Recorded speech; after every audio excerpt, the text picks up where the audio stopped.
Welcome back, everybody. Dirk the Red Panda here with Tennis Ace. Or as I like to call it, no happy, only sad. At least according to this music right now.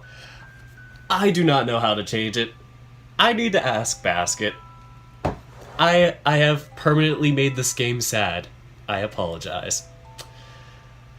But in light of that, I'm going to show you guys a little wallpaper that I'm going to add, but I'm going to do that after I ask Basket how to fix this problem.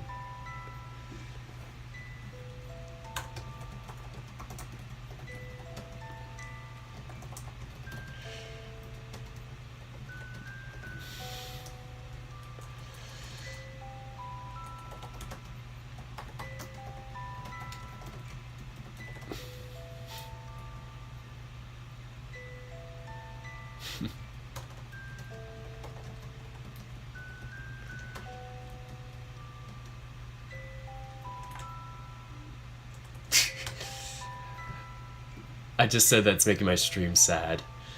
But okay, my video announcements. I'm like, why did I get a message? Oh, that's me. Anyway, to brighten the mood, I have decided to put a little wallpaper on my bedroom wall. Hope you guys like it. Yes. Good old Shoichi boy.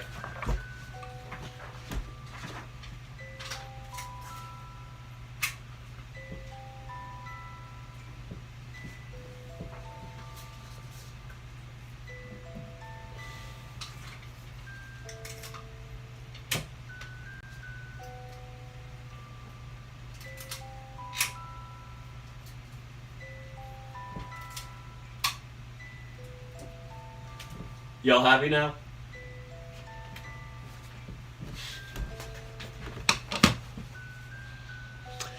Let me see if you guys can even see. Oh god, you can't even see it unless I... Yeah, unless I move this way. Alright. There we go. Now you can kind of see it better. If I don't move that way. I just have to keep moving left. Alright, so...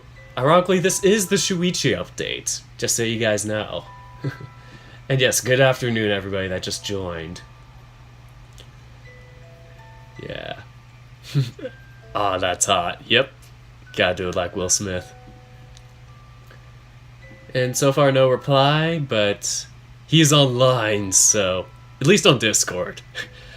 Don't harass him. I just need him to fix my problem. I need him to fix my sad music problem. There's no preferences making it... There's no preference where it says make happy music. So, I guess I just broke the game. This is what happened when I did the June update and we got the bad ending. It was very sad. Here's our gallery. I'm trying to find how to fix things. Okay, good. I was nervous I was going to hit continue and play the last thing I saved. I'm just used to playing games like City Skylines that do that, where it's like resume game. So this is our Shoichi page, and this is the last update. I saved it twice in 1 minute. I do not know why, but I guess I had to be safe. Better safe than sorry. So, might as well get into this. Hopefully I am not covering up my wallpaper. Should I move it? I'm gonna move it. Oh no, I'm nervous I'm gonna rip it.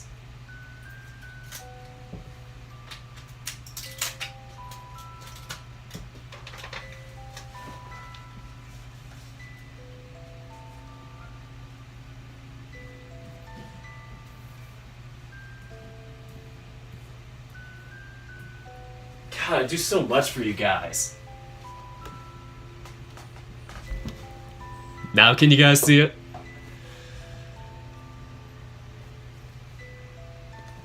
Let me see if I... Okay. I still have to be on the left side, just for you guys to see it.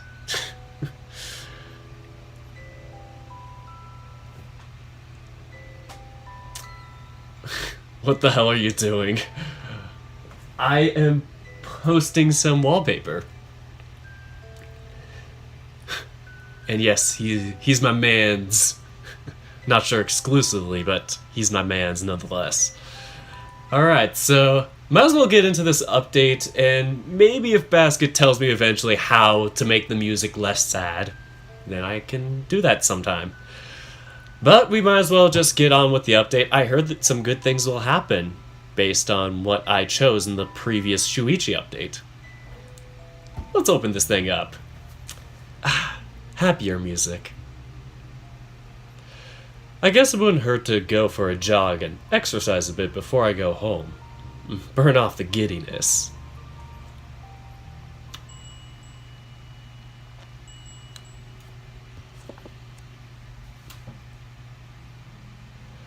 Oh man, being able to have a lazy day again feels so nice. I've spent the past week working my ass off and doing my best to catch up on my studies again. Having ambitions is such a chore. I feel called out. Although I'm mostly doing this out of spite at this point, just wanting to show up Shuichi since he's always nagging me to put in more effort in my studies.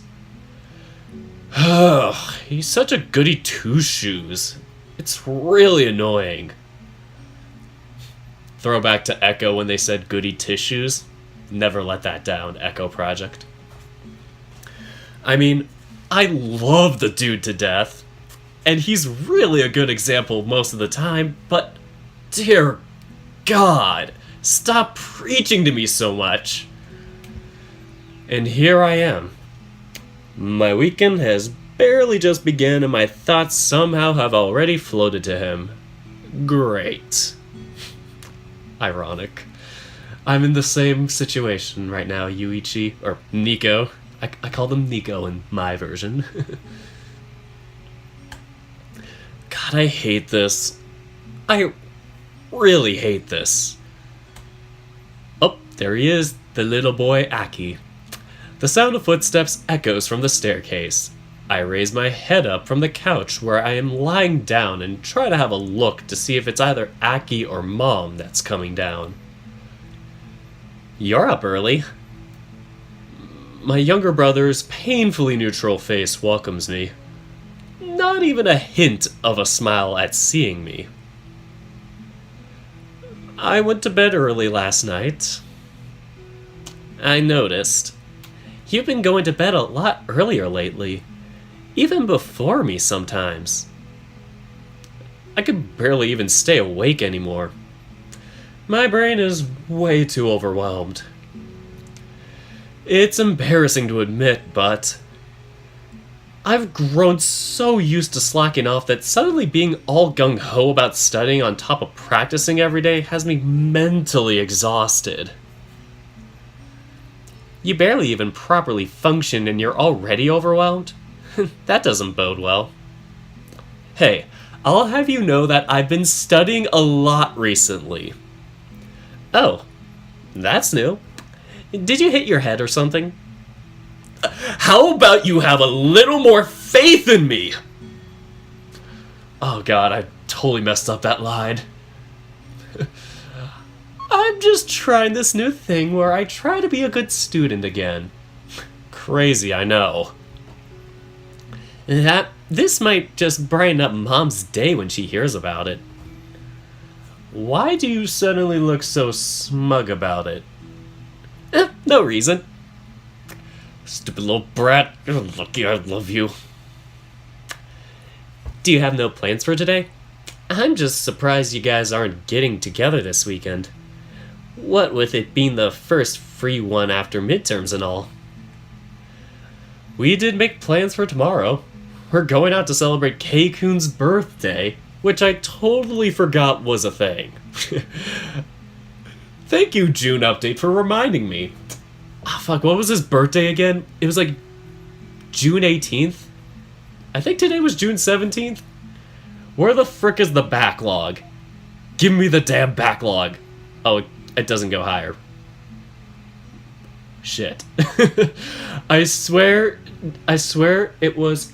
That was an ant. I swear it was June 18th.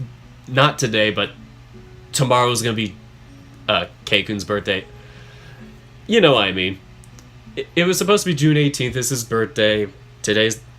You know what I mean, guys. Oh, God. So we did make plans for tomorrow. We're going out to celebrate Keikun's birthday. Which I totally forgot was a thing. Oh, I didn't know that either.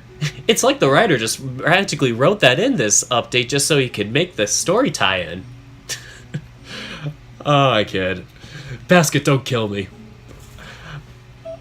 Oh, I didn't know that either. Maybe I should ask Sayani for his number so I can wish him a happy birthday. You know, it worries me that you have all my friends' numbers. Not all of them. I just told you I don't have Keisuke-san's.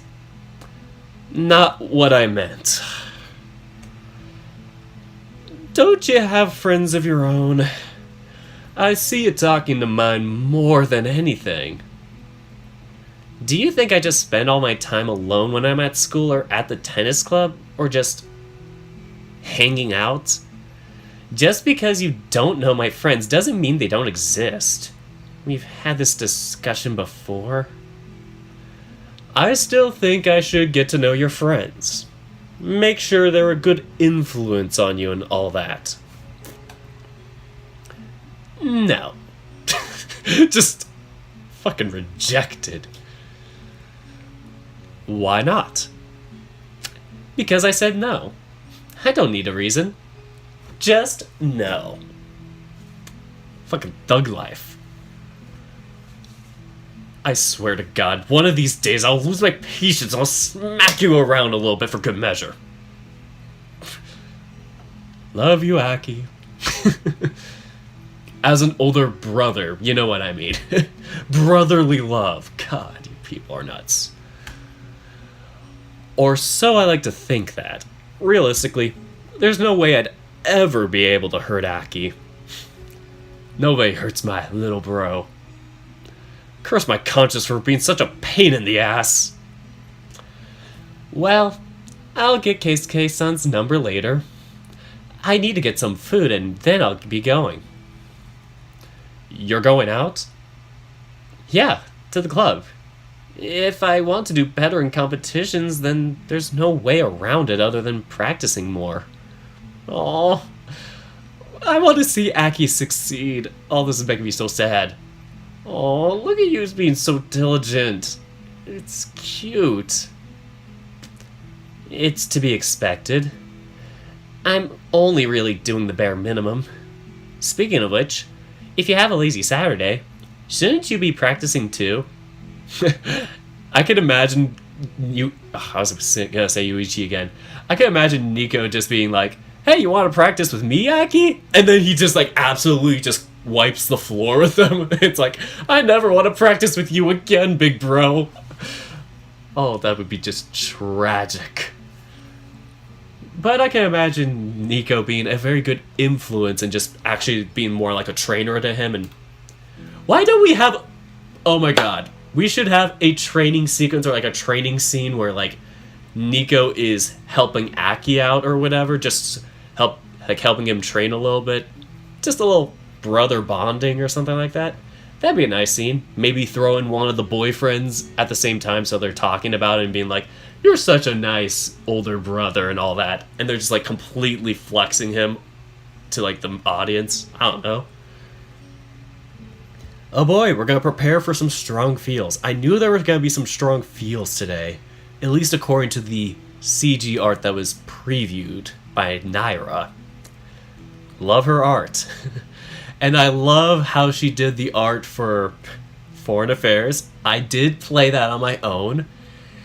Interesting story, but I'm not sure if I should save that for another video, like, to talk about. Yeah. Anyway, it's to be expected. I'm only doing the bare minimum. Speaking of which, if you have a lazy Saturday, Shouldn't you be practicing too?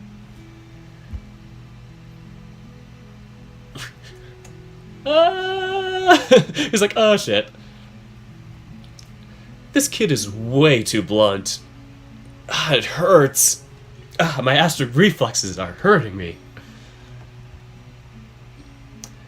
Sometimes you just need a day off to recharge. Studying is hard and all that. It's nice that you're bothering to study now and all that, but that's the same thing I do, and I managed to do it while having cram school on top of it. You can afford to practice some more too. Would you stop policing everything I do? You're not our mother. You're my younger brother. Excuses, excuses. You're not so cute at all! I don't want to be cute. Well, but I didn't say... It's written all over your face. It's written all over the dialogue right below me. You're pretty easy to read sometimes. Looks at the screen in front of him, just breaks the fourth wall. Akie's a bit. He got them smarts. I hate this. My phone pipes up from the table, announcing to me that someone has sent me a message. Oh, is it gonna be our mans? Hang on a sec. I've gotta check this out. Sure, I'm gonna go eat something. Akie walks off to the kitchen, opening the fridge door and checking inside. I reach down to the coffee table, grabbing my phone and lying back down on the couch. Hey, it's a message from Shoichi. Huh? Shuichi, are you free today? I could really use your help with something. That's odd. Shuichi never asks me for help with anything. To the point that it's mildly infuriating. Shuichi, why you gotta be so much like me? Being super stubborn, independent with all your studying shit, and always feeling like expectations are high. Even though you have a reason for that with your family, but... Shuichi, take a break. You need some hugs. Sure. What do you need? I'll pick you up in 20. Huh. I guess I have plans now. Akie, I said that so happily. I'm like, Akie, I'm gonna go out today. Like, woo! I'm way too excited. Akie, I'm gonna be heading out in about 20 minutes. I didn't say that loudly, actually. Akie, I am going out in 20 minutes! I speak loudly so he can hear me from the kitchen, getting up from the couch to go up to my room, wanting to give myself a quick brushing to make sure I'm presentable. Thank God I took a bath as soon as I woke up. Alright, I'll be out of the house in 10, so you'll have to lock up after you leave. Got it. There he is. I'm way too happy to see him. He's just so neutral, but I'm just like about to just glomp this guy right now. Shuichi, don't look! Don't look there! Hey, how you doing, buddy? Yeah, I killed you guys on the audio. Shuichi shows up to pick me up around the agreed upon time, barely even saying a word as he does so. After only a few curt answers to my greeting, I decide to mostly follow behind him in silence, mulling over the questions I wanted to ask. He looks really tense for some reason. Things have been pretty nice with us during the rest of the week. Even our argument earlier was resolved and wasn't even an issue anymore. Did something happen to get him like this? Shuichi? Yeah? Is everything okay? Yeah. Did you really just answer me with the same word twice? You look a bit off today. Your face is scrunched up in a weird way. The husky stops in his tracks, turning around to face me with a sigh. Is it really? For sure. Is everything alright? It's hard to explain. I did a thing, and I need some support to deal with it. Oh my god, you didn't kill someone, right? That's not what this is, right? What? No, of course not. Why would you even think that? Just checking. Your imagination really concerns me sometimes. I can honestly agree with that. I've been giving what you said to me some thought. Oh, really? What about it exactly? Just everything. About meeting Mom again. Reconnecting. Oh, this is making me feel the feels. Really? That's great. If you say so. It's hard. I tried talking to Dad yesterday. I showed him my grades, how well I did on my exams and all that. I told him that I could do that well despite doing volleyball on the side. I asked him if I could still keep it up. I want to be hopeful that he said yes, but your face doesn't really give me much hope.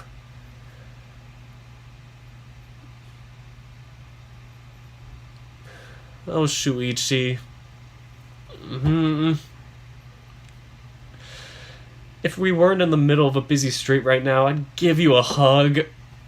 I want to give you a hug right now, too. He was happy that I got good grades. He complimented me a bit, which is rare. Even pet me a little. I think he actually considered letting me for a second, but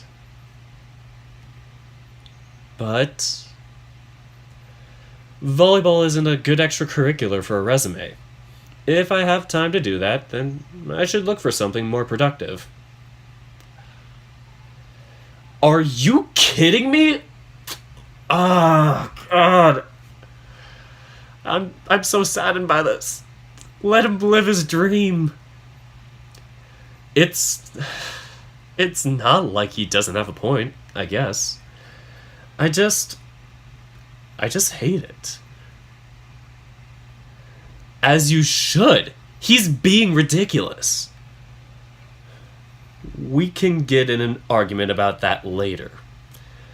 I really didn't want to talk about it right now. I just had to give it some context.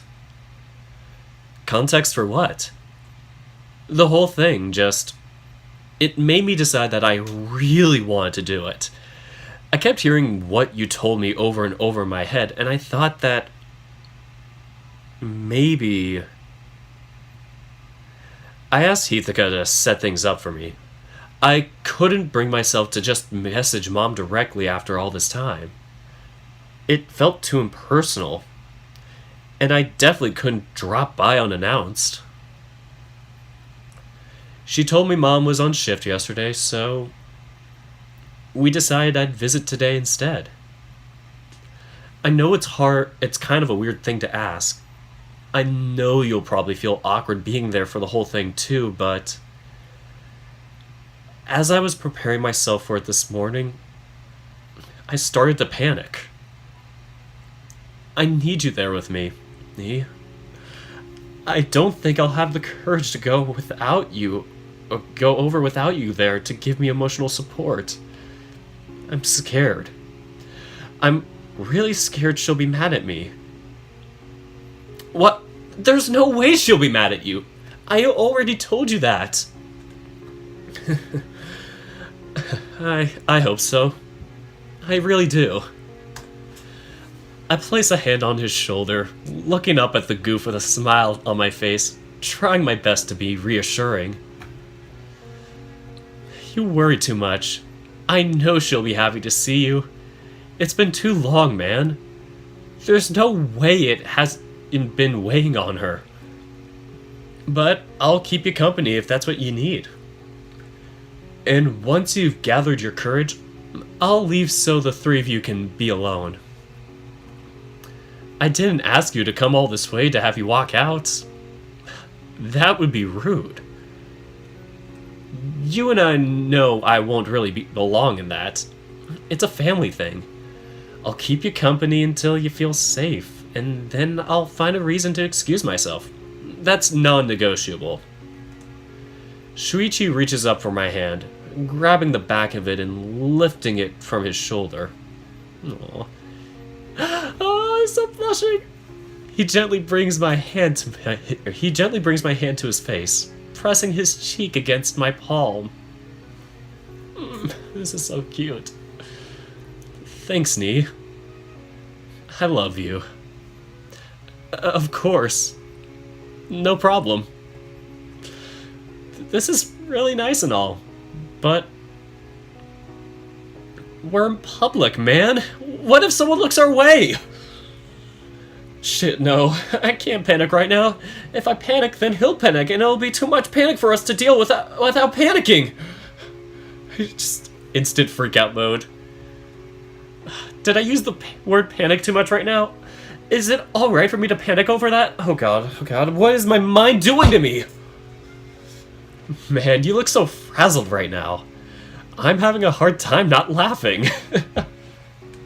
Shut up, I'm embarrassed, okay? Shuichi places a hand on top of my head, gently ruffling my fur and running his fingers through it with a bright smile on his face. You really are my rock. You really are my rock, Nee. I hope I'll be able to be the same for you when you need me to. That's some really embarrassing stuff you're casually spouting there, buddy. You bring it out of me. Nothing I can do about it. I certainly don't plan on hiding it either. Come on. I'm feeling a bit better now, and we're not too far from the house either way. Better do it before I lose the courage again. Is that something that could actually happen? It comes and goes in waves. That's the frustrating part. It doesn't take all too long to finally reach our destination. Oh god, the music stopped. Oh boy. Here we go. Making me a bit nervous too. I had walked this particular path for a few years now. Not since Shuichi moved away from the house. The whole thing brings me a sense of nostalgia that I can't quite describe. This time, I make sure to walk side by side with Shuichi, not letting him walk ahead of me anymore. I shoot him a few sideways glances on the way, seeing a look on his face that makes me wonder if he's being swallowed up by the same sense of nostalgia that I'm feeling. Or is it maybe dread? I certainly hope it isn't. Eventually, we reach the front door. I see a small wooden board that reads, Hayashida. Shuichi's eyes follow my gaze, and as soon as they fall upon the board, his face scrunches up. I guess it makes sense. He mutters quietly to himself, placing a hand on his chest and taking a deep breath. My brain races to try and come up with comforting words to say, but no matter what I do, I can't find them. The sound of hurried steps echoes from the other side, racing to the door and unlocking it. Oh, it's Hitaka! Hey, Hitaka! Swinging open the door, Hitaka appears on the other side, a huge grin on her face as her eyes fall on the two of us. Hey! Oh, Miko-kun, you're here too! Hitaka, Shh! I can just imagine her doing that to Shoichi. Oh, look at her with her spunky outfit. Her updates look good. Good on you, man. Anyway, she brings a finger to her lips, giddily interrupting Shoichi before breaking into giggles. Hitaka, who's at the door? Just something I ordered, Mom. Oh god, it's gonna be a surprise! Oh my god! Oh man, I'm so giddy for this.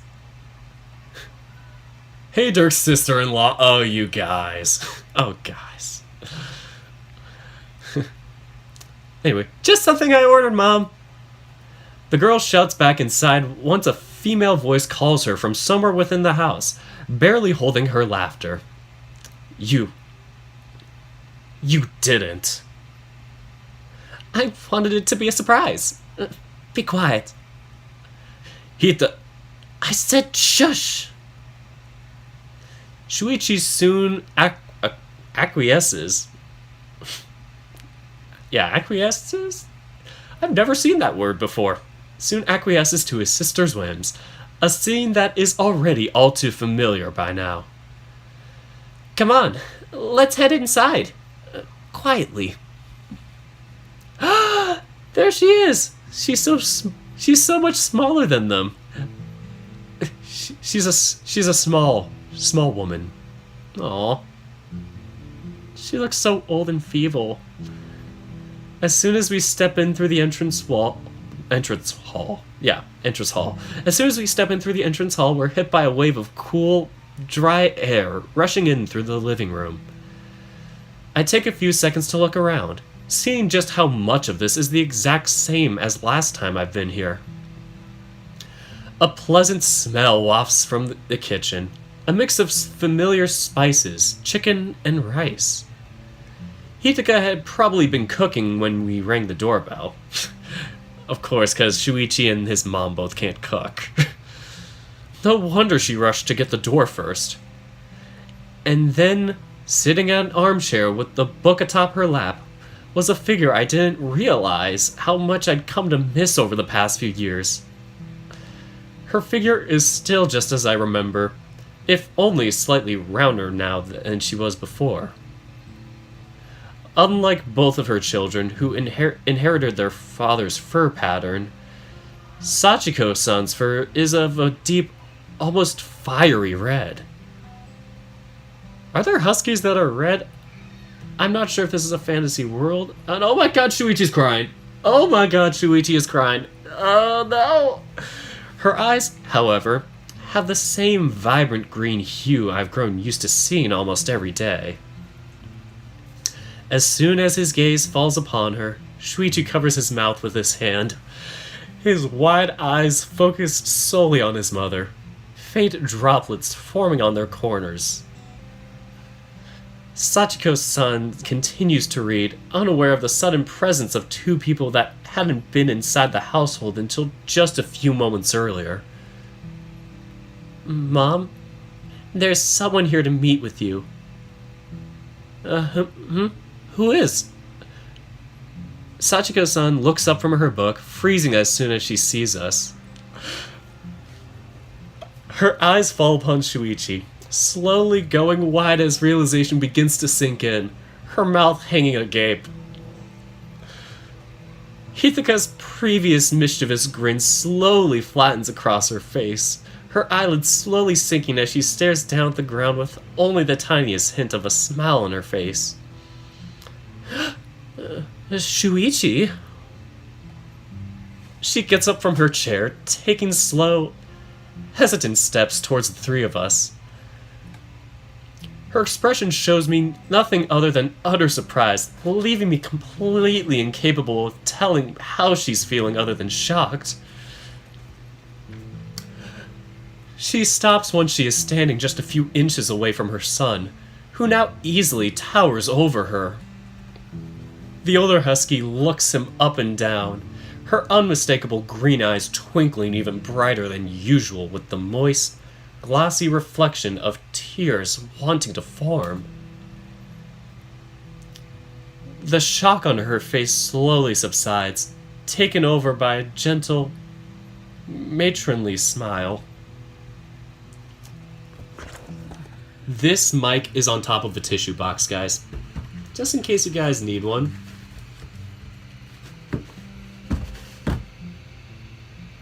We're gonna need this.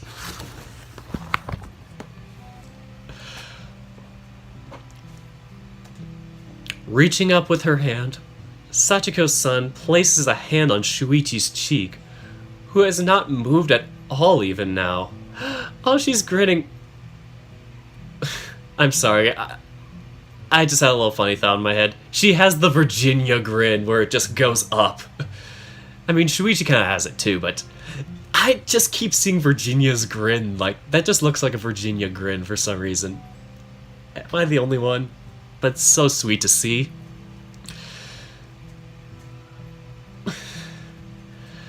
You've grown so much.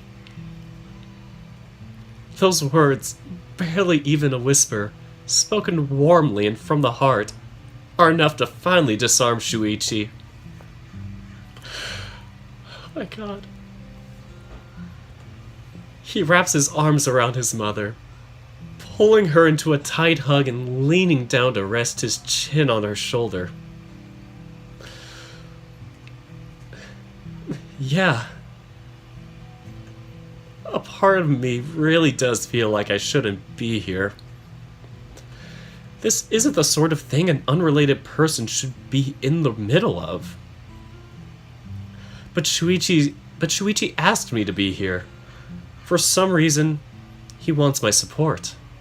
There's no way I could ever refuse him that. Have you been good? Are you healthy? It's been way too long. Sachiko-san pulls away, holding her son's face in her hands and looking him fondly in the eyes, wiping the tears on his eyes with her thumbs. Oh my god, that's so sweet! I got you a tissue, Oscar.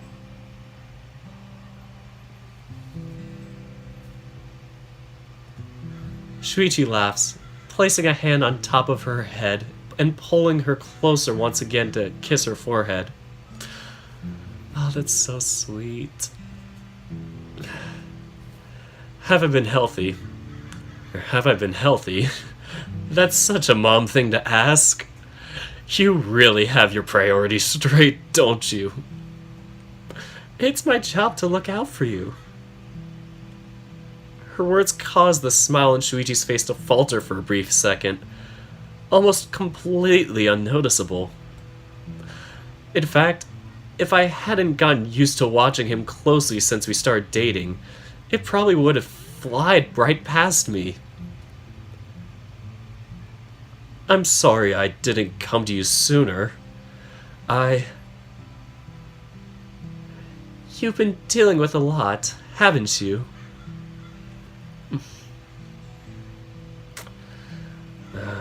Oh, I feel terrible. Shuichi's silence probably speaks louder than any words he could come up with. Sachiko-san shakes her head sideways, sighing. She's always been well put together, quickly recomposing herself and steadying her breathing.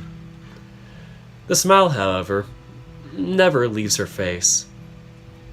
She turns to me, placing a hand on my shoulder and smiling fondly. What about you, Nico-kun? It's been so strange not having you around all the time anymore. Have you been well? I have, yeah. I'm sorry for intruding on your reunion, ma'am. Don't be silly. I've missed you just as much. You were part of my life for years. You're already like a son to me. I've been getting frequent updates on you and Shuichi from Hitaka, but it's not really the same as having you around. She reaches out with her hand, gently stroking my chin with her index finger and thumb. Aww.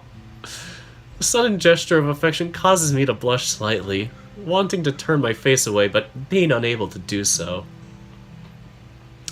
Wait, from Hitaka?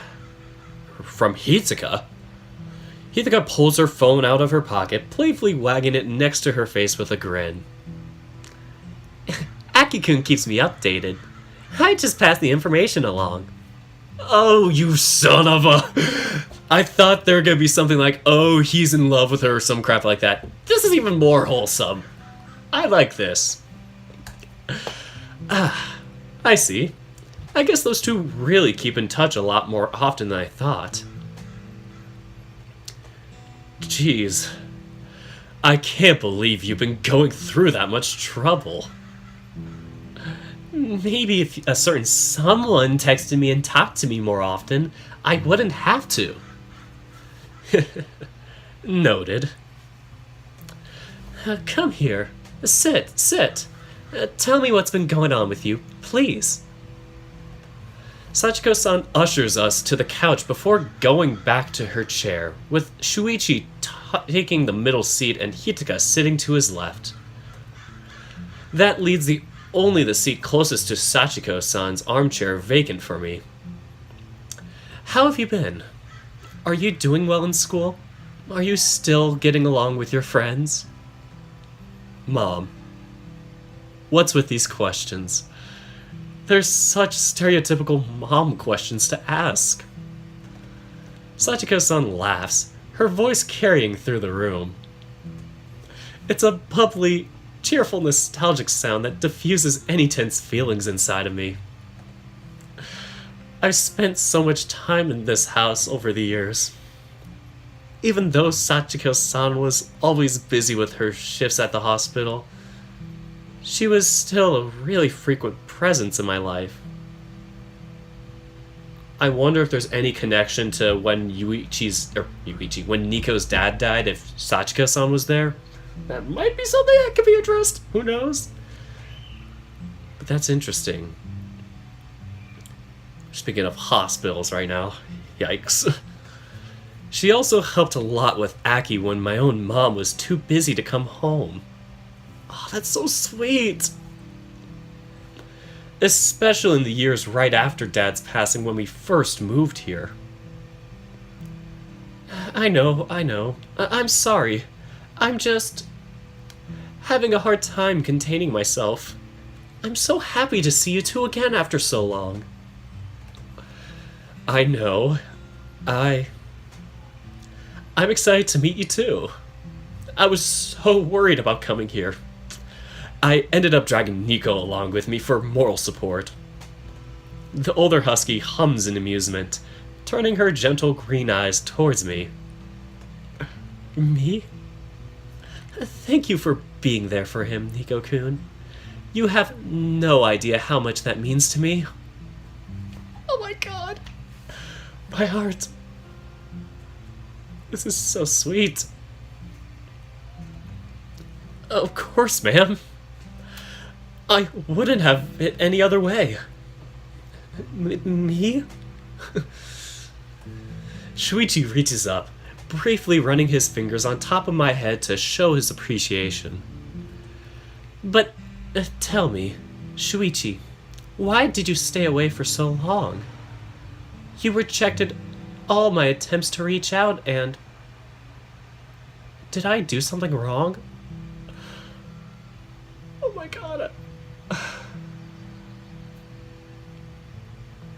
Her voice cracks notably. Sachiko-san takes multiple breaks to breathe and recompose herself as she speaks, trying to get her voice under control. Mom? Of course not. You never did anything. It was all me.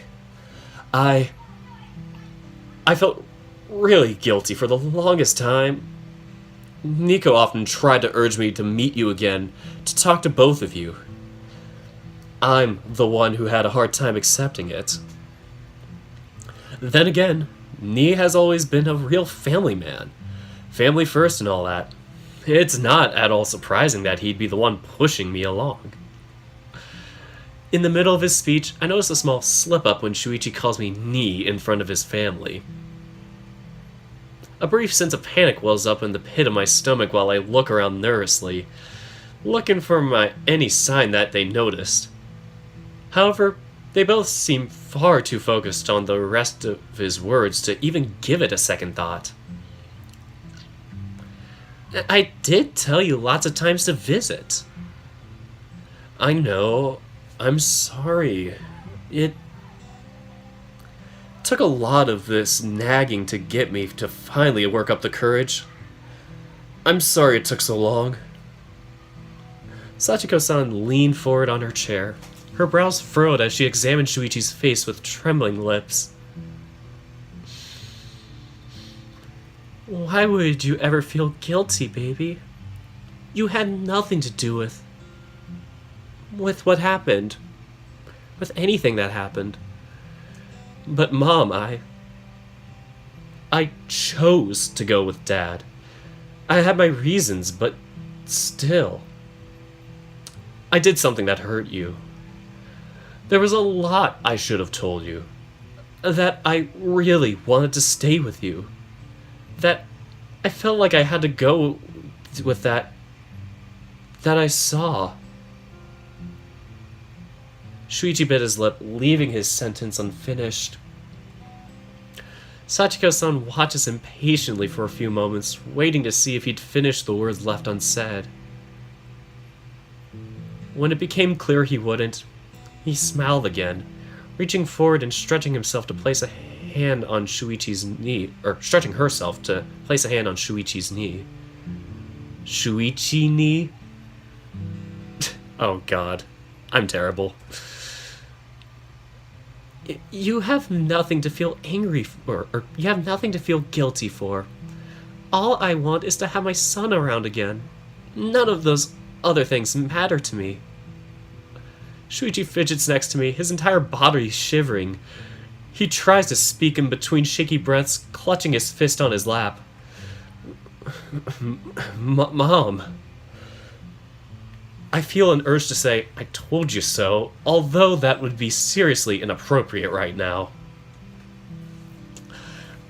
I'll make sure to keep any and all gloating for later. That should make it better. Now, come on, tell me more. What have you been up to for the past few years?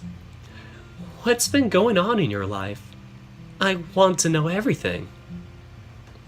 Well, there's been a lot. We might be here for a while. A lot of it is boring, too. I don't mind, baby. I just want to hear your voice more. Talk to me. Oh my god! I could feel... she's such a loving mother. Sachiko, you're the best. You're the best mom. Shuichi nods, humming under his breath and leaning forward on his seat, his tail curling around behind him and brushing up against my legs, nestling itself there. Let's see. Oh, I became student council president on my freshman year of school. That's pretty neat, right? My biggest pitch was trying to increase funding for the school festival, which I've managed to do by... Shuichi begins to fill her in, telling her about most of the things that have been happening lately or that happened in the past. Oh yeah, I'm also a volleyball star that keeps rejecting all the national invites and got offered a professional spot, which I really want, but my dad doesn't want me to have. He goes all the way back to our first year of high school, telling her about even the most mundane things. How he became the captain of the volleyball team, how they rose to become a powerhouse school in their prefecture, how high his grades have been, the friends he's made. This is so sweet. I can't help but laugh at a few times when he snarls playfully while dramatizing his recounts of how much Keikun has been an annoyance to him. Oh boy. Despite his seemingly venomous words, however, he has a wide smile on his face the whole time, laughing along as he tells both girls about their constant bickering. Oh, and there was this one time where the guy wanted to go to a library on our day off. Like, we're all together as a group, wanting to do something fun together, and he suggests a library? Come on. The whole time he kept arguing with me and bitching about how he didn't like cherry blossoms, blah blah blah. It's like he feels a need to disagree with me just on principle. To be fair, that one goes both ways. You're the same way around him. I guess that's true. He's really fun to tease and rile up. Sachiko-san laughs, covering her mouth with both her hands so as to not show her teeth. He sounds like a good friend to you. I'm glad you met someone you like so much. Who says I like him? I can't stand the guy. It certainly doesn't sound like it. Aw, maybe a little. Oh, this is so cute. I guess he can't hide how much love he has for the hair, even when he tries his best to. Those two definitely have a weird friendship dynamic going on. That much is for sure. Oh my god. Her fucking surprise face is... Her eyes are just like so... Her pupils are so small. Oh my god. I'm surprised. The one time I met him, he seemed really meek and quiet. He barely said a word to me when I was around. Oh, I can clarify that one. That's because you're terrifying. What? I'm not. I'm small and cute and adorable. You're about as small and cute as a raging bull trampling over unaware pedestrians in Spain. Hey! Hithaka pouts, punching her brother on the shoulder and sulking at the corner of her seat. Sachiko-san chuckles, playfully slapping Shuichi's knee. Honey, don't compare your sister to a raging bull. Yes, ma'am. Oh, and I guess this brings us to this year, right? Well, there's this new guy that transferred to our school at the start of the year. He's this bubbly tiger who plays the piano. Oh, God! Oh, this is so cute! Oh, this is so wholesome. Shuichi continues to recount to his family, smiling throughout the whole thing. Oh, God. This is so wholesome. And the family pictures are so cute, too. Oh, God, they got the baby photos, and they got the little baby photo of Hithaka, and they got... Oh, my God. This is just so sweet. Oh, this is amazing. Shuichi continues to recount the events to his family, smiling throughout the whole thing. He does leave out the part about the two of us being in a relationship now, to my great relief. Even if we were ready to be open about it, now really wouldn't be the time for that sort of reveal. He gushes about the most minor events, telling her everything in great, painstaking detail. It's like once he got going, he couldn't bring himself to stop. Sachiko-san merely nods along to his words to a pleased smile on her face, her eyes never leaving him. Shuichi sneakily grabbed my hand while speaking, squeezing it tightly. His tail wagged against the couch behind him, betraying the enthusiasm he tried not to show on his face. Hithaka and Sachiko-san were both the same, except they were a lot less guarded about their feelings. At some point, Hithaka scooted closer to her brother on the couch, leaning her head against his shoulder and listening to him speak in silence. In the middle of this happy family atmosphere, it was clear that I stood out like a sore thumb. I quickly excused myself, deciding it was about time that the intruder left the scene and left the other three enjoy their family time in peace. Although Sachiko-san seemed sad to see me leave, none of them made any show of protesting my decision. Aww, don't go. While I wouldn't go so far as to say I was unwanted, it was clear even Shuichi now felt comfortable enough to be here without me. Which was only fair. After all, this is his family. Oh shit. not mine. At least, not yet. Oh, God, that's so sweet. With one last look at the three of them, I bid my farewells and walked out the front door. A few hours later, I'm gonna quickly get some water because my throat is getting dry. Let me see how much time I've gotten into this game. Okay, about an hour. Fair enough. Here's a little intermission. Look at the scenery.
I'm back, guys.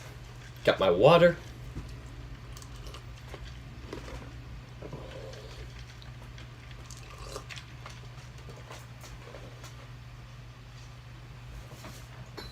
I don't know where to put this. Come on, move.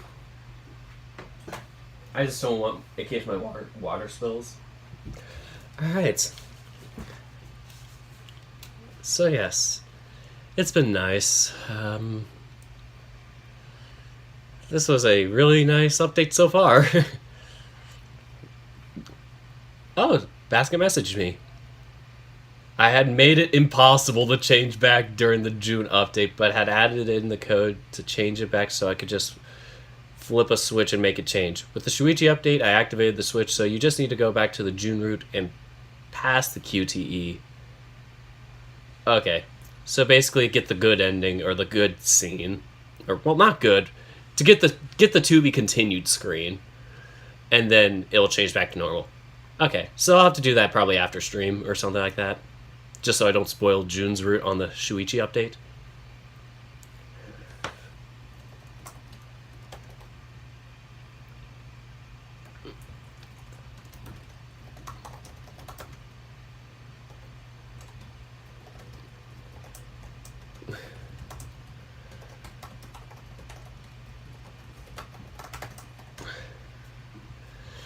Okay, and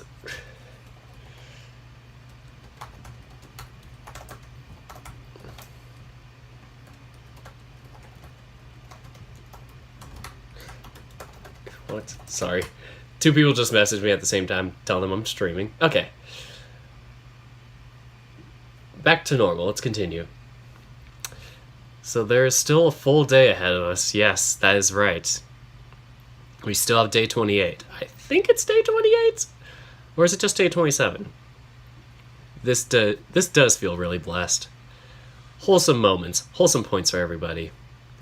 So, I sit lazily on the couch with my left leg popped up over the leg rest and the other one resting atop in the coffee table.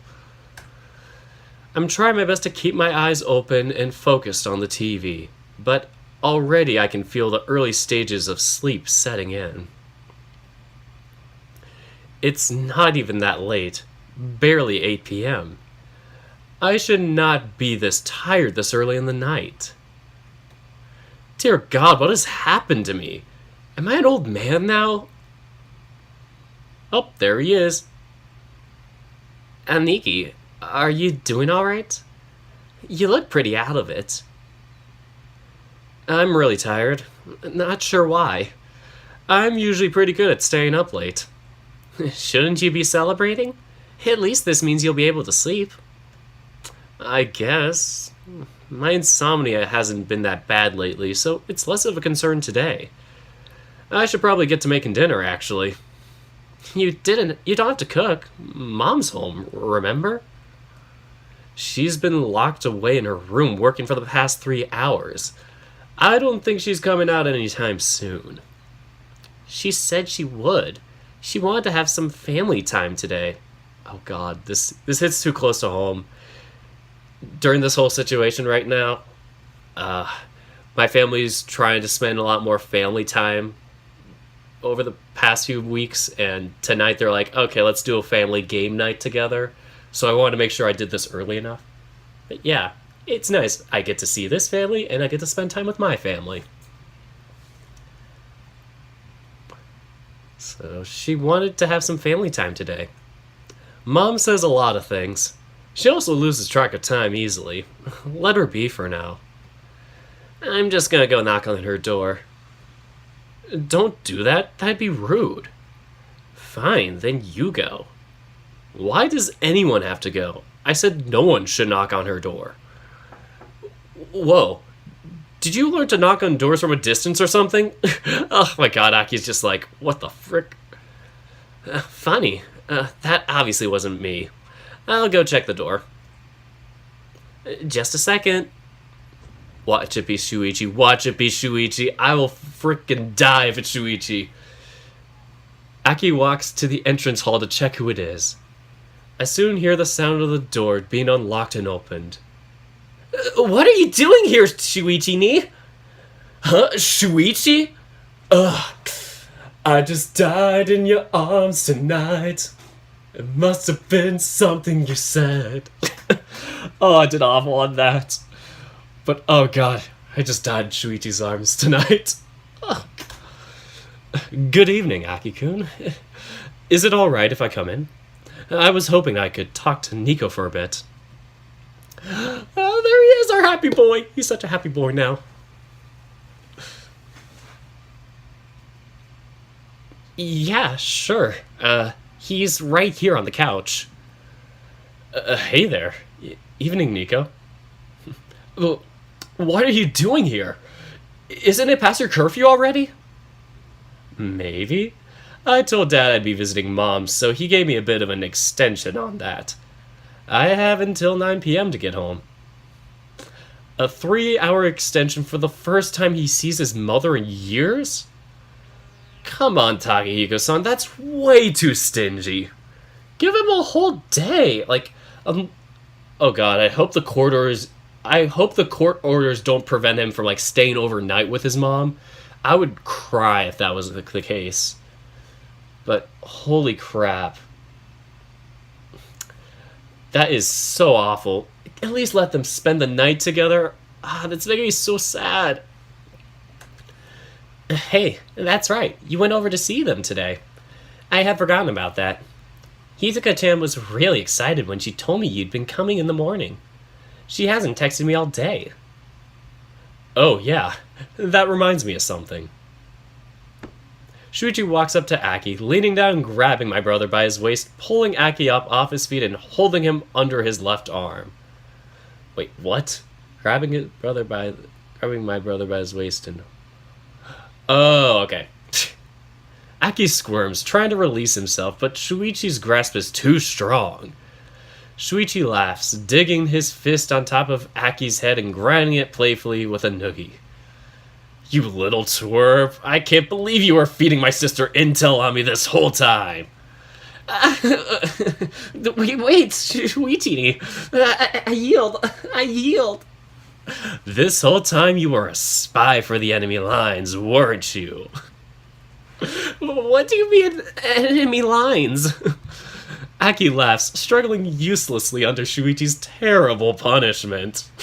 Oh my God, this is so cute. Oh, this is so good. This is so wholesome.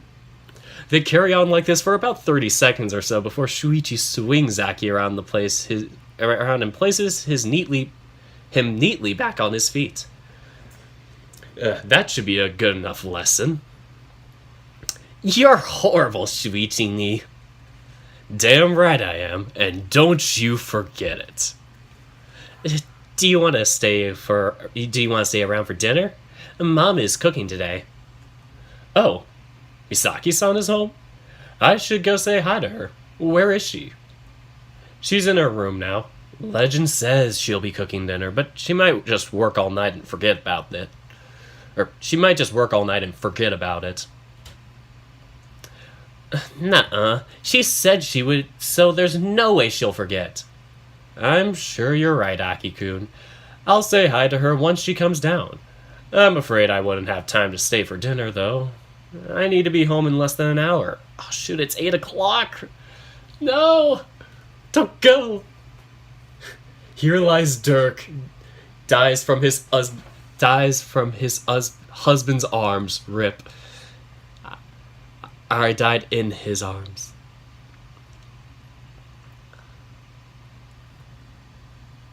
Oh god. Anyway. Aw, you never stay around when I'm home. Shuichi kneels in front of Akie, getting on eye level with him. He smiles, bringing a finger to Akie's snout and playfully booping him. Ah, god, that's so wholesome. A little playful boop. I'll promise I'll come by later, okay? Today's been a really busy day. Okay. I'm starting to notice a trend here. How come Akie is so much more behaved and cuter around other people? He's such a little shit to me all the time. Why don't you sit down? I'll definitely take your offer. Shuichi takes his seat right next to mine, sliding in a little closer to me than he normally would. I should probably close the windows just so the neighbors don't hear me say swear words because there's a kid across the street having a party. Social distancing, of course, but he's having a birthday party and there's kids there. Socially distancing. But yeah, don't want them to learn any new swear words.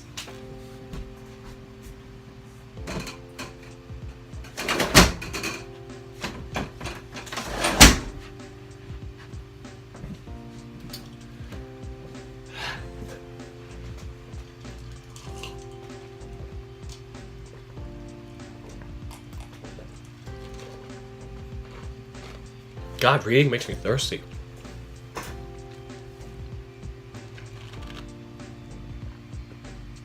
Shuichi takes the seat right next to mine, sliding in a little closer to me than he normally would. Come on, Nico, you have a guest over. Sit up straight. Since when do you still qualify as a guest? Still, I go along with his prodding and do as I'm told, sitting up properly. How have you been, Shuichi ni? You haven't been around much this past week. I've had a lot on my plate. I was lacking the time to do it.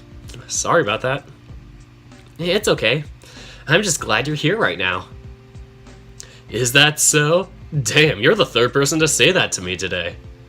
Shuichi turns his head to me, stealthily rubbing his left hand against my thigh with a smile and staring at me expectantly. What about you, Nico? What about me? Care to make it 4? The smile on his face makes my face grow hotter in record time. We saw each other earlier today already. What do you want from me? Oh, does that mean you're not happy to see me after all? Shut up! I reach behind Shuichi, grabbing and forcefully tugging his tail as snickily as I can.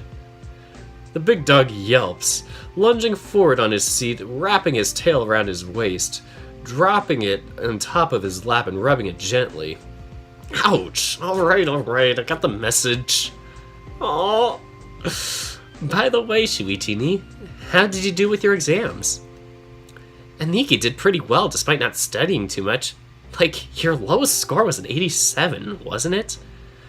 An 88, but you were pretty close. My highest score was a 94 on the physics exam. Although, no real surprise there. Guys, I have the official grading system of everybody's results based on which route you chose. Basket actually said that to me because he was like joking about that. We were talking about like, oh, sometimes we have funny ideas for our novels or we get too caught up in the world building. And he was like, yeah, I thought about having like a scene where where Yuichi or Nico discusses their grades, and like it would either be like a counselor's meeting or something like that, but they would pull up their exam grades and you'd see like you'd see like Nico's, Shuichi's, June's, Keisuke's, all that. I thought that'd be a funny thing. I thought that's a pretty cool idea. But yeah, interesting concept. This is from that grade scope. I think it's supposedly even higher if you help June because you're actually studying with him more. But yeah, good stuff. Although, no real surprise there. God, you're so lucky you're good at physics. I hate physics. Yeah, I remember seeing your grades up on the board. Still really frustrating that you can score that high while barely studying. I spent most of my time studying a ton, and I still barely managed to beat your score. Sorry. Is this a thing I should apologize for? I'm not too sure. What are your lowest and highest scores, Shuichi ni? No! An 85! I feel bad for him. He's like, oh, I feel terrible for Shuichi now. I just want to pat him on the head. My lowest was an 85 in philosophy. My highest was 100 in Japanese literature. Whoa, a perfect score? Or a perfect score? It was my only one. I got a 95 and over on 3 other subjects, but didn't manage to get a perfect score. I feel bad for his philosophy grades. Shuichi, you and I both suck at philosophy. And it's like philosophy and logic are kind of similar in a sense, and my math class is like a logic-based one, and I suck at it. So yeah, but didn't manage to get a perfect score. The fact you're still complaining with those grades baffles me. But then again, knowing what I know about you trying to convince your dad to let you continue with volleyball by surprising him with extra high grades, I suppose I can understand it. You seem to be doing really well with your studies. That should be good for you when you take your college entrance exams, right? It's the hope. What colleges are you applying for anyway? What do you even plan on studying? Dad wants me to study business and economics. Stonks, baby. Stonks. He's making me apply to the literal top universities in Japan for those courses. I'm going to Berkeley, boys. That should be the sequel to Tennis Ace. Tennis Ace. Shuichi goes to Berkeley. I don't think Basket would know what Berkeley is.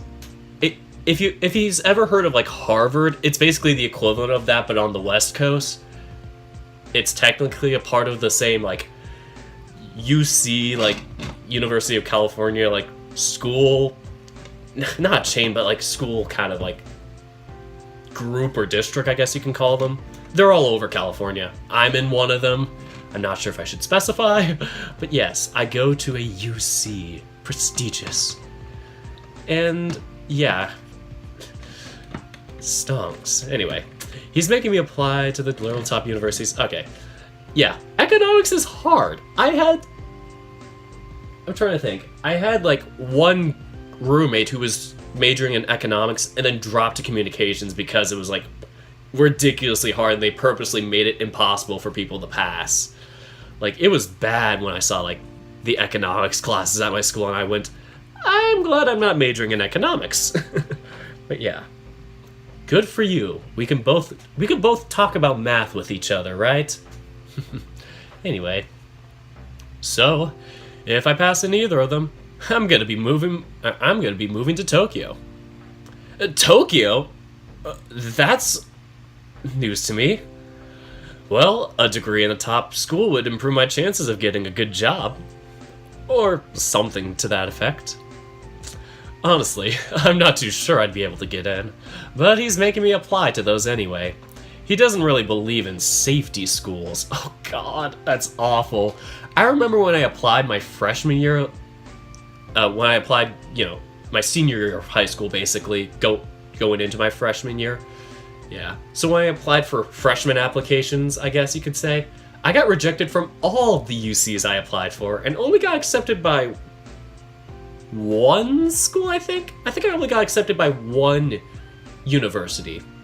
I'm not counting the community college that I got into, because everybody gets accepted for community college. Community college is still good though, by the way. I'm not using that to diss it. I'm just saying, like, when I applied for universities, that I only got accepted to one of them, but they charged like way too much and they were back east, and I was like, yeah, no. But yeah, I got rejected by 4 UCs, and I was like, this is awful. I'm gonna cry now.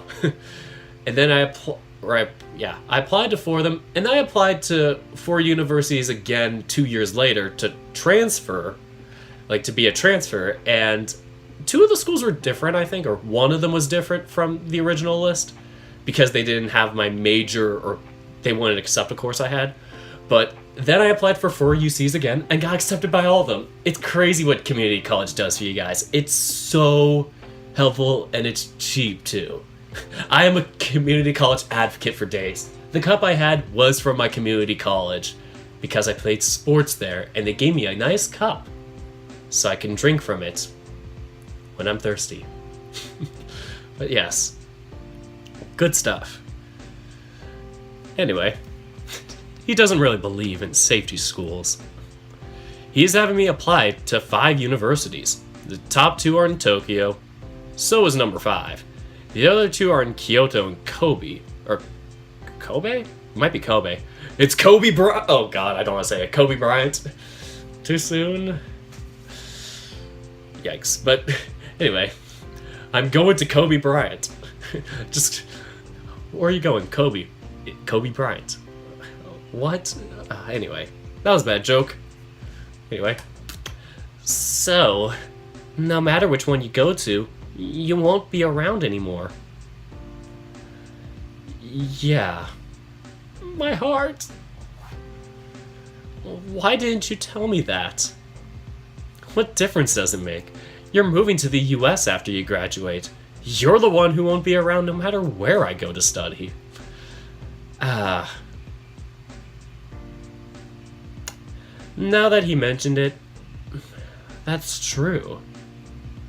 I hadn't even begun to think of that. I was too busy being all happy about our relationship and worried about his situation that I didn't even stop to think of our situation. What's gonna happen to us once we graduate? With me moving to the US, can we even still be together? No! I'm gonna be so sad! Oh no.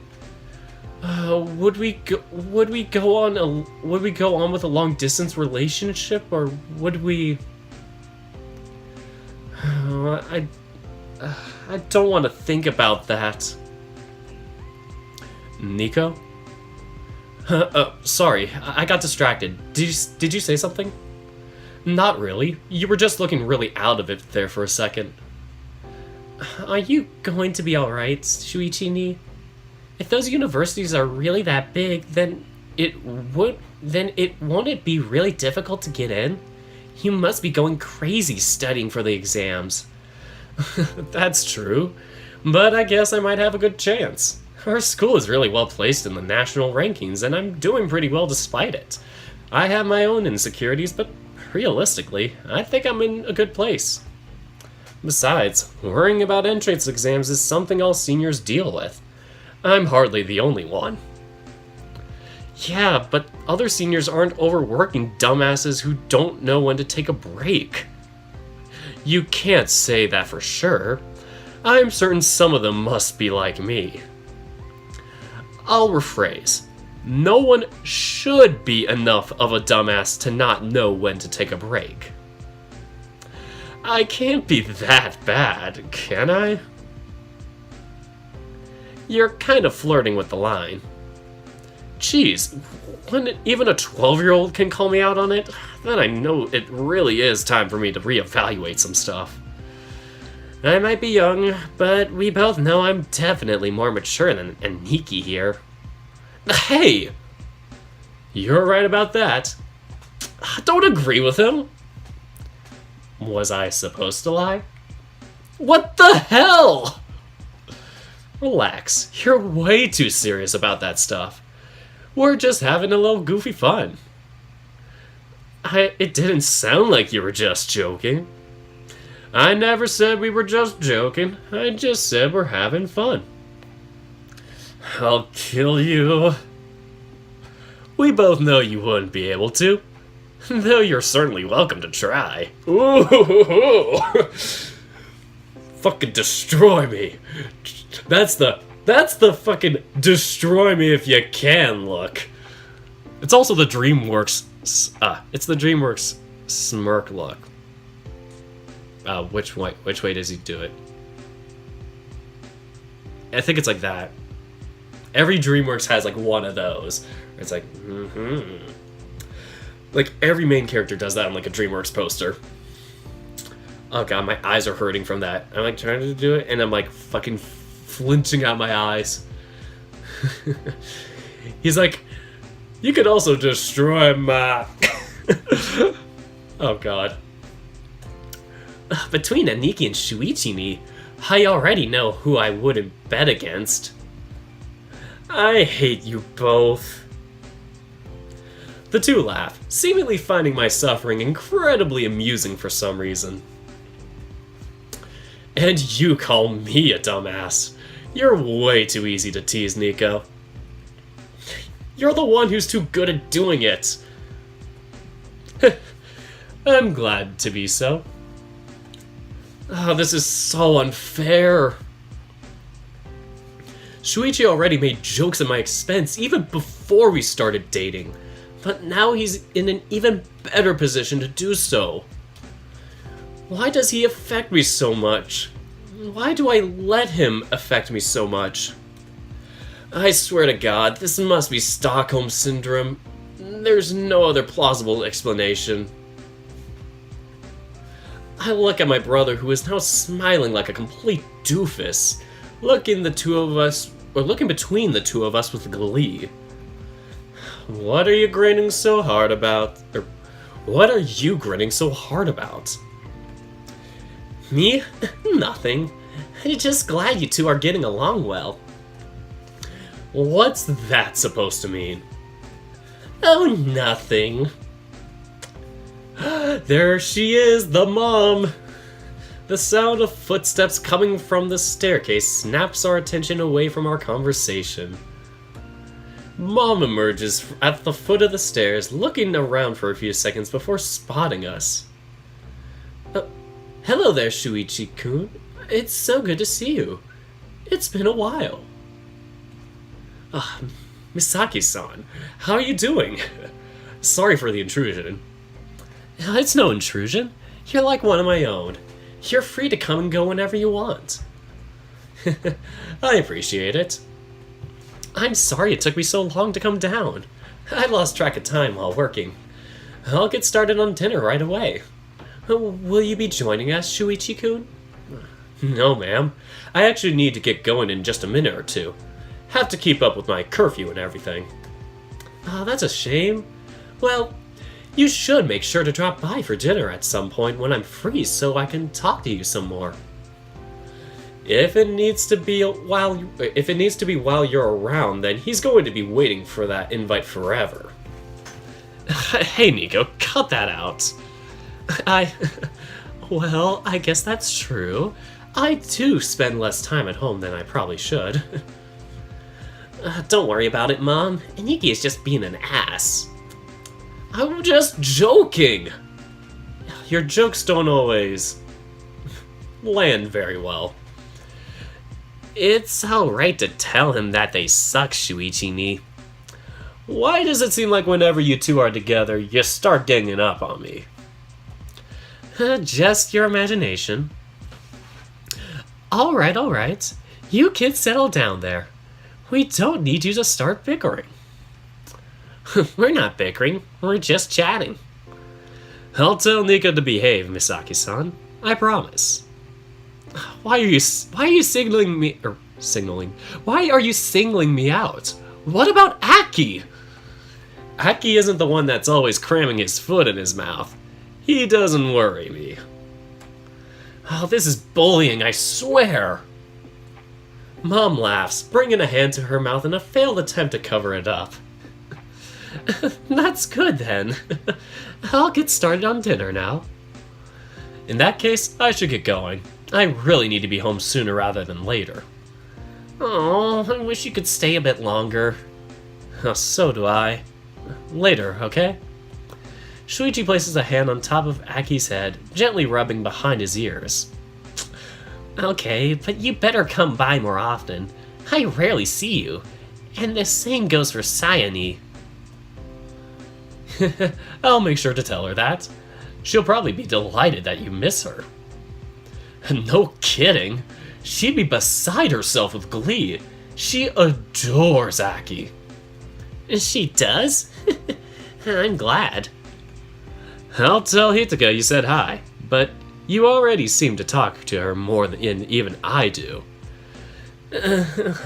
That's not... Anyway, I'll see you all later. Nico, could you walk me to the door? Sure. Oh, we have to say goodbye to him. As soon as we walk out the door, I'm hit by the cool evening air. It certainly feels a lot fresher outside, with the faint smell of grass and leaves in the air. The sky is already plenty dark, with few stars even visible at this time of night. But then again, with how big Saitama is, the stars aren't often visible regardless. Thanks again. It was really cool of you to drop by to see us. What are you talking about? You helped me so much today. It was the least I could do. Plus, I just wanted an excuse to see you again before heading home. Is everything okay at home? It's alright. A bit tense. It should be fine. But right now, I'm just too happy with everything that happened today to even care. I suppose we can chalk that up as a victory, huh? For sure. Shuichi shuffles around on his feet, slowly walking up to me and taking my hand, gently playing with my fingers and intertwining them with his. I really need to get going, though. Thank you again for everything. I don't deserve you, Ni. Oh, I wouldn't say that. You do a ton to help me all the time. I love you. I really do love you so much. Just hearing those words is enough to make my chest swell with happiness. But despite that, there's a little part of me who can't help but feel worried.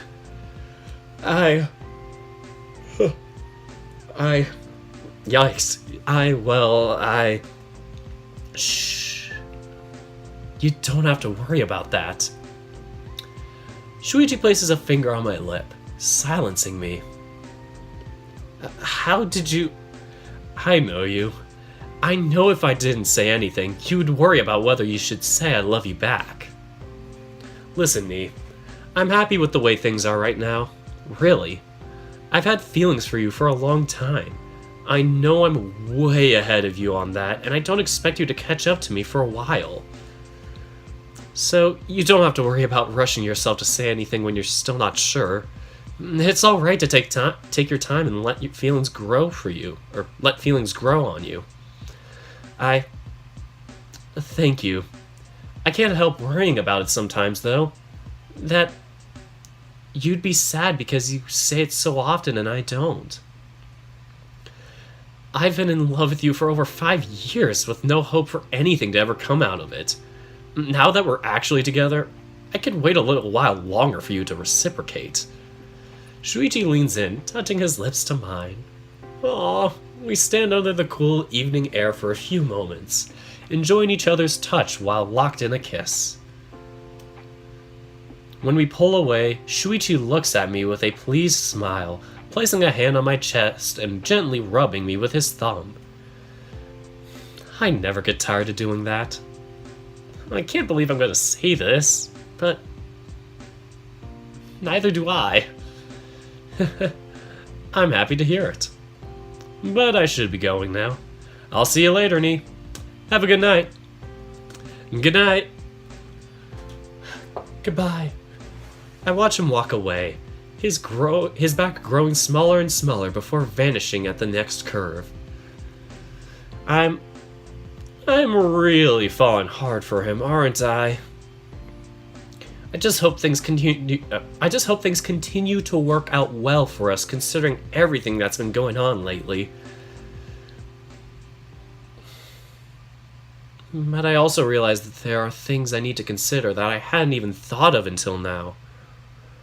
What happens to us after graduation?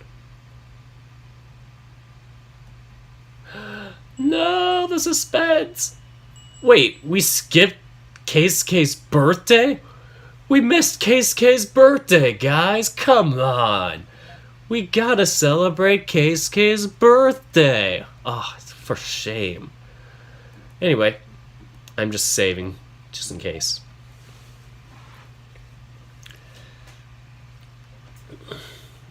I'm gonna take a sip first.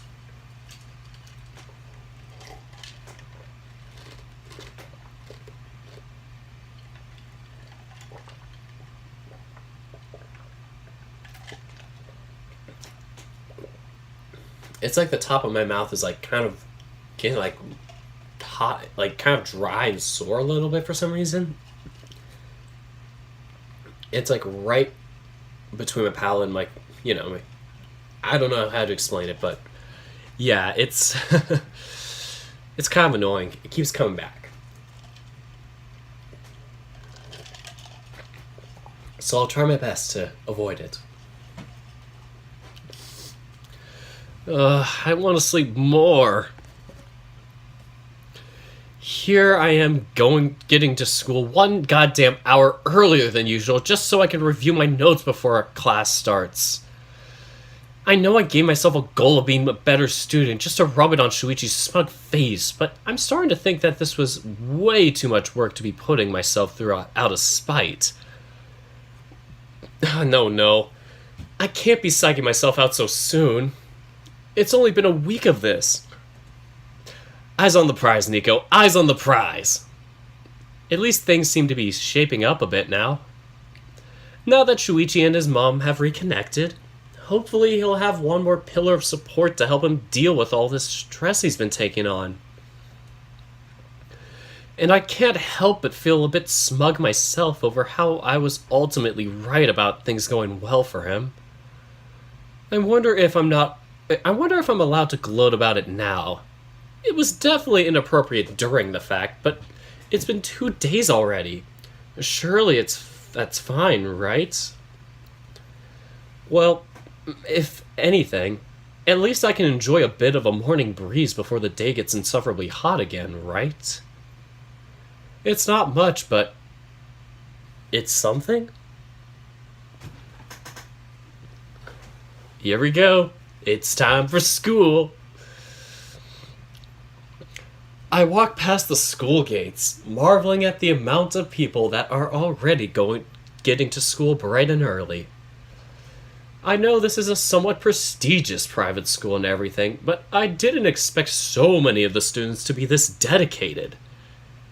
Back when I was still in middle school, I did show up this early before class, but I was one of the few that did it. It seems like a good half or more of the students in this school are super dedicated to their studies. Seriously, how the hell have I been beating these people in the student rankings? I'm starting to understand why so many people are bitter about me getting high grades.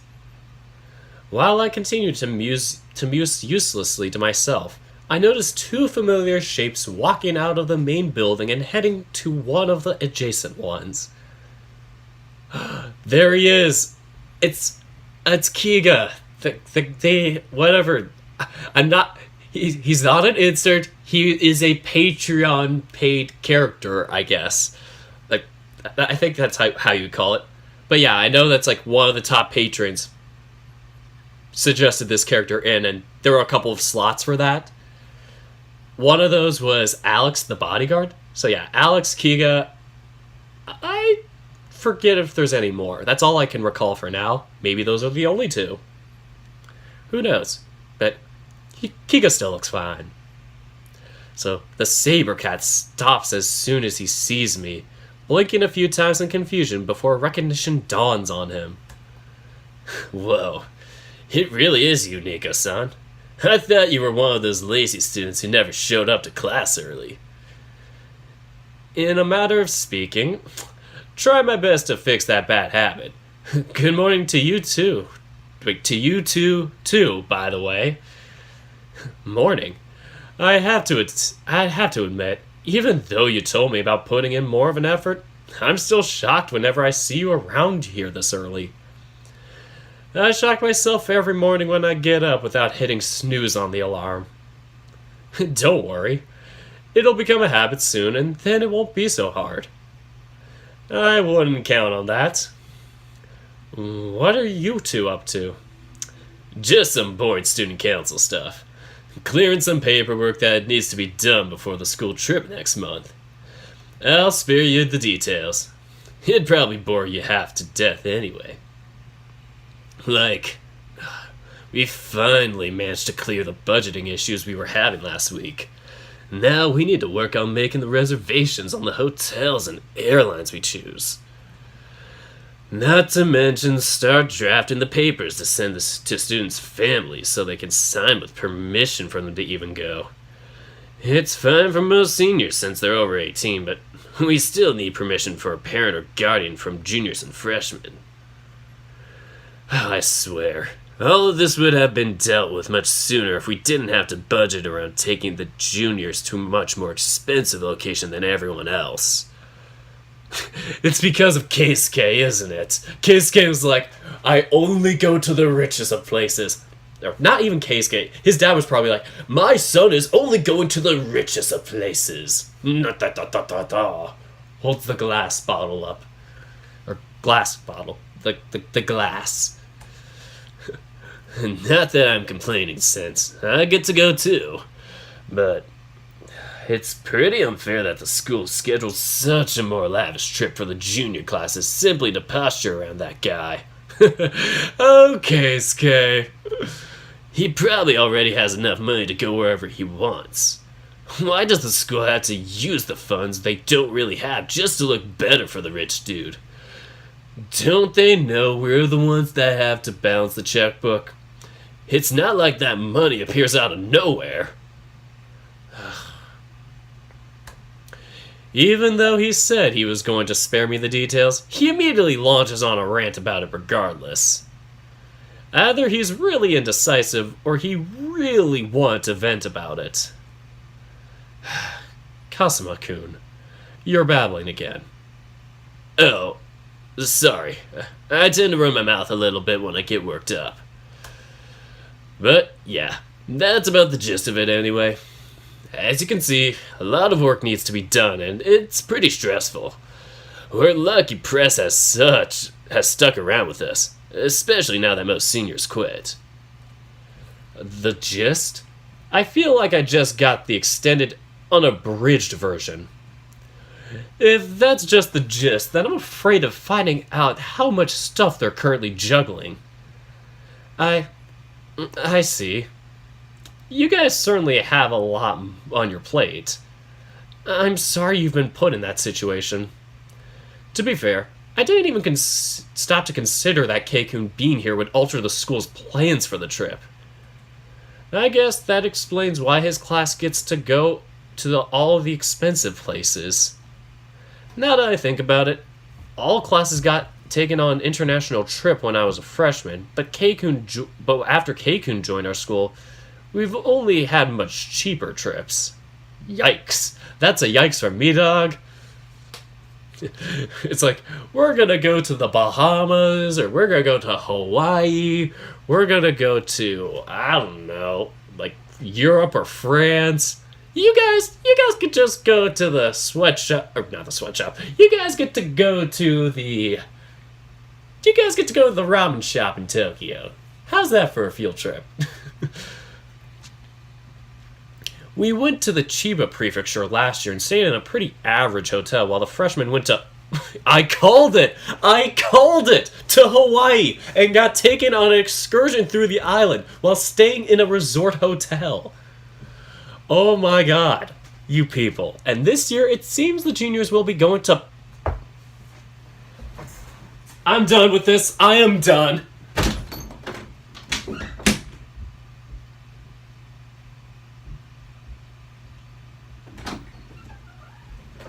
I'm sorry. Did I call this or what? I didn't even know this was gonna happen. And this year it seems the juniors will be going to Paris to visit the... I don't know French. I don't know French things. The Louvre? Is it the Louvre? How the frick do you pronounce it? Video, how to pronounce Louvre. Is it Louvre? Or is it Louvre? American pronunciation, Louvre. Oh, it's the Louvre. Oh, French pronunciation, Louvre. Louvre. That sounds so stupid. Louvre. Sounds like Hoover Dam. Not that the thing is stupid. I'm just saying, like, funny pronunciation. I'm not against French people. Okay. And so, in this year it seems the juniors will be going to Paris to visit the Louvre, Eiffel Tower, and other places while the seniors are being taken to Okinawa to see an aquarium. That sounds so goddamn boring. Holy shit. It's like, hey, we get to do international trips, and then it comes to our year. Nope, we're just gonna go to a local prefecture. That reminds me of my middle school trip. Literally, our middle school trip for 8th grade, every year before us went to Washington, D.C. We didn't. We only got to go up to Sacramento via driving on a bus. Not as fun. Anyway, man, the bias is really apparent here.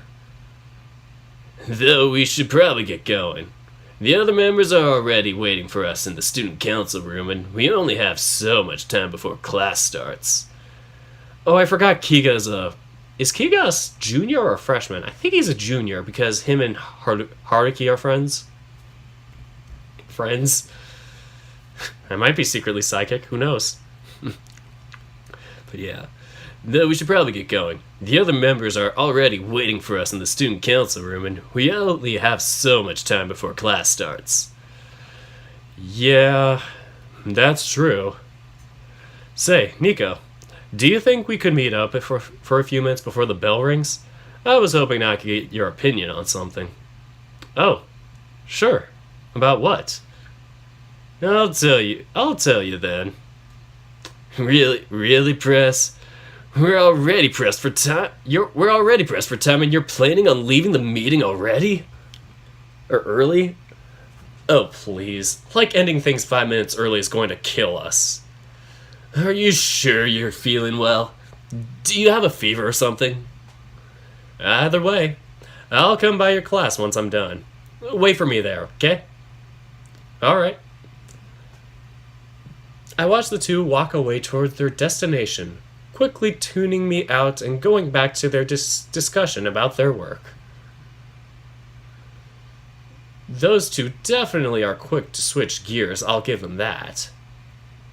How can they focus on their work again so quickly and intensely? That's definitely a bit weird. Are they secretly robots or something? If Kiga had a root, would you take it? I would be curious to check it out. I'm not sure if I'd play it here because I'm already busy with everything else, but I would be intrigued. Kiga, or even Haruki a little bit. I get the same vibes of daddy issues with the two of them. Yeah. Anyway. As expected, as soon as I walk into my classroom, I see the usual assortment of early risers that I've gotten used to seeing here in the past week. About half of the class is here this early, which is a shocking enough number. At first, most people were equally shocked to see me here at this time, but the shock has slowly died down over the past week and morphed into a mild consternation. I get right to work, pulling out my notebooks and going over my notes. Trying to redo them is proving to be much more of a pain in the ass than I thought it'd be. God, that sounds like so much work. I considered asking Gin to let me borrow his since they're so detailed and easy to read, but since this is a mess of my own creation, I decided the right thing to do is getting myself out of this hole myself. What if Kiga and Jun are secretly brothers? What would you do? Oh my gosh. Well, you're asking all the hard questions. I don't know what I'd do. I'd just be more shocked. I'd just be like staring at... I'd be looking at Jun's mom and being like, who the hell do you sleep with?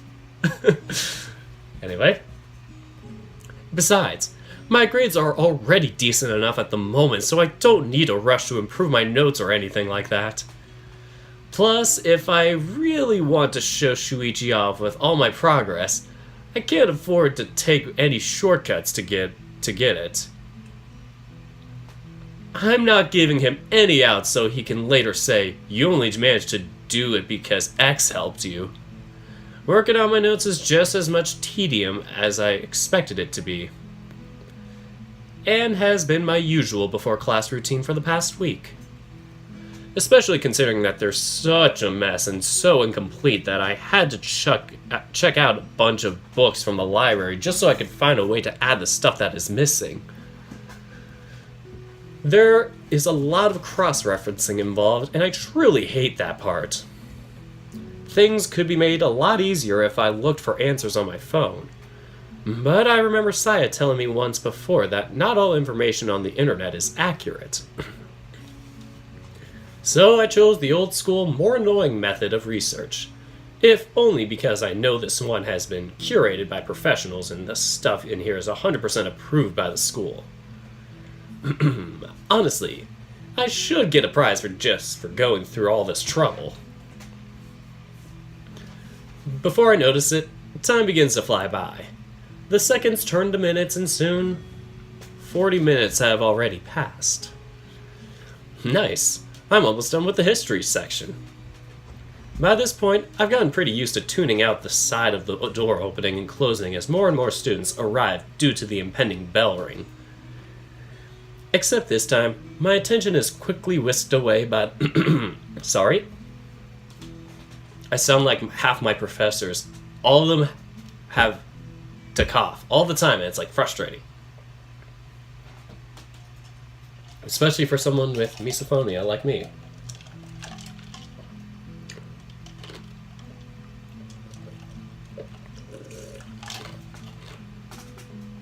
I'm the opposite of Nico.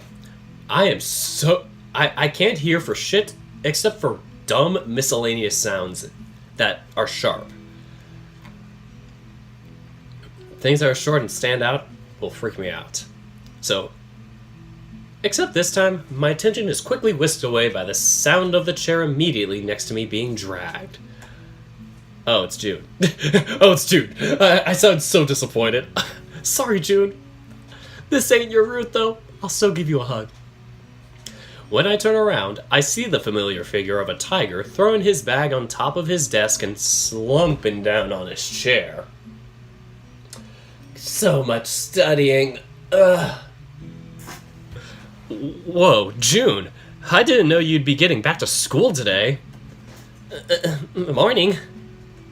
Yeesh, are you doing alright? You look even more out of it than you did yesterday. I'm fine. I'm just really tired. We managed to get the whole group together yesterday to celebrate Keisuke's birthday. We went to the movies, karaoke, dinner, all previewing the next Keisuke update coming out in June. The whole thing was a lot of fun on its own, although it felt like June was only going through the motions. He didn't seem anywhere as excited as he usually is and looked exhausted most of the time. That's what you said yesterday. It was also true yesterday.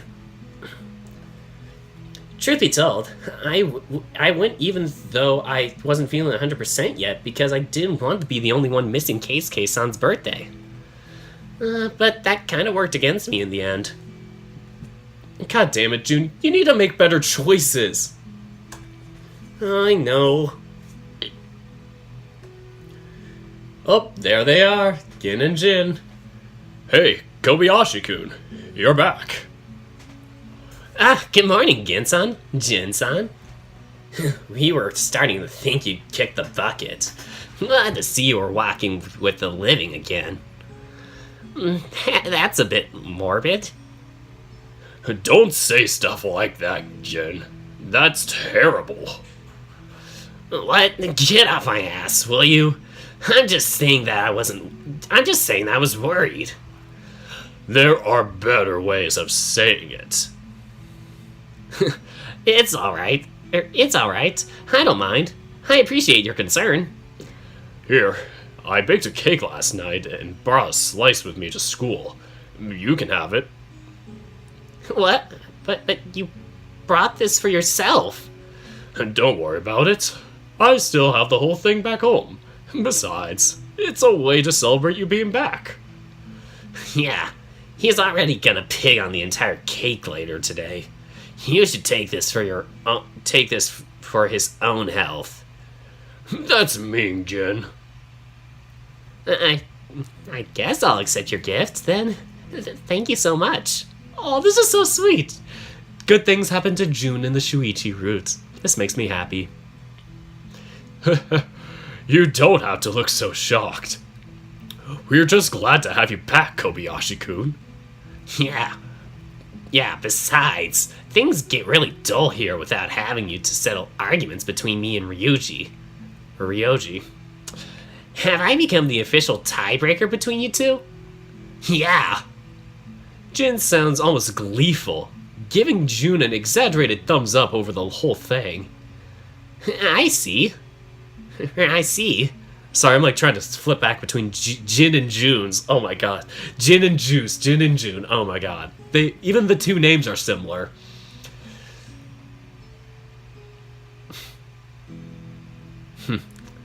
Oh, Jonathan, you ask me so many questions. I gotta finish this right now. So, I see. We'll talk a little bit more later, okay? I still need to go with Jin to the faculty office to talk about a few low grades he got. You don't need to announce that to everyone. It's not like they can't see your grades on the notice board in the first place. Oh, then we got the girls. It's the girls. Get to see some girls in this novel.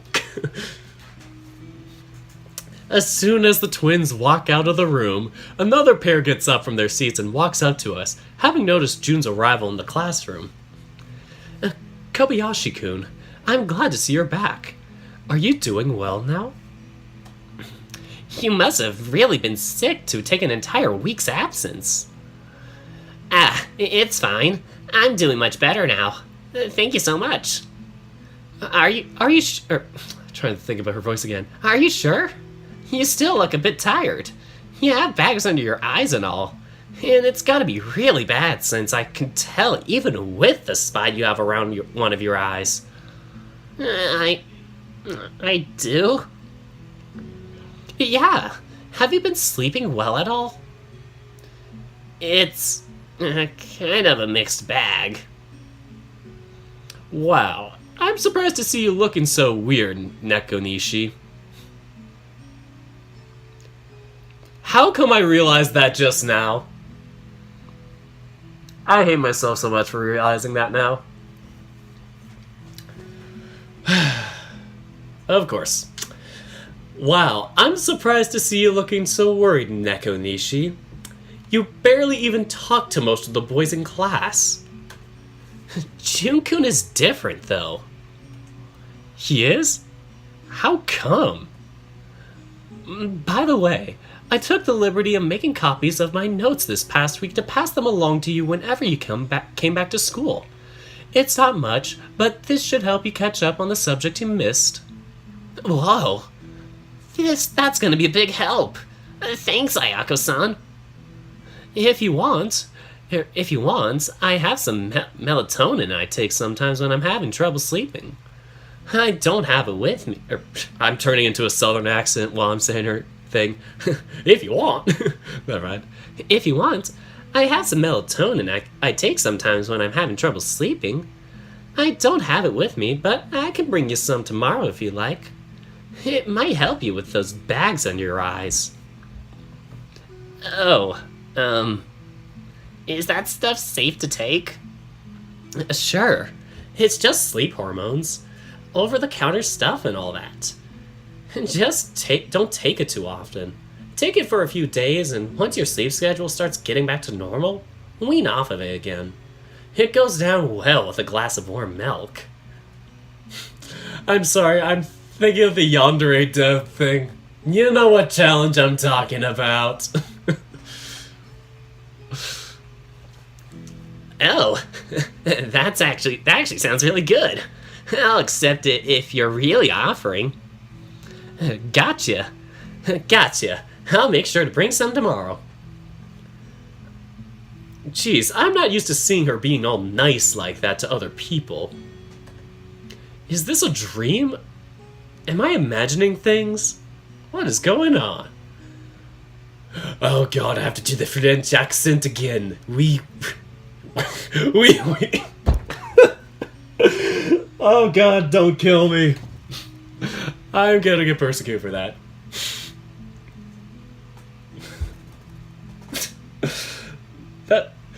How to be racist in 1 second.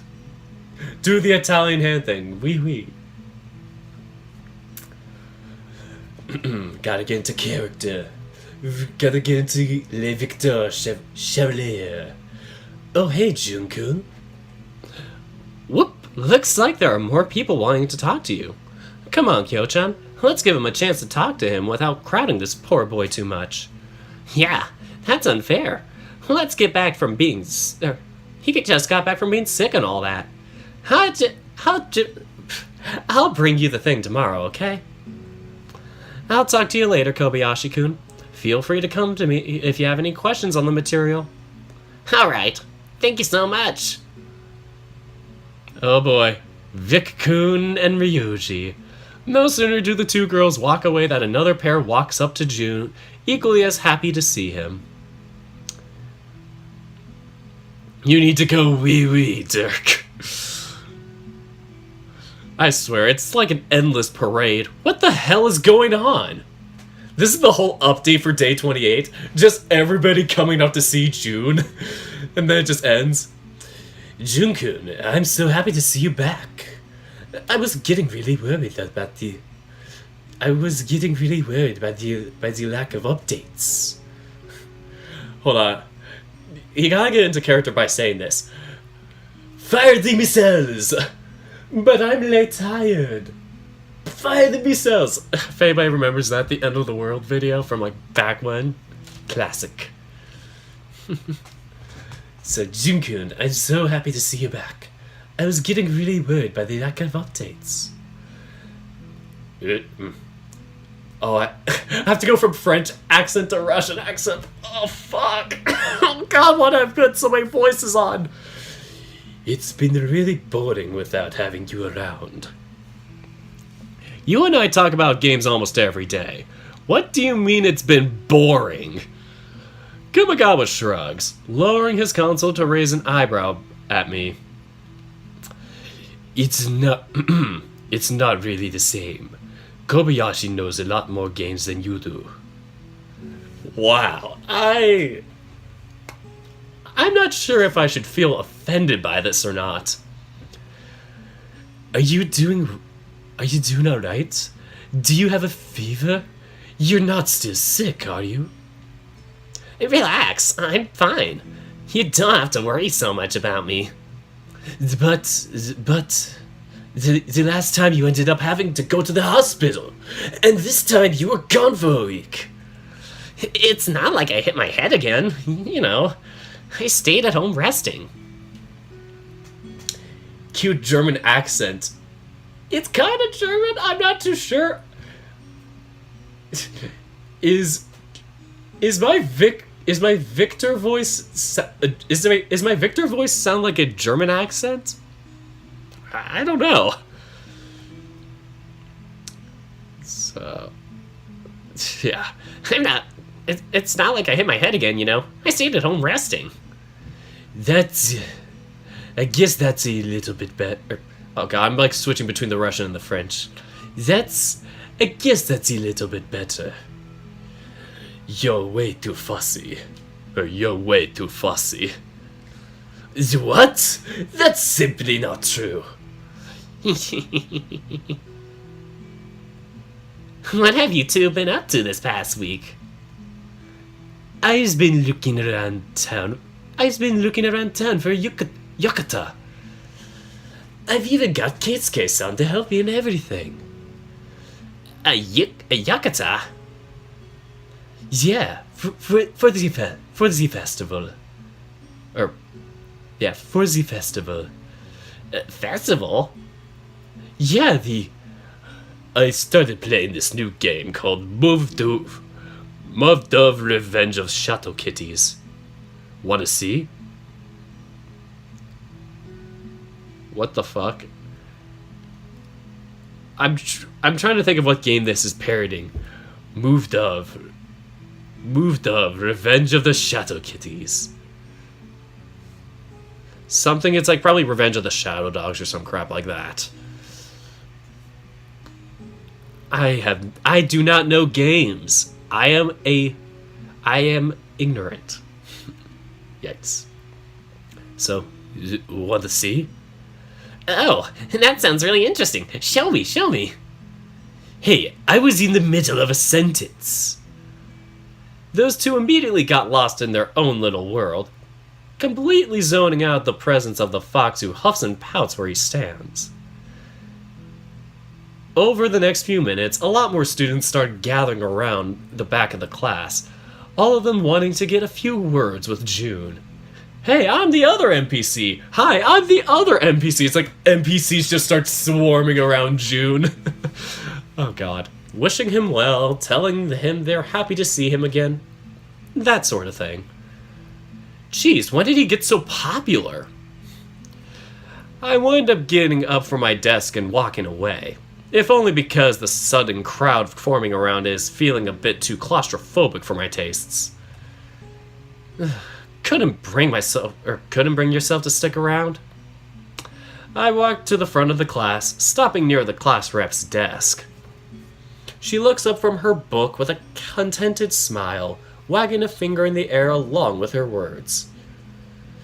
Yeah, it got to be a little too much.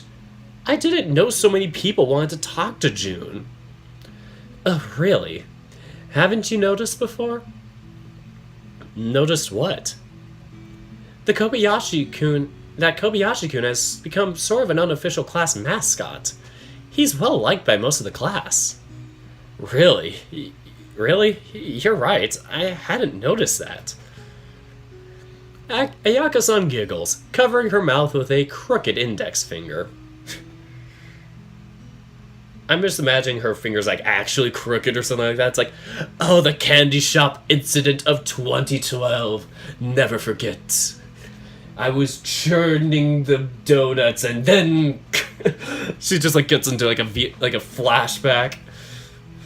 Oh no, June being surrounded by T-posing animals that only speak in ones and zeros. Don't scare the baby like that. Don't scare him like that. I guess you don't pay enough attention to notice. It started pretty slowly, but it's almost like once he managed to settle into your group, he started interacting with more people little by little through you. Now he's loved by nearly everyone. Damn. You go, June. Now that I think about it, I guess June really is the kind of guy that I'd picture being surrounded by lots of friends. He's likable, cute, bubbly, energetic. He really is the type to be popular after all. I guess we're very different in that regard. He might just be very lucky to have June walking around as a permanent member of the group. If I'm not careful, he just might end up being poached by someone else. I sneak a quick glance at the door once I hear a sound of it opening, drawn away by my curiosity, especially now that I don't have my notes to focus on and keep me rooted. I see Shuichi's head peering inside, looking around the room for a second before his eyes settle on me. He raises a hand, making a gesture to call me over with a smile on his face. Oh, sorry, it looks like I'm being called. Don't be late for class. I'm just gonna be outside. Make out sesh.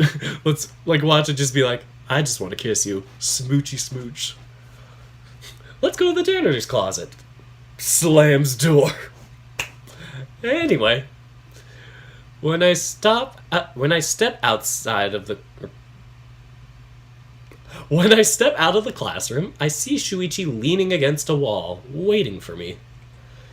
Due to the time, the hallway is already mostly deserted, with the majority of students having headed to their individual classrooms now that the bell is so close to ringing. Hey there. Hey, you said you wanted to talk to me? Right. Shuichi muses for a few seconds, a low humming noise echoing from his throat. Smacking his lips, he looks straight at me, his expression quickly changing into a dejected sigh.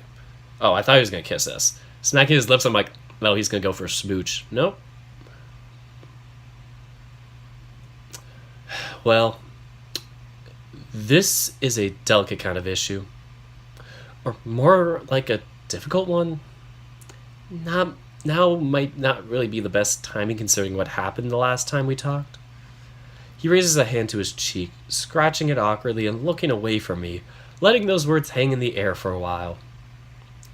I wanted your opinion on how I should formally announce my quitting to the volleyball team. Don't.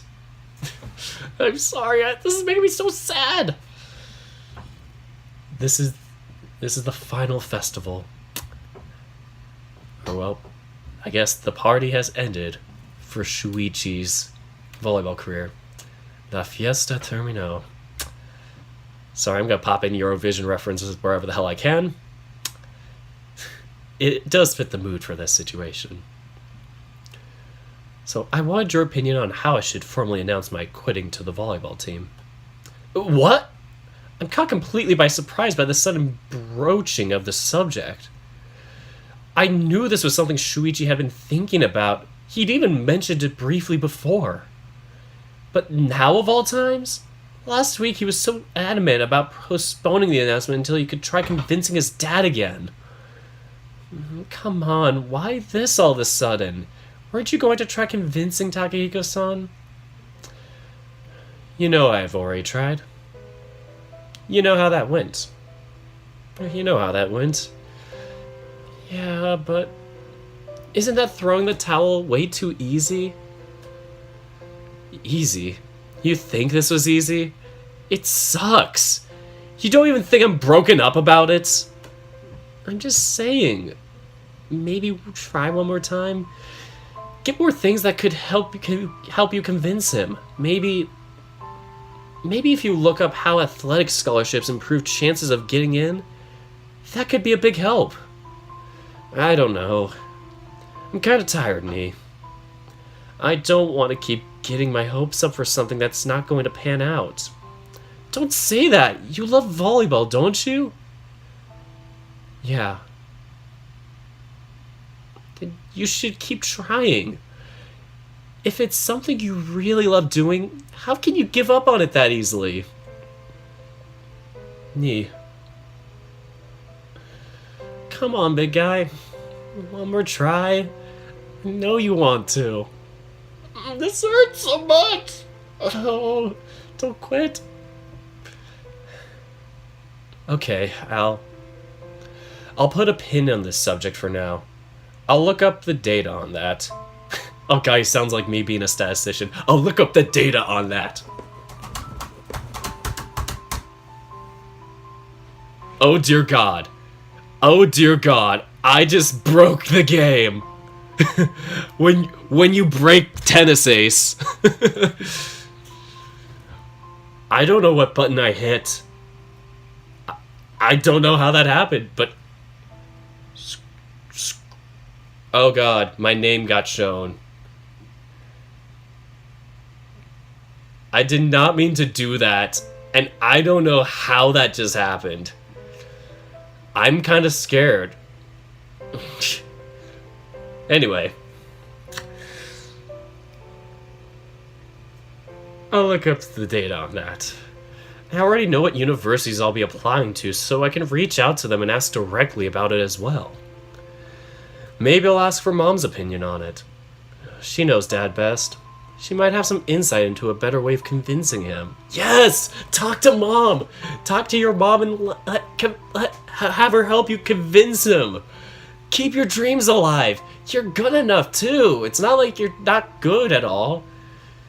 Ah, God, you gotta keep your dreams up. This is what you wanted to do your whole life. Maybe I could even contact the scout from the Panthers that approached me and ask him to make a written offer that I could present to Dad. Yeah, that's all I'm asking. Don't give up yet. You still have a lot of options at your disposal. Thanks. I really do appreciate all your support. Aw, come on. It's not a big deal. Actually, it is. Huh? I know I can be a bit of a pain in the ass sometimes. I know I can have a temper. It's hard for me to talk about certain things because they hit too close to home, or they're a sore spot, or something. I don't want you to feel like you had to stand on eggshells around me. It's just that with everything going on, it's hard to think straight sometimes. That's why you're dating Nico. I'll stop. I'm under a lot of pressure, Nee. From all sides. School, sports, council, home. It's hard. I know. I'm here for you with whatever I can do to help. Sometimes I might do or say things you might not like. I just hope you know that I really am trying my best to help. I know. Sometimes it might be hard to accept and I might need some time, but believe me, I know. You don't have to be so hard on yourself. I understand that. Besides, we're in a good place right now, right? Sorry, just scratching something. Right. I think so too. Though I wasn't planning on saying anything because I didn't want to jinx it. Oops, guess I'm screwed it up now. And here I thought things would work out between us and we'd get married. What? Oh my god, relax. Your face just got so red all of a sudden. Same-sex marriage isn't even legal in Japan, you dumbass. Oops. Oh, right. I guess that's true. You really take the silliest thing seriously. You're adorable, Nee. Oh, shut up. Right. No praising. Got it. I should probably get going, though. It was nice to talk to you before class. It definitely helped to get an outsider's perspective about this stuff. I'm glad to have helped. You can come to me at any time. I'll keep that in mind. See you at lunch. See ya. I watched Shoichi walk away and into his classroom, leaving me by myself in the hall. I can't help from having a big, goofy smile on my face as I watch him leave, feeling very happy that I was able to help.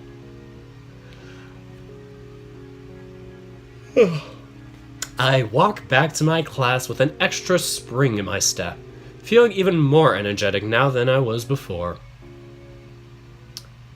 Shima-sensei with the book just fucking smacks you with it. You are late! Shima-sensei has just arrived to our class, as the first period of the day came to an end. He carries his usual stack of books to the table, dropping them haphazardly on it before turning to greet us. To grate us. Sorry. Good morning, class. I hope you all had a great weekend and are feeling refreshed so we can go at it again. Although before we begin, is Mishimaya present? Ooh, that's me. A few heads turn in my direction. Everybody's next snap back. What did he say? A few heads turn back in my direction. I quickly pipe up from my seat on the back. Yes, sir. Good. I just got word from Katsurage-san that she'd like to speak to you.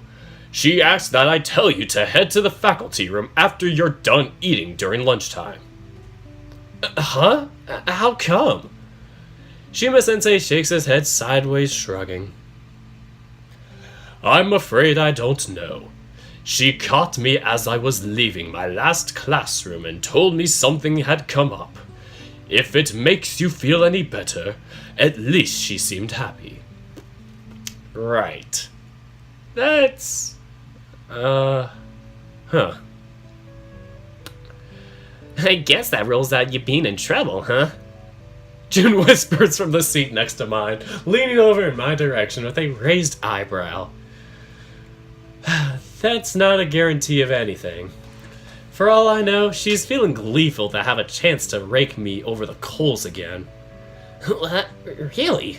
But she seems like such a nice lady. Oh, June, you poor innocent baby. She's a sadistic monster. No one has ever yelled at me as much as she does. That's only because you're constantly pissing her off. Jin, the second biggest victim of Katsurage-sensei's lectures, and the person who sits directly in front of Jun, turns back to look up at me with a smug look on his face, the edges of his lips curled up. Mind your own business, Mouse. Stop barking so loud then, dog. I know you all at the back think you're being really sneaky, but I can still hear whispering.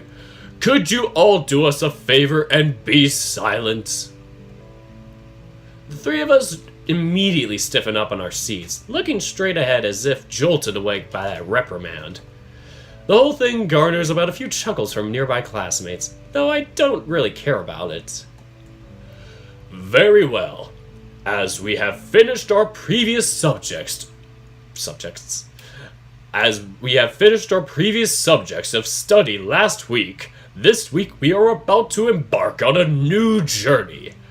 Going through the bygone era and studying the remnants of a long-forgotten kingdom, left only as a picture in the annals of history. I wasn't gonna say it like that, chat. Just thinking about it is enough to make me feel emotional. Just a tear comes from his eye.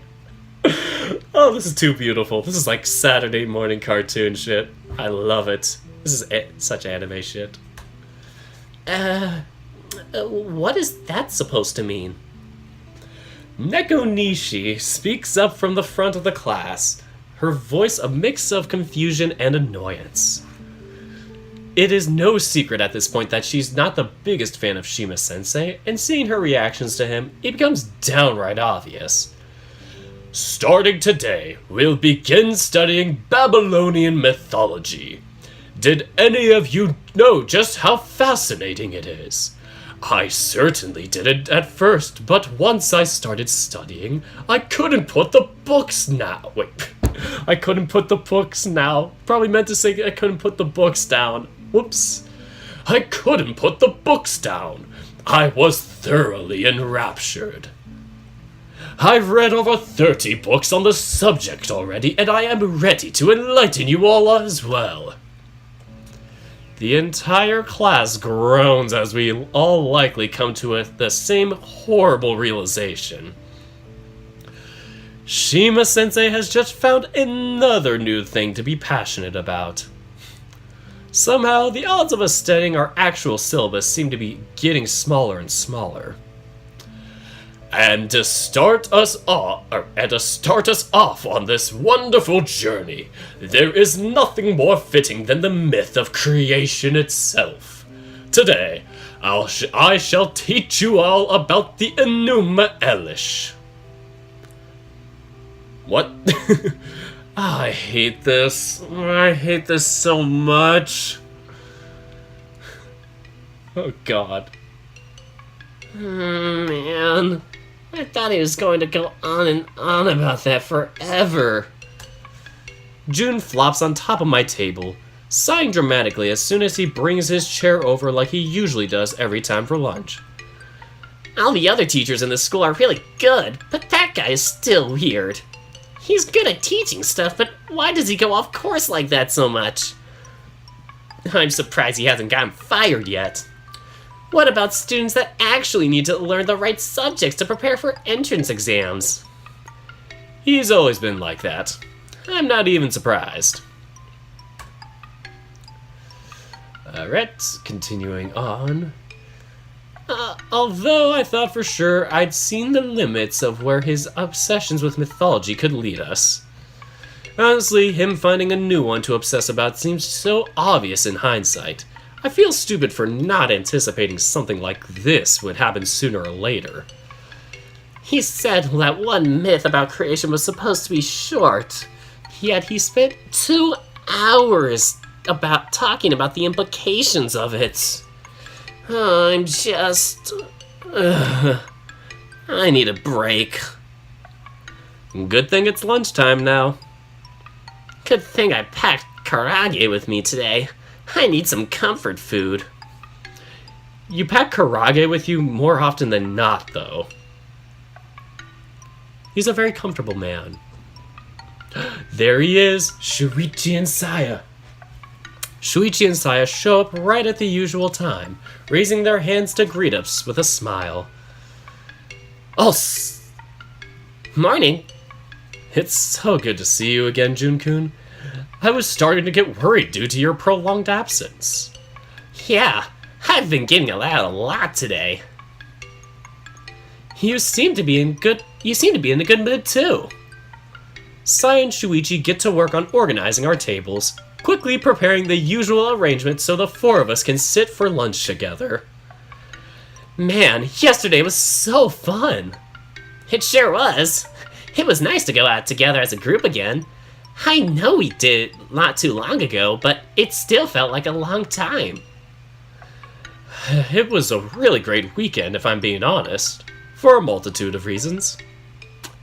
I'm still so happy that you finally went to see your mom again. I want to visit Sachiko-san too next time. I bet she'd be thrilled to see you again too. She spent a long time talking about Nico after he left.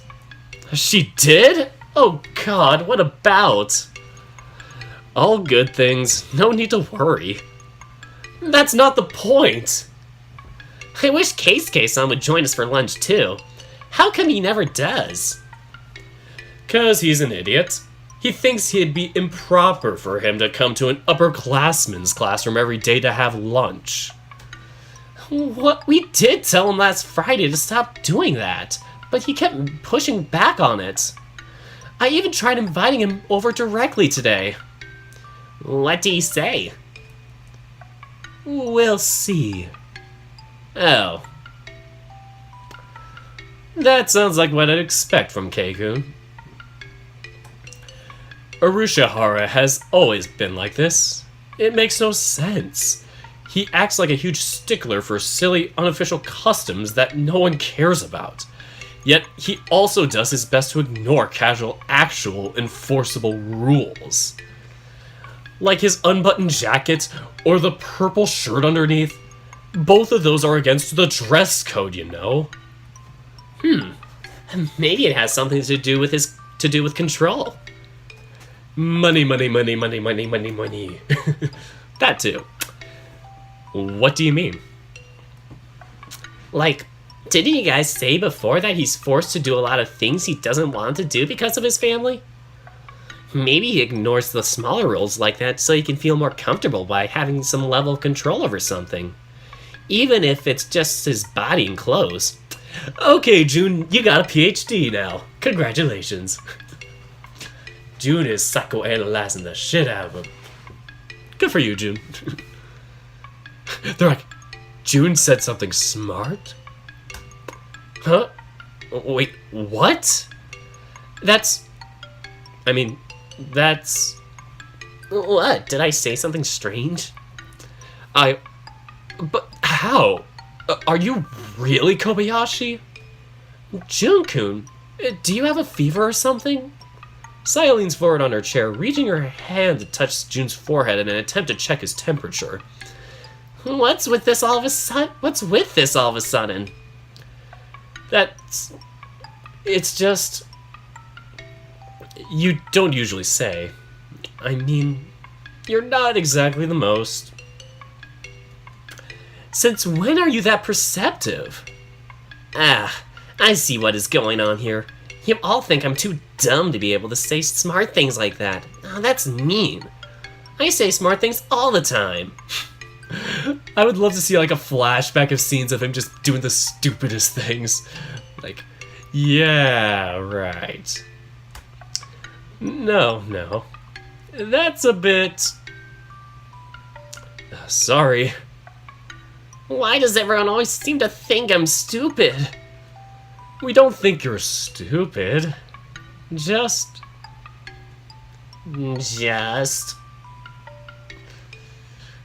Not the most attentive? Yeah, that's it. That's exactly what we meant. Yeah. It's nothing bad. Or it's nothing bad. You guys are horrible. Oof. It's been a while since I've seen that shake. Sorry. There's a reason why he's an idiot friend forever. If anybody gets my reference. Idiot friends forever. We didn't mean to make you upset. I'm sorry. There's no way I could have reacted differently. I'm not used to hearing this level of reflection and insight from June.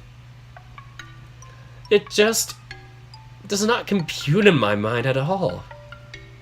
I'm sorry, June. I get the feeling we're still underestimating you even this far into our friendship. Hey, I just remembered. Do you guys have any plans for the Lunar Festival this year? Oh, right. The Lunar Festival is at the end of the month. Lunar Festival? What's that? Nice save, Saya-chan. The relief is very noticeable across our table as June's attention is easily whisked away by the shiny new topic that was brought to his attention. Ooh, pretty topic. Yeah, Saitama holds a Lunar Festival every year sometime around June or July. Last year it happened halfway through June, so we thought it'd be the same as this year. Turns out it's gonna be a few days before the end of the month. Man, that brings back memories. The three of us used to go together every year when we were kids. I remember, Nico-kun always used to stuff himself with cotton candy and takoyaki and would get sick after. Ugh, why did you have to remind me of that? I just feel sick thinking about it. And yet you did it 5 years in a row. Nico, you dummy. I was 8 at the time. Give me a break. I'm surprised you don't know about it, Jun-kun. Didn't you say your family was from around here? Maybe we went once or twice when I was really little. I think I remember something like that, but I could be wrong. After I started getting serious about competing, I didn't really pay much attention to that sort of thing. I had very few hobbies outside of the piano. That's a shame. Maybe we could go together this year. Nico and I actually talked about the possibility a while ago, and I took him to the Shopping Districts Festival. I forgot they still did those. Don't they get smaller every year? Yep, but they're still really nice. Just on a small scale. It's a good way for them to drum up some movement, too. Oh yeah, that one was a lot of fun. You even got me General Yamato II back then. Did you really name your fish that way? You never mentioned that. It's in memory of Captain Yamato I. He ranked up? I was originally going to call him General Yamato the Great II, but it didn't sound that good. I don't even know what to say here. Is Yamato that emerald-colored fish you showed up back in April? That's all you have to say about it? Yep, the very same. Ugh, everyone's totally tuning me out. Why do I even bother? That's because we don't want to hear you complain about something we're both fond of. Whatever. We should still get together this year for the festival. It could be really nice, yeah. It would be the first time we go with Aki, Urashihara, and Junkun, too. Our group has doubled in size. Our group has doubled in size. Yay! I totally want to go. We can definitely discuss plans for it. Oh, I know. We should all get yukatas this year, too. Yeah, that sounds like so much fun. Hang on. We don't even know if we're gonna go yet. How are you already... Yes, I stand behind this 100%. It's not a real festival if you don't have yukatas. Even you. Hey, when we went to the Shopping Districts Festival, I did tell you that I wanted us to dress in yukatas if we went to the Lunar Festival this year. Fair enough. A few minutes later, the conversation around the table continues at a breakneck pace, with everyone throwing ideas around for future plans. It seems everyone has gotten enamored with the notion of going to the festival. The chatter has mostly been centered on that while we eat. While I don't really want to go, as I continue staring at my now empty lunchbox, I sigh, knowing I can't postpone it any further. Sorry to interrupt the conversation, guys, but I'm gonna need to dip out for a while. How come? Did something happen? Oh, right. You were asked to head to the faculty room after you were done eating, weren't you? Yeah.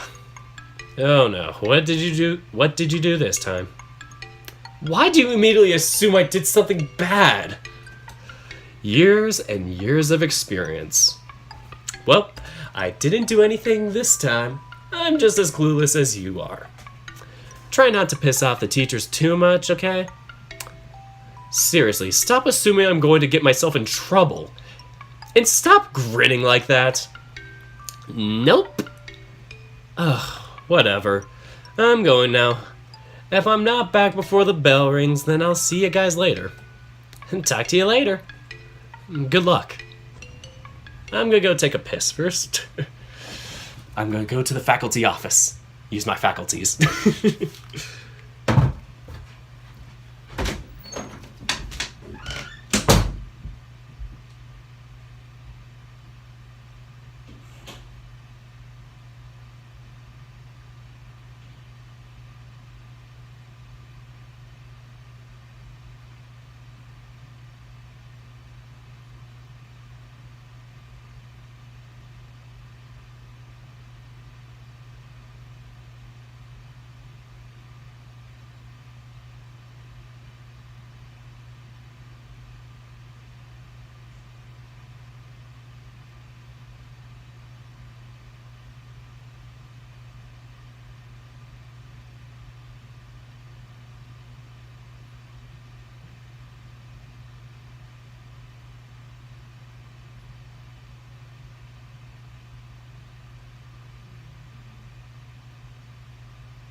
That wasn't too long, was it? Sorry about that. Alright, we're going to the faculty office. I knock on the door to the faculty office, opening it and peering inside.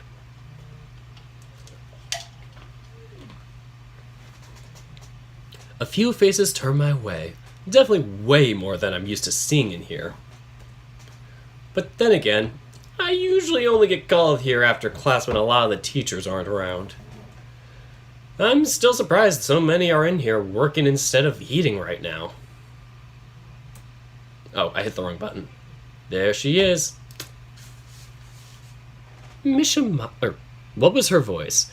Mishimaya-kun, please come in. Sit. Why is it muted? Or did the song just stop? I'm very clueless. Katsuragi-sensei, the only one that had called me in here, beckoned me over as soon as she noticed me.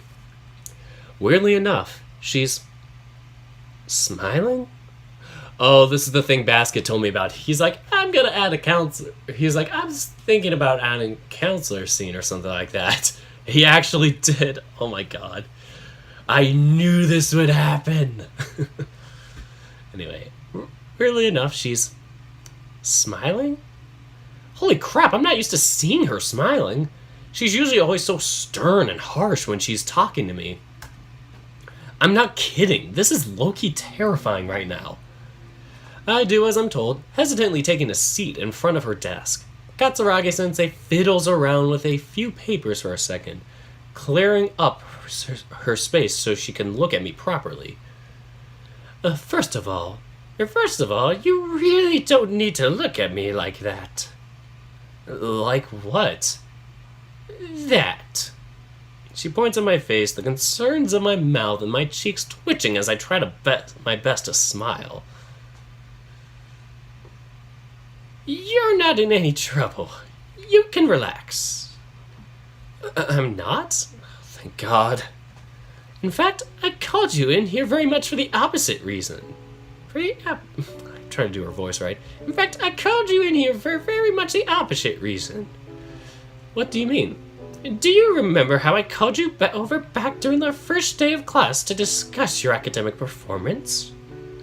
I recall something like that. Katsuragi-sensei shakes her head, placing a hand on her chin and scratching it with her index finger. Well, to be totally honest, I had pretty much given up on you already. What, seriously? Yes, what were you expecting?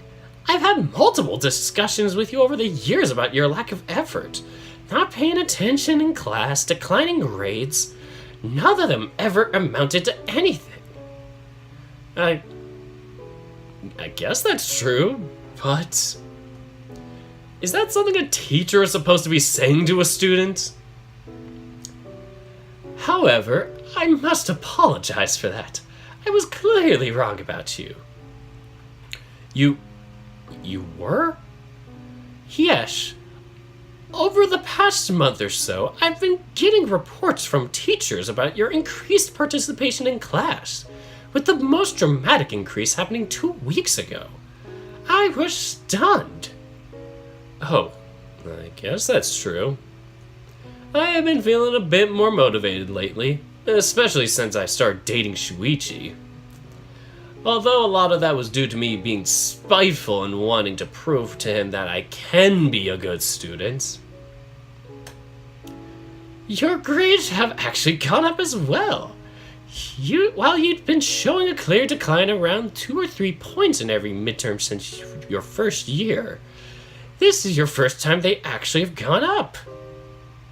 It's true that I've been studying a little bit more lately. Katsuragi-sensei nods, smiling once again. The smile on her face is kind, and warm, and genuine. It makes me feel butterflies on my stomach for a second. I've never seen her looking so gentle. It made me very happy to see that development, and it wasn't in just 1 or 2 subjects either. There was marked improvement across the board. Since your grades when you first joined were so high, you hadn't exactly come at risk of flunking thus far, but at the rate you were going, it really did seem you would fall below passing grade before the end of the year. Really? Yes, here. During your very first midterm exams as a freshman, your average grades were all subjects put together, or it's 94 back then. Then, and every subsequent midterm, they went slowly down. 91, 89, 87, 84, all the way down to 81 on your last midterm as a junior. I don't like where this is going. At the rate you were going, I fully expected you to score around an average of 78 points on this midterm. For all your junior year, your grades were painfully average for someone of your potential. Well, but I'm qualified for the advanced classes and everything this year. That was our attempt of incentivizing your studies. It wasn't based on your current achievements, it was your potential we were looking at. But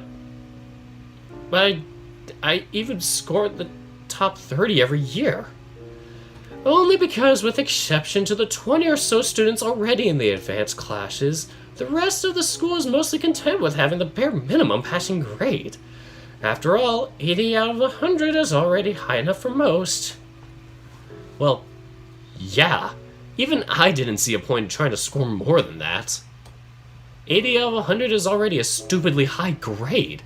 It's this school that's way too strict with their minimum passing grade. I'm sure you already know this, but in most cases, students only try to keep the minimum grade necessary to pass at all times. Most of the time, if a student is capable of passing the entrance exam, they are nearly guaranteed to graduate. Yeah, I guess the entrance exam was the hardest one I've taken in my time here. Katsuragi-sensei nods, pressing her lips tightly together. Yet, despite thinking you were about to start seriously struggling this year, not only has your attitude in classes changed tremendously as of late, your average score on this midterm has gone all the way up to 90 points, rounded down. That's an increase of 9 whole points since your last midterm. Oh. Wow. I didn't know there was such a big difference.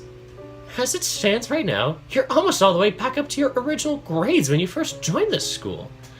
Back when you could easily place in the school's top 10. Damn. I didn't realize any of that. I guess it's true that even before coming to this school, I'd grown so unmotivated that I didn't even bother to check my averages. So long as I was passing, it was good enough for me. Things were apparently about to get bad for me, and I didn't even notice that because I didn't care enough to. Just thinking about that is scary. I guess I've had some more incentive lately, or at least didn't feel as unmotivated. Which is great. Whatever it was that caused this change, it will hopefully continue to drive you from this point on. Yeah. Oh god, this is really not a good time for me to be hearing this. With that said, this was the main reason I called you over. Oh crap. It wasn't? It wasn't the main reason I called you over. It wasn't? There's still more to this? What else could she possibly have to say? I have received word from a university in the Americas that wished to scout you for their tennis program. They'd apparently tried contacting you directly, but as you never responded, they decided to reach out to the school instead. Wait, huh? What do you... Of course we've already followed through with checking their credentials. Oh, in the Americas. I was like, that's Canada. That's not America. Oh my god. It's an institution based off of Vancouver, Canada. The school is very prestigious in the country and has recently made a push-up to scout prominent athletes from all over the world. Their tennis program has apparently become quite competitive over the past 5 years, and they've been investigating a lot in infrastructure, coaching, and development. All of these are certain to be quite beneficial to someone like yourself. There's a lot of information all of a sudden. Plus, no entrance exams. You just fucking wing it. You just apply and BS an essay and say you're the best person ever. Good old American schools. It's not like I haven't gotten endorsement or sponsorship offers before, but I don't remember anyone ever reaching out to me to try and scout me to their school. I'm sorry, but I don't have any plans to attend college. I plan on going pro immediately. Yes, I am aware of that. However, I believe it might still be in your best interest to think of their offer carefully. The school is interested enough in you to give you a full scholarship, along with access to the best coaches in their institution, all already paid for. They are? Yes, they've also shown a willingness to give you flexibility around your score so you can pursue your professional debut alongside your studies. Not to mention giving you guaranteed entrance, no need to take any kind of exam. Come on, it's an American university. They don't do exams. You just do a frickin' essay. And then they accept you for athletic stuff too. That's also the case. I had to get in academically because no one wanted me for sports. Is that considered a generous offer? It sounds like it is. Katsuragi-sensei looks me right in the eye, her face neutral and serious for the first time in the conversation. It is an impossibly generous offer, the kind most could not even think of receiving. The amount of concessions they are willing to make to have your own name on the roster is staggering. Their infrastructure is also good enough to put most professional tennis training facilities to shame, according to your coach. I don't even know what to say. How generous are we talking about? Would you like me to run you through the numbers? Yes, we are. This is called Tennis Ace. We actually play tennis in this novel. Yeah, our character is a tennis player. Oh, my red panda Sona? No. But I play volleyball, so that's my thing. For me. So, would you like me to run through the numbers? I nod hesitantly, swallowing loudly and unsure of how to process all this information. The first thing you must know is that international students such as yourself fall into a different price bracket than domestic students. Oh yeah, it gets expensive out of state, and then international. That is a big load. The first thing you must know is that international students such as yourself fall into a different price bracket than domestic students. International students tend to pay much higher costs as their studies are not subsidized by taxes. Yeah, right. In that case, the basic cost of tuition, student fees, and the basic textbooks and materials comes out to around 33,000 American dollars. That is the equivalent to 3.5 million yen. 33. Wait. His entire tuition with books, basic cost of tuition, student fees, basic textbooks, and materials comes out to $33,000 for an international student. Well, for me, it was like, what, 14 grand, 15 grand a year, something around that. I can't remember exactly, but yeah, it was like double that for out-of-state. Like, this is about how much it costs for domestic out-of-state people. Jesus. And then you're not even thinking about living expenses. That is like half. That doubles your price. Or like, it doubles it. It's like, you know, you have to pay a lot for living. So that is the equivalent of 3.5 million yen. Well, for the entire duration of college, you mean? Oh, honey. Oh, honey. She smirks, almost seeming pleased to hear that question being asked. Oh, the American school system is... Oh, this is Canada. Canada's better, I think, right? America's just... Americans love to shit on America if they are in a liberal state. And then everybody else that's content with it ruins it for everyone else. Anyway, she smirks, almost seeming pleased to hear that question being asked. Katsuragi-sensei pulls out a piece of paper from her desk and quickly goes over it, reading out a few more numbers aloud. Sadly, no. That is just the yearly cost for tuition and aggregated fees. There is also the matter of living costs. Student housing on campus, meal plans from the college cafeteria, health insurance. I'm guessing these don't come for cheap, do they? Nope. They do not. They go for an average of 11,000 American dollars a year. That sums it up. That actually sums up American dollars. Wait, shouldn't you be doing this in Canadian dollars because it's Canada? And Canada is like a little bit higher even. Like it's like 82 cents of 82 cents for America to a Canadian dollar. I don't know. Altogether, these costs are incredibly substantial. And there are also fees for accessing their training facilities, getting help from their coaches, trainers, physicians. All in all, you'll be looking at a cost of nearly 6 million yen a year. Oh god, kill me. That's like 60. That's like almost 70 grand a year. Oh god.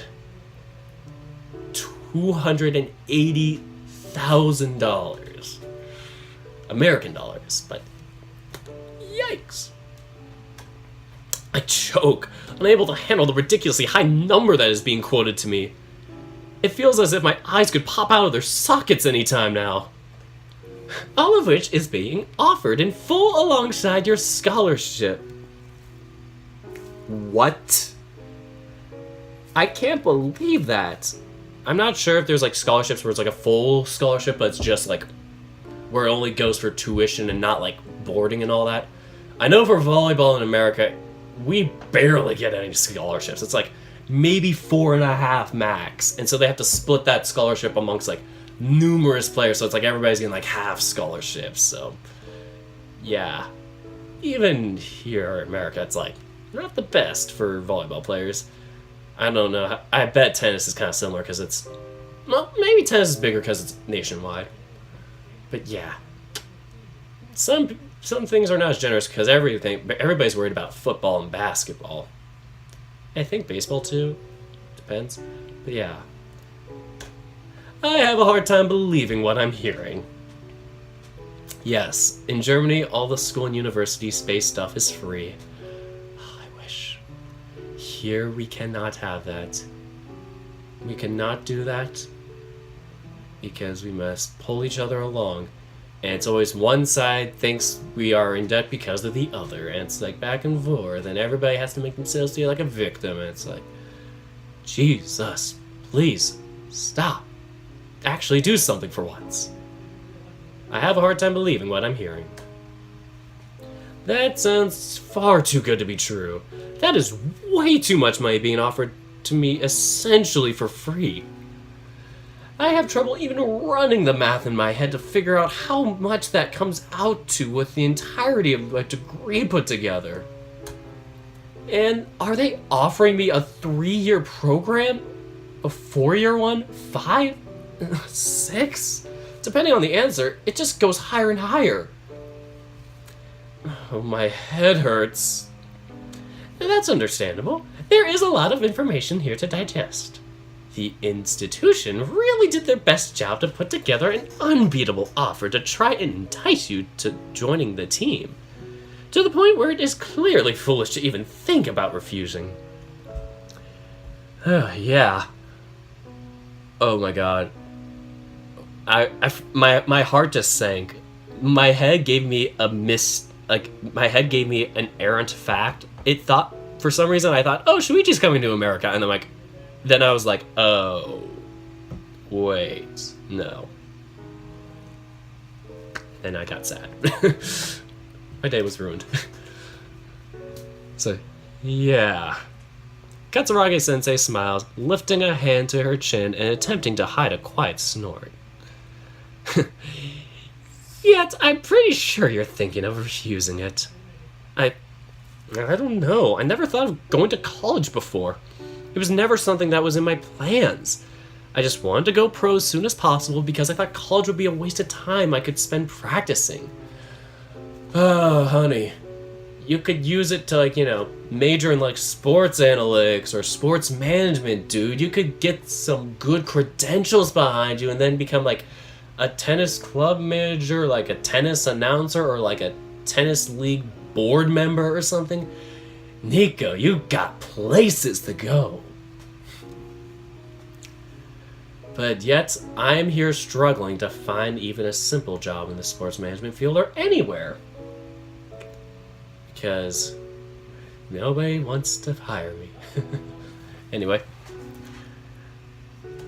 She nods, slowly and patiently dealing with all my questions, concerns, and refusals with a degree of calmness that I'm not used to seeing from her. Maybe that could be true, but as you refuse to be tied down to sponsors, you effectively have zero capital to work unless you get prize money. That means you wouldn't have guaranteed funds to pay for your living expenses, rent, food, travel to and from competitions. Not to mention no access to training facilities, coaches, doctors. Oh, all of these are things a professional athlete needs to thrive. Am I wrong? Oh, you are holding us hostage. No, ma'am. The school is offering to handle all of that for you, and you wouldn't need to wear their logo on your clothes and make pitches for them. Just when you play on their sports team and play their school matches. You just have to wear the school logo when you're playing your matches for the school. Wow, it's like high school all over again, but free professional stuff. I don't know.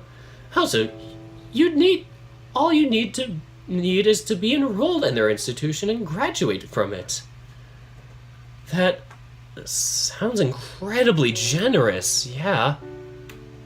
It's stupidly generous, actually. I have no idea how they could even make an offer like this to someone. It sounds way too good. Is this even real? Is this some kind of bad joke? Mishima-kun, I say this both as your counselor as well as my personal opinion. I strongly recommend that you think about this offer. It is far too good for you to waste it away on pride alone. At least take time to reflect on it. I believe this kind of environment is exactly what you need to flourish again after struggling for so long. It might do you a lot of good. What kind of program are they looking to get me into? Oh, right. I forgot to tell you that much. You are being invited to join their sports sciences program. Called it.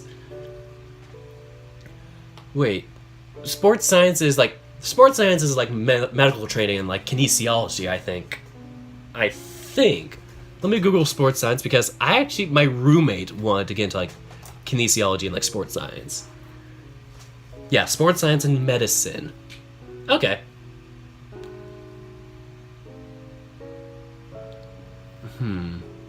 Anyway. So yeah, it's one of those things where I'm trying to get like a certificate. They don't have a minor for it, but I'm just trying to get a certificate in sports management. So it's kind of like getting an associate's in some sense. So yeah, I'm trying to get that for sports management. But then I'm actually majoring in like stats and stuff and like that. The smart things. Smart people stuff. Nah, it's actually ridiculous at times. And sometimes it's just plugging and chugging. Depends on what you're doing. So.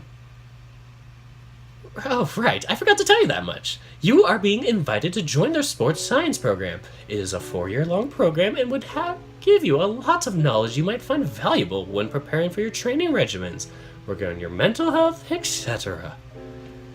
I nod, try to conjure up any and all memory I have having heard of this kind of degree before. I think Sai mentioned something about Morisaki-senpai getting a degree like that in his own university.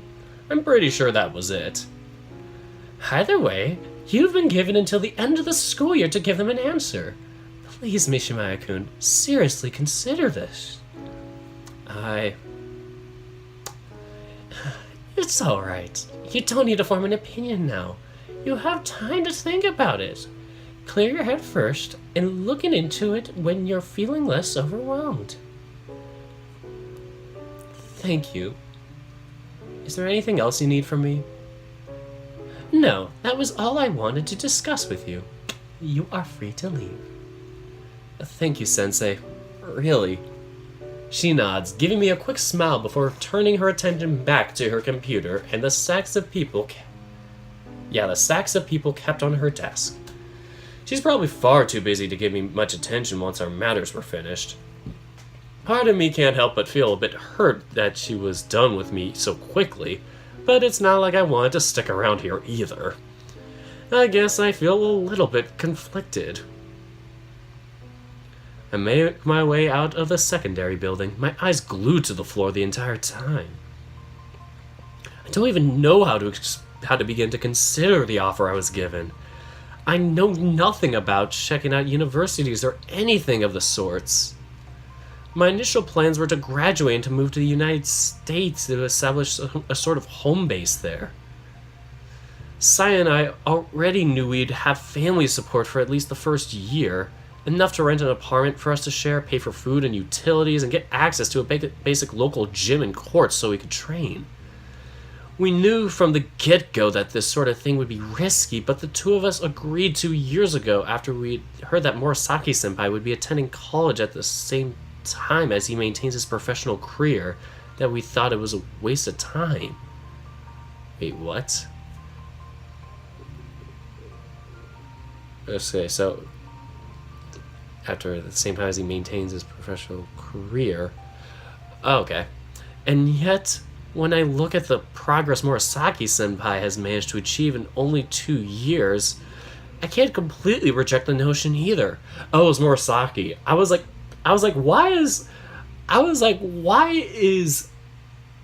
are they talking about Mika though? My brain just totally shut off. Murasaki's the tiger guy who was like the team captain like a year or two ago.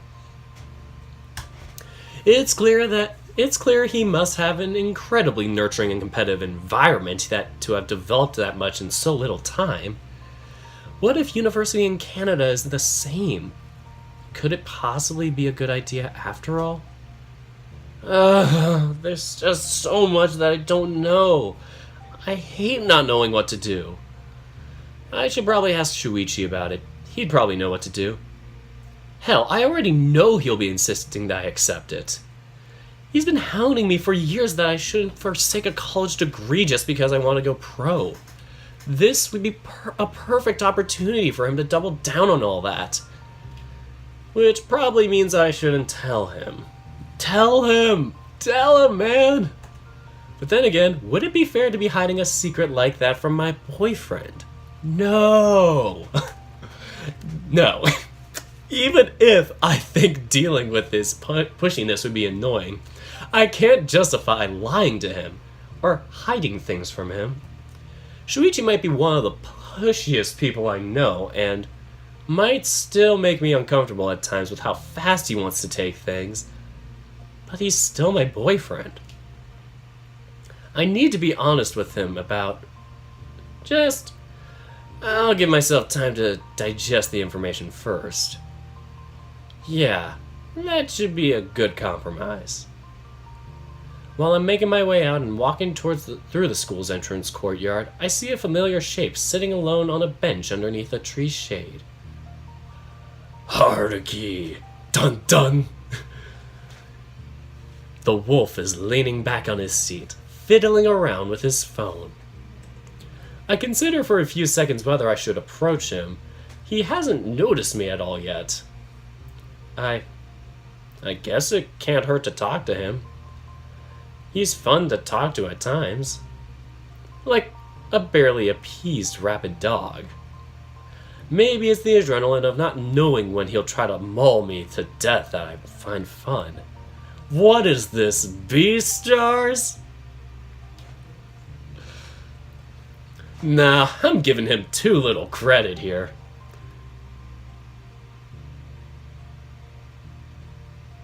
Maybe. Hello there.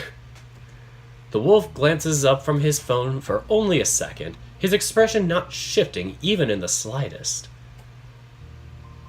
shouldn't you be with your boyfriend right now? I was called to the faculty office. It's not really important. What about you? How come you're not with your saber cat friend?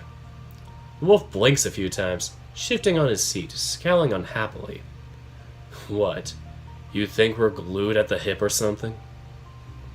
Ouch! I was just trying to make conversation. He sighs, slowly shaking his head sideways and stuffing his phone back into his pocket. I can't have people around me all the time. I need to be alone every now and again. I don't like feeling crowded. Oh, should I leave you alone then? You're fine. Stop being such a stupid worrywart. I like you because you have a sharp tongue and you don't take my shit lying down. If you're gonna be acting all mushy and weird, then I don't know that I want to talk to you. Do you always have to be such a dickhead when we talk? You can't just say something nice once in your life? There we go. Much better. Huh? He's smiling now? How come? Wait, was he baiting me into snapping back at him? What the hell? This dude is so weird. I guess if you want to be alone, that explains why you're all the way outside. It's nice here. Plus, now I know that every time I try to go to the rooftop, there's a chance you'll be there. You really don't sound like you want to talk to me.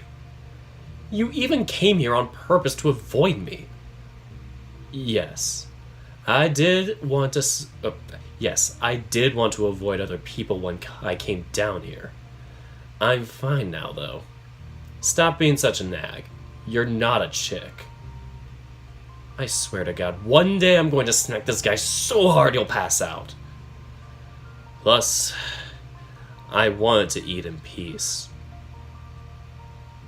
He reaches behind him and grabs a clear, disposable lunchbox, the kind that you buy in convenience stores.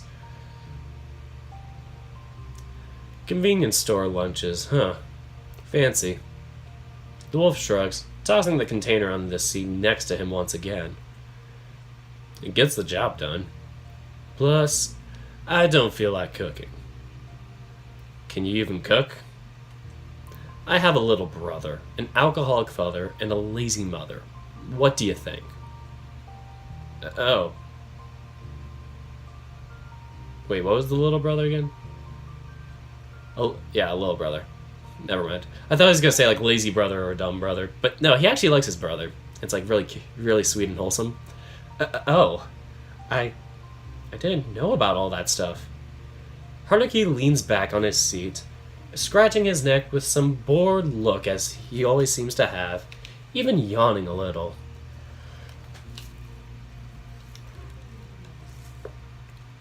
Now you do. Congrats on that, I guess. Not like it's a big deal either. I think I remember Shoichi mentioning at some point that Haruki's father was arrested for being physically abusive. I don't really remember the details, but I guess a lot of things make sense when I think about it like that. At least you take care of your little brother really well, right? I try. Brad is as ungrateful as all hell, though. Still love him, though. I guess. You guess? But you didn't come here just for some small talk, did you? You wouldn't have bothered me just for that. Oh, I guess I just saw you and thought, hey, there's Haruki. I should just say hi. The wolf stares at me blankly, his yellow eyes nearly glowing under the shade, cold and piercing, examining me like a predator looking at prey. The Beastars references never stop. That's probably the dumbest thing I've heard all day. But at least you don't seem like you're lying. How would you even be able to tell? You deal with liars a whole lot when you get used to noticing. I'm pretty good at telling when someone's lying to me. Their face and body says a lot. You are super easy to read too. God damn it, why does everyone have to tell me I'm super easy to read? I'm not a freaking book! Stop trying to read me! No, you're a visual novel! To be honest, I think Haruki is a real snack. I'm sorry I didn't include him in March Madness this year. He totally slipped my mind. Definitely will add him next year. Anyway, that's a whole year from now. That's like 10 months from now. It's coming so soon. So, I'm not a friggin'... Or, no, that's what we said. I'm not a friggin' book. Stop trying to read me. How's the blue dog anyway? You two having a jolly good time? He snorts, as if he found his own joke incredibly funny. I want to feel uncomfortable at him asking me about this again, but all I can focus on is the fact that Shoichi was apparently upgraded from the gay dog to the blue dog. Progress? Why does that stuff even interest you so much? Haruki stares blankly for a few seconds, his eyes darting left and right and scanning my face. After several moments of silence, he finally breaks eye contact by shrugging. I don't know. Maybe since I had a part in getting you two together, I might be interested in knowing how it's going. That's not a valid reason. Could it be you just like to gossip? Hell no. Fuck off with that shit. I don't need to know anything else about you two. Just want to know about the dog. But why? Dude, you're so strange. Seriously. Ugh, he's just gonna keep hounding me for an answer until I give him something. This isn't even the first time this has happened, so I already know how it'd go. He can be so annoying and insistent when he wants to be. Like a dog with a bone. Which I'm sure he'd lunge on me if I ever said that to his face. Notable advice, do not call a wolf a dog, according to Tennis Ace and Password. Just, oh my gosh, I can just imagine, I'm not sure how well Tyson and Haruki would get along. They both have similar backgrounds, but I'm not sure if they'd just, like, hate each other or just be like, yeah, the world is bullshit or whatever, but they'll just have, like, a mutual respect or something. That'd be an interesting idea. Tyson goes to Japan, or Haruki goes to America. Anyway. Things have been good. I don't know why you're even so interested. But there you go. We've been enjoying our time together quite a bit. Happy? I didn't think it was possible for him to scowl any more than I've seen him do before, but this moment certainly proves me wrong. The look of pure disgust on his face all of a sudden is shocking. Why does he look so irritated by what I just said? Then again, I guess he might just be annoyed that I didn't give him anything to tease me with. He certainly does seem to be that way most of the time. Ugh, sappy couple stuff. I was hoping for something a little bit more interesting. Seriously, why do you even care? I already told you. Are you deaf or something? Jeez. As if... Oh, okay, I'm not gonna say that word. As if being a blank wasn't bad enough. Must not strangle him. What else is going on with you two, though? You guys fucked yet? What? Why am I being asked this question by him again? Didn't you already ask me this once before? Yes, but you said you two hadn't yet. Now there's a chance you might have since it's been a while. Spill. Haruki just needs something to jerk off to. He's just so sad and lonely with that. Like, come on, get your own boyfriend. Get your own boyfriend. No, I will not spill. This isn't any of your business. This is way beyond what might be your business. He blinks a few times, his eyebrows laying flat on top his eyes. The edge of Haruki's lip twitches a little, making a fang visible for only just a second. Oh. Is this just your way of telling me you're too embarrassed to say yes? I mean, he's not wrong. So what? What does it matter to you that we have? You don't need to be asking me about this stuff. Oh no, he knows. The wolf stares blankly at me, all traces of humor having completely disappeared from his expression. That's when I realized that, while I was trying to get him to stop asking me, I accidentally revealed a piece of information that I hadn't meant to. No. I didn't mean... Was he a good fuck? He's just like, was he good? Haruki's like, I must know. I'm taking notes. But really, was he a good fuck? What? My eyes go so wide that they start to hurt a little bit. My face turning redder than it ever has been in recent memory. His eyes are completely neutral. No hint of a joking tone or expression. You heard me. Is he good in bed? No. No way I'm answering that. Why the hell do you want to know? Why do you want to know what? Why are you so interested in our fucking sex life? Stop being a weirdo. His eyes go wide, his mouth hanging ever so slightly open, staring at me with disbelief. He looks down and away from me, biting his lip. Without another word, he gets up from his seat, grabbing his empty, dirty lunchbox and carrying it with him. I'm heading out now. What? Why? What's this all of a sudden? What? You only wanted to talk to me until you could get some information and then that's it? Are you kidding me? What's going on here? Doesn't matter. He walks past me, bumping against my shoulder, showing no sign of stopping or caring about it. Why are you in a bad mood all of a sudden? Hey, Haruki-kun, answer me! For fuck's sake, you're way too needy. I have better things to do with my day than playing around with your oh god, your blank word ass. Go kiss your boyfriend or whatever and stop bugging me. I told you I wanted to be alone.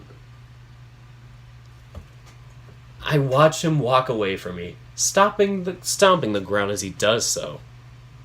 I'm left far too stunned to even react to it at all. This was way too weird. What the hell happened just now? The curiosity itself was already a bit strange from the get-go, but now the sudden mood swing. Did I do something? He's never behaved like this before. While I'm standing around and trying to understand just what the fuck has happened, the bell rings, snapping my attention back to the real world. Shit! I have to rush back to the main building, needing to get back to class as soon as possible since the teacher that has the next period is super annoying about this kind of thing. With the end of our classes for the day, students began moving out in droves, heading out to their clubs, homes, or to hang out with their friends after class. I finished organizing all my things before I can head out. Making sure to check my tennis bag one last time to see if everything is in order before I leave. I feel so completely lost with most of what's been explained in class today. June sighs and whines pitifully, sprawled over his desk. You were out for a full week. I guess that much is to be expected. You think you're gonna be alright? Yeah. I'm glad Ayako-san gave me all those in-depth notes so I can study from them. She even made footnotes and simplified explanations to help me understand.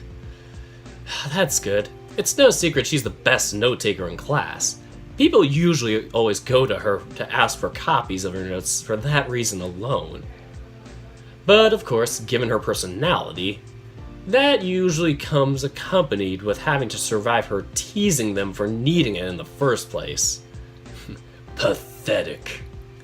I remember asking her for it for the first time last year and how she gave me that whole foo-foo-foo laugh and started prodding and poking me with uncomfortable questions just to get a bit of amusement at my expense. She's a great person, but her sense of humor can grind my gears sometimes. So I made sure to never ask her for anything like that afterwards. I'm sorry, I don't know why I'm yawning so much right now. I think her only weakness is the history subject, although that might just be because she can't adapt to the kind of history that is taught by Shima-sensei. That was for sure a really nice thing for her to do. She doesn't usually let people have her notes without making fun of them for a bit first. Really? She's never made fun of me like that before. I know. That just makes me bitter over the unequal treatment. Are you heading to practice today, Nico-san? Yeah, the next competition is going to happen soon. Finally! There's gonna be tennis! In Tennis Ace. I guess we can finally play some tennis for once. Nah, but seriously, it's like that was the last thing on my mind for a couple of the past few days, like with those updates. It was in due time. So yeah, the next competition is going to happen soon, so I can't afford to slack off now. Ah, I see. Good luck with practice then. Why are you looking so down? Aren't you gonna head to the music room to practice yourself? I thought you'd be hyped about that. My parents forbade me from it. What? How come? They said I needed to focus on resting this week and all. They think I don't listen to my body when it tries to give me warning signs. Yeah. Nico-san? Oh, I'm sorry. Were you expecting me to disagree with them over that or something? I'm actually on board with this. What? That's so mean. I just want to practice. And it's exactly this attitude of yours that made them forbid you from it. Throwing a tantrum doesn't help your case any either. You were out of commission for a full week. Maybe it's not the worst thing to keep resting to give your body time to recover. You were dealing with a ton of fatigue. You're still not looking 100% either. But I need to practice. I feel fine. That's a little hard to believe, especially when you don't even look me in the eye when saying that. I placed my hand on top of Jun's head, gently running my fingers through his fur and trying to be as reassuring as I can. Give yourself a break for a bit. You'll just make people worry about you otherwise. Okay. Wow, that worked. That was easier than I thought. I'm heading out now. See you tomorrow. Yeah, I'll see you tomorrow too. We finally get to play tennis, baby! Woo! Are you going to play both routes, bad and good one? No, I'm just gonna continue with the good stuff. Is this the good ending or the bad ending? Well, there's not like a full-on bad ending yet, at least from what I've seen. I can't confirm there's a bad ending for Shuichi's route. There is a bad ending for Jun's route. But yeah, Shuichi's, you just either make bad decisions and you don't get certain events, like we just had yesterday seeing his mother. And yeah, probably things like that where he probably would just quit the tennis team and things like that. Like, it probably affects like the decisions that Shuichi makes and things you do with him.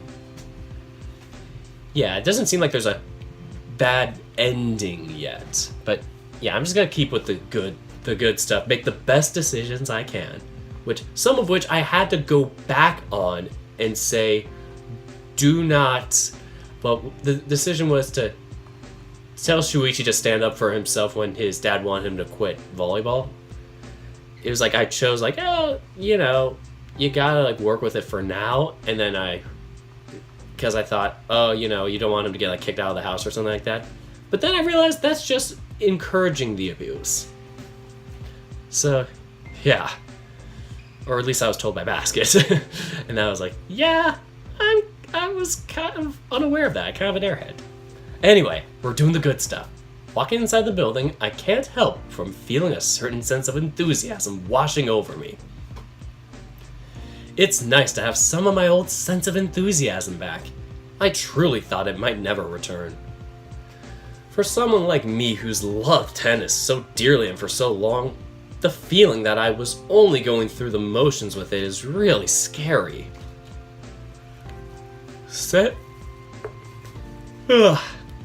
Since I got here early, most of the students that are already here have either just finished getting changed and are stretching and warming up, or they're still in the locker room. Take a peek at Shuichi. I definitely don't want to linger around the lockers to chat with people because then I'd be exposed to way more half-naked guys than I'd like to see. Now more than ever. God, is this going to have to be a new concern for me now? Worrying that I might just out myself in the locker room? You better make sure to always stay down in the locker room, mister. Hey, there's Saya. Hey there, Nico-kun. Saya walks out of the female's locker room, looking around a bit before spotting me and bounding my way. Hey there. You're here already. Of course I am. I'm the club's captain. What did you expect? Well, I guess that much is true. More importantly, though, how have you and Shukun been? Why does everyone seem so interested in us lately? Everyone? Never mind. Not important. We've been good. This weekend has kind of been great. Or has been kind of great. It's a bit scary just how well things are going, now that I think about it. I see us getting along greatly and enjoying each other's company, and I can't help but have a little siren blaring in my head screaming, "Run for your life! Abandon ship! Don't leave!" Just have to do my best to ignore that annoying siren and we should be fine. Thanks. For what? Finally convincing Shukun to see Sachiko-san again. She'd been really down the past few years about it. How'd you know that? Have you been keeping in touch with her this whole time? Of course I have. Did you think I'd stop talking to a woman who had a hand in raising me all these years just because Shuichi was feeling awkward about it? Jeez, when you say it like that, I feel like a bit of a jerk that I also didn't talk to her for so long. I can tell that you're rethinking just from the look on your face. And I'll just say that you don't need to worry about it. Are you a mind reader too now? No, you're just really transparent. You're feeling really guilty that you didn't check up on her either right now that you know that I still kept in contact, right? Will everyone stop friggin' reading me? It's starting to get so annoying to be told this over and over. Okay, we are 3.5 hours in. Jesus, a long to update. Now, come on, you don't need to look so annoyed. I will murder you. Bring it, Furball. Now there's a smile. Screw you, Saya-chan. You worry too much. It's my job as your friend to make sure you stop doing that. You're an idiot. I love you. Saya just like, fucking like, ooh. Cheating on me. Whoa, her eyes just went all kinds of wide. Whoa, her ears are even going red. Saya is so single, it's sad. Did I just get overheard Nico-kun, I love you? Don't make me regret saying it. But you rarely ever say stuff like that. I think I've only ever heard you say it twice before. Quit it, okay? It's embarrassing to say stuff like this. It doesn't mean I feel it. Alright, I won't tease you too much over it. I'd just make it even rarer for you to say it if I did. Is that seriously the only reason? Shouldn't you avoid teasing me because it makes me uncomfortable and you want to be a good friend? Oh god, I have to do Mikado's voice. There you two are. A deep voice calls out from nearby, interrupting my conversation with Saya. Ah, Mikado-san, good afternoon. Saya-san, Nika-kun, good afternoon. Not sure if that's too close to anybody else's voice. So, yeah. So Saya-san, Nika-kun, good afternoon. The crocodile flashes us a very toothy grin, placing both hands on his sides and nodding. Hey there, Keikun. Are you tagging along with the coach today? He said he needed the three of us for something. What is it? I have some news to share. As you already know, I keep in contact with some of our alumni. I managed to convince a couple of them to come by for a little while to help the three of you train again. Not again! Oh god, this is gonna be awful. Oh, is Kaido-kun coming over again? Is he? Coach's smile widens even more. Correct. I've been nagging them for a while, but they were giving me the runaround. This morning, I finally managed to seal the deal. They'll be arriving this weekend and will train with us for 5 days. Whoa, really? Yay, Kaito-kun is coming over. She just wants him so badly. Saya, we all know you. That's pretty incredible. I imagine they would be really busy with practice this time of year. How did you convince them? It was hard, but I finally managed to win them over when I bribed them free plane tickets and all expenses paid for an entire week. I also already checked with the school and was given permission to use the courts over the weekend. That's amazing. I don't even know what to say. It must have cost you a fortune. I never knew Coach could be this generous. All this stuff.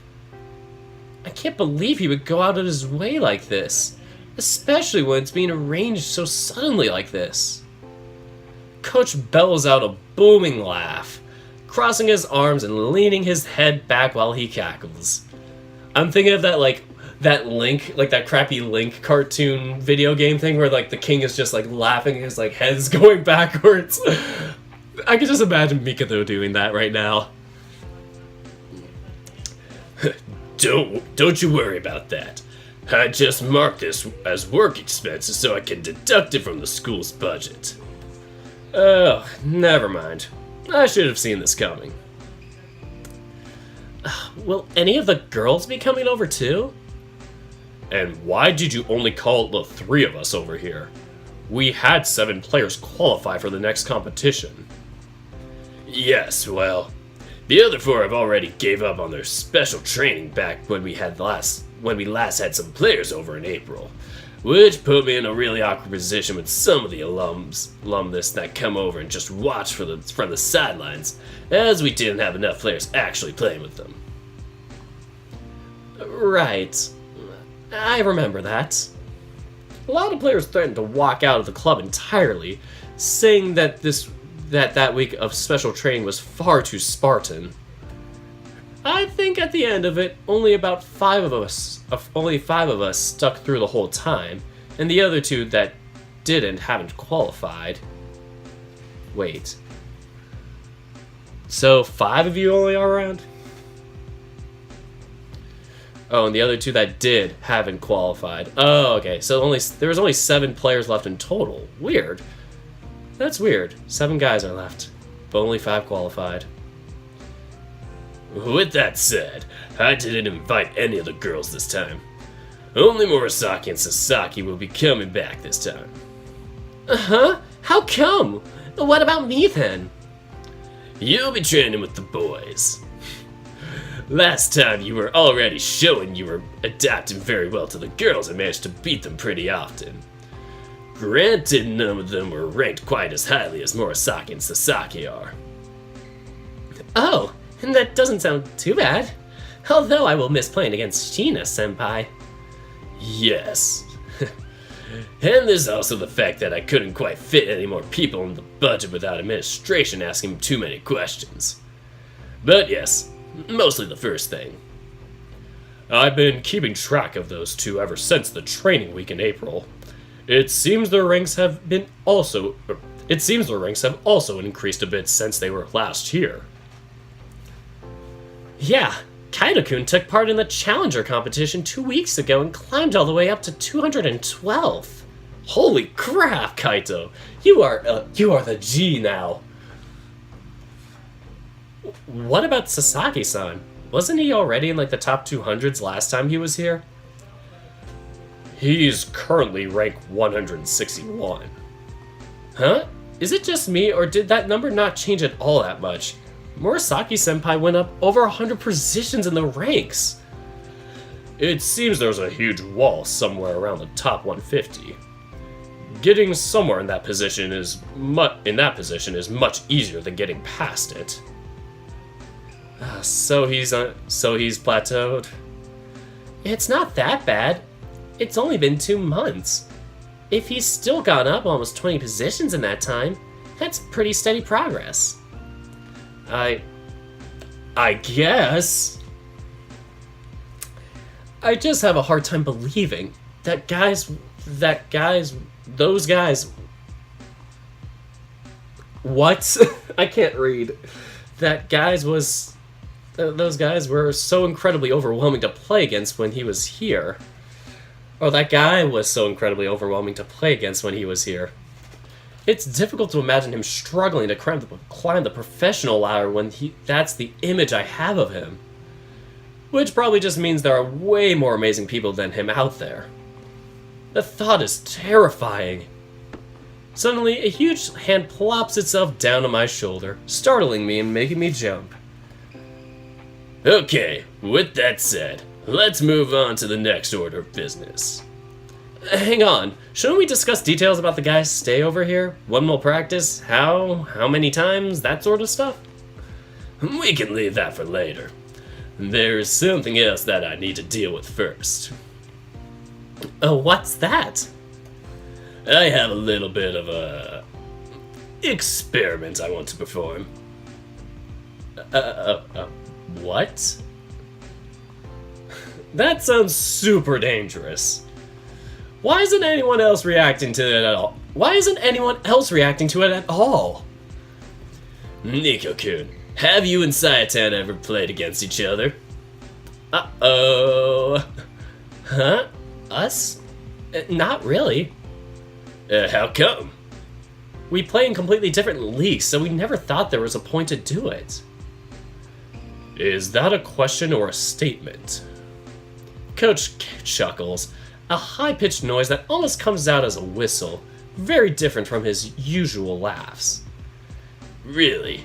So you're telling me you've never been curious about it? Not even once? My god. He's like just trying to like get action figures together. He's just like, come on, work. I guess. I never thought about it before. I don't think. Why don't you think about it now? Wait, are you saying we should play against each other now? Oh, I think I get it. The crocodile places his enormous hand on top of Saya's head, flattening her ears and petting her. Very good, Sayatan. But how about we let him figure it out on his own? Okay. I really don't get it. Am I supposed to play against Saya? Why? I mean, she's a girl. She's... Yes. She's a what? Yeah, Nico-kun. Go on. Finish that sentence. What am I? I'm scared. Mom, pick me up. I'm scared. Oh boy, things are getting a bit dangerous here. I suddenly feel like my life is being threatened. Is there any point to this? Why do you seem to think there isn't? Don't get me wrong, okay? I know Saya is an amazing player. She's much more successful in her league than I am in mine.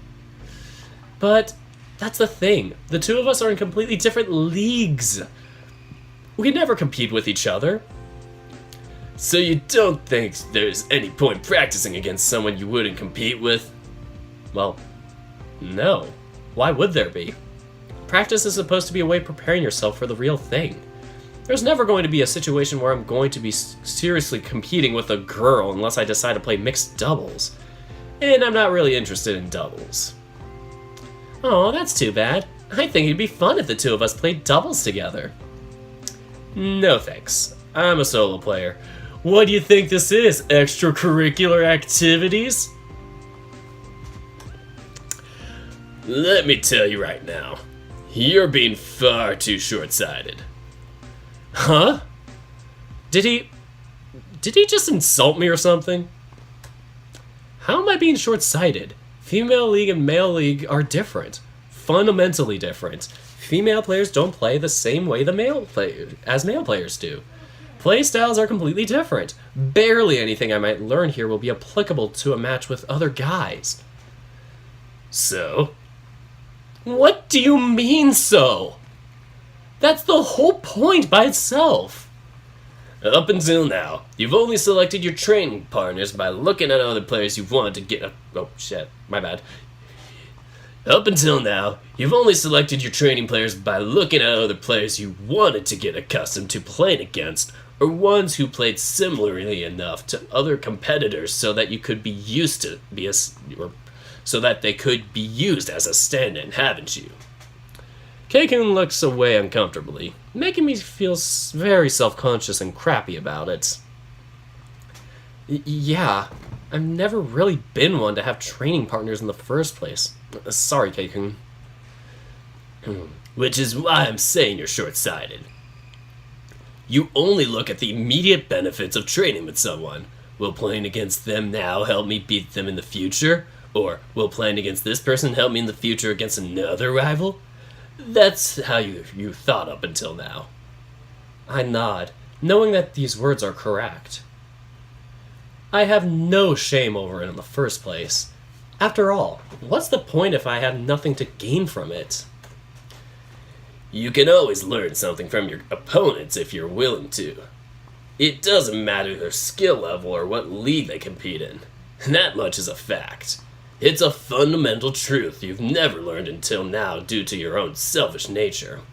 This is actually really true because when you play volleyball, sometimes it's like, you play like, mixed doubles like they said, or, like sometimes you're playing with girls at like open gyms, or, you invite some friends over, it's like, some girls, some guys. Sometimes you can't just get all guys or all girls to come over for something, and so sometimes it's like, yeah, you may play on like a women's net if you're doing like mixed doubles or something, but you're still also like, learning how to like be more finesse like with shots and stuff like that, and like passing and all that. But then when it's like, when you're playing with like just guys on a taller net, that's when you're learning like, how to be more powerful, I guess, and how to have a better serve. There's always different things for like, the different genders that you learn, but you still learn so much when you're playing with either. Anyway, that's my wisdom. Thank you. My what? I'm not a selfish person. Oh, is that a fact? I wonder what your friends here might think of that. Uh-huh? The coach takes a few steps back, putting both his hands on Saya and Keisuke's shoulder, pushing forward ever so gently towards me. Well, how do I put this? Coach is a bit... He's not exactly wrong. Huh? Gasp! There's no way! I'm not selfish. I'm always trying to help my friends as best as I can. I'm not a selfish person at all. You're a really good person most of the time. Even after your personality started warping a few years ago, that much never changed. My personality warped? I mean, I guess I became a bit more introverted and sarcastic over the years, but it can't be that noticeable that you could call it warped, could it? But ever since I've known you, you've always been really selfish. Only when it comes to tennis. Huh? Nico, stop saying huh. You said it 3 times now. Just let her speak, damn it. I agree. I know I haven't known you for nearly as long, but I spent a lot of time looking you up, stalking you on Facebook. I kid. I spent a long time looking up to you and wanting to play with you, and you kept refusing me until you were either forced into it or decided that you could benefit from it. But that's normal, right? I know sometimes I'm flashing back to my college days or my high school days where we would purposely like practice where like players like we'd do like scrimmages and like we'd have like one side kind of simulate the other opponent, like they'll try and do certain methods. They do like they're only gonna hit like this way, or like yeah, I'm only gonna hit the ball this way, or I'm only gonna serve the ball this certain way. Like you find their tendencies, they pretend to be the other team and what their tendencies were, and then you practice against that. But you know, at the same time, you should still be able to play against anything and anybody's natural skill set. So that's normal, right? Why would I go out of my way to do something that...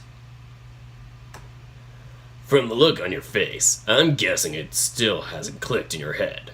Well, it's not like that selfishness is in and of itself a problem. The problem is that it has currently placed itself in front of something you need to realize. Is there a reason why you're being all cryptic about it? Because if we just told you, you'd just ignore us like you have for the past few years. I huff, suddenly feeling very annoyed at the whole charade.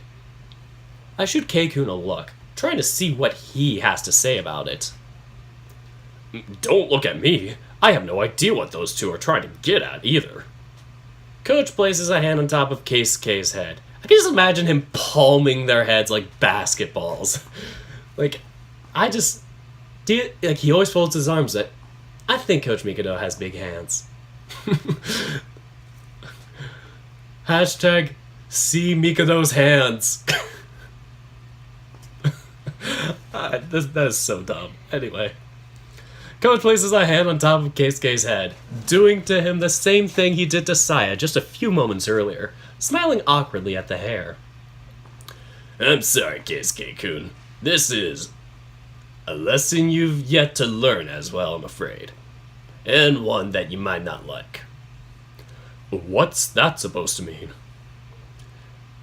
Okay, at this point I'm both annoyed and confused. Nico-kun, your attitude towards tennis so far hasn't been necessarily wrong. You are right that, as a future professional, you should always be looking for ways to maximize your gains from training. The problem is, your way of doing it has actually limited you heavily. It's like when you only can work on certain weights, or you can only do a certain regimen. Like, I'm only gonna do these jumping jacks and only these push-ups or only these specific sit-ups, and that's my only training regimen. You sometimes gotta kind of be dynamic. This is coming from me being a lazy person ever since I stopped playing volleyball. Yeah, but that's kind of the thing. It's like, especially when you're training sports skills and whatnot, you can't just practice hitting lines all day. You gotta do some passing and serving and do the things you're kind of uncomfortable with, too. Master the art. Go on.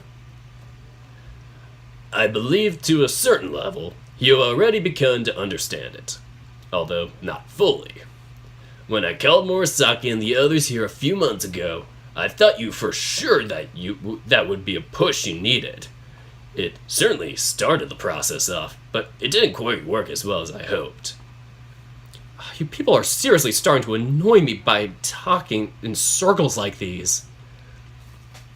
Either way, I'll agree with you or I won't. Making me jump through all these hoops to understand what you're saying isn't going to change anything.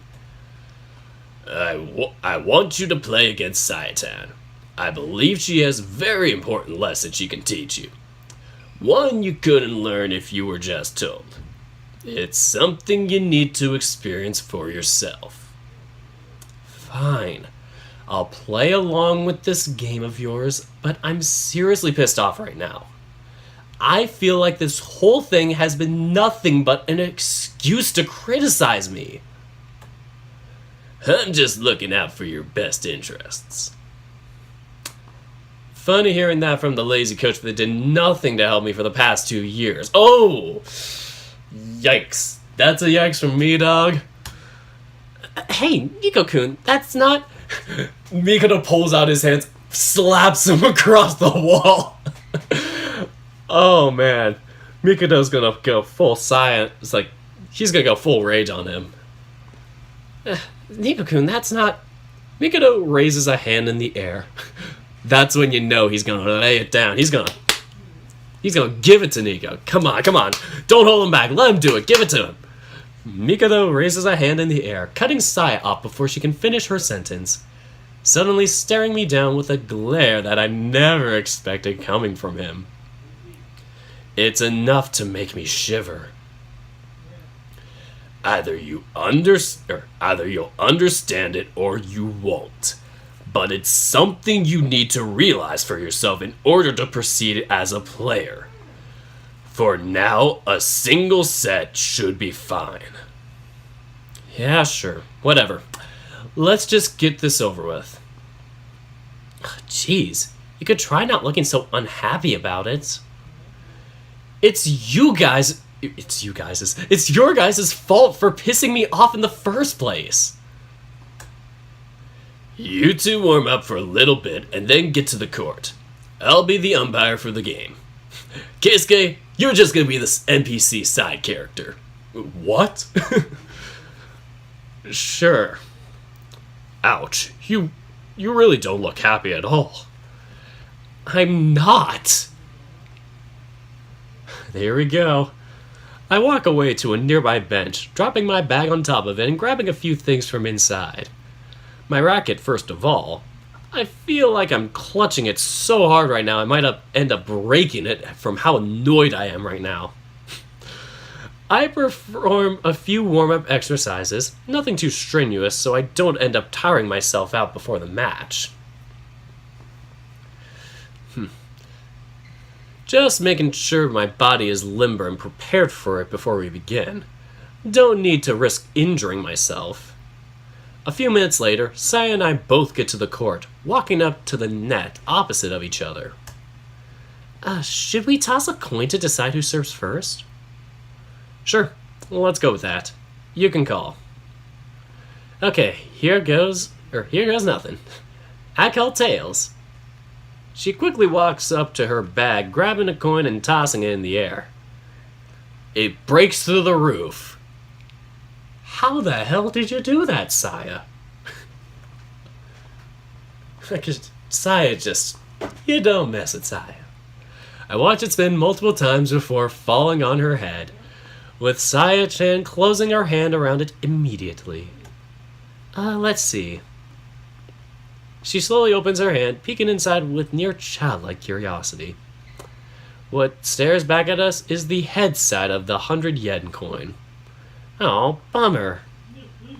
Guess I'll be serving first. Yeah, that's fine by me. Immediately just gets drilled by the ball. Oh man, Saya, wear a mask. You don't have to look so pleased with yourself when you just lost the coin toss. What are you being all happy about? We take our positions, preparing ourselves to start. I hold the ball tightly in my hand, bouncing it a few times on the ground. When I look forward, Saya is already prepared for my serve, hunched forward, her knees slightly bent and ready to spring into action at any moment. I tossed the ball, leaning back and raising my racket, making sure to engage all the muscles on my lower back too, so I can move with as much explosive power as possible. As soon as I hit the ball squarely with the center of my racket, I already know it's going to be a great serve. The ball flies towards Saya's side of the court with great speed and power, aimed right on the edge of the paint for a wide, flat serve. However, in true Saya fashion, she reacts instantly to it. The serve that makes most players in my category stand there watching in shock for the first few times is received by the bunny girl while standing across from me on the court. Sure, her return was weak and imprecise, but she still got it on her first try. For some reason, that pisses me off way more than it usually should. I dash forward, preparing to intercept the ball that is now coming up short of the baseline. When I reach the center of the court, I plan my feet. Feet, we are going to do a plan. So, feet, where are we going to go? I planned my feet. I plant my feet firmly on the ground, hitting the ball as hard as I can to open space on the other side of the court. Or at least it should have been the case. By the time I looked up and prepared myself to hit the ball, Saya-chan had already managed to recover and was dashing back into position on the center of the baseline. Without missing a beat, she runs to the spot I aimed at. Yeah! Although she only barely managed to hit the ball, she lobs it high towards the back side of my court. I could tell at a glance that I won't be able to reach it even if I jump. I'll need to run back to get the ball. While it's not a particularly difficult position for me to reach, nor is there any risk of this ball scoring her the point, it's enough to make frustration surge inside me. Damn it! I ran back to intercept the ball, cursing under my breath over how she's already managed to completely nullify the advantage I had from my serve. Because of the extra time it'll take for the ball to come down from being up so high in the air, Saya-chan has more than enough time to reposition herself and recover. I should have already expected this. I knew this sort of thing was bound to happen. Despite her aggressive personality most of the time, the more serious she is, the less offensive she becomes. It's something that rarely comes up since very few players can force Saya-chan into being serious in her category. Against weaker players, because of the huge difference in skill level, there never comes a point where Saya-chan struggles to score a point. Because of that, her real playstyle isn't seen all that often, but in reality, Saya-chan is a defensive player. She might be incredibly strong for a girl, but her strength still isn't on par with mine. My strength's bigger than yours. My strokes are stronger. I am faster. I should have every single advantage granted to me due to my better physique. Despite having all that strength, she doesn't rely on it.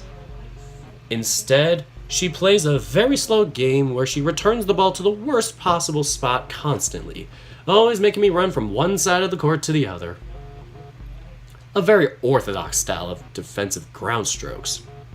I hate that feeling when you're playing doubles for beach volleyball and they just keep shooting angle on you and you have to keep defending angle. Or, no. Yeah, I think it's angle. Yeah, when you have to defend angle and it's like on the back middle of the court. It's the worst. So it's such a waste for someone like you who's been gifted with strength that stands out so much in your category. So why? Ha! Why? Gah! Why am I getting so frustrated? Hey! I'm stronger, I'm faster, my technique is just as good as yours. The only thing you should have over me is that demonic stamina of yours that loses to no one. It's why you can even play such an exhausting style of tennis in the first place. You can afford to take as long as you want since your opponents will always tire out before you. But that shouldn't be an issue. It's my serve. I have the advantage. I was totally in a great position as soon as we started the point. Your posture crumbled twice in a row before that lob let you recover. Ugh. I should have the clear advantage here. So why... Ugh. Why was I already expecting this? I was supposed to have the advantage. I know I have the advantage. So why am I not surprised that we ended up in this position? Why was I so sure that you'd manage to hang in there from the get-go? I hate this. I hate this style that keeps relentlessly returning the ball to me no matter how hard I hit it or how well I aim it. Stop it. Just stop it. I can't stand it. I hate this feeling. Like I'm just hitting a ball against a wall over and over again. Stop sending it back here. Just stop it already. Out. 15 love. Huh? I got so frustrated that I hit the ball way harder than I should have. I didn't control my stroke at all and the ball ended up flying right into the back wall. Jesus. Don't look at me like that. Get back to your position. Saya nods, quietly doing as she is told without a single word. Why am I getting so angry all of a sudden? No, I was already angry when we first started. This isn't fair. If they hadn't angered me so much before we started the match, I wouldn't have lost my temper. I take a few breaths, taking full advantage of the time I have before serving to stabilize myself. Once I calm down a bit, things progress much better. Saya, she's still clinging stubbornly to each and every ball. Scoring is a chore. It takes so long to get through every rally, way more than it should. Game, Mizuguchi. Count 1-1. God. I'm trying too hard with Mikado's voice.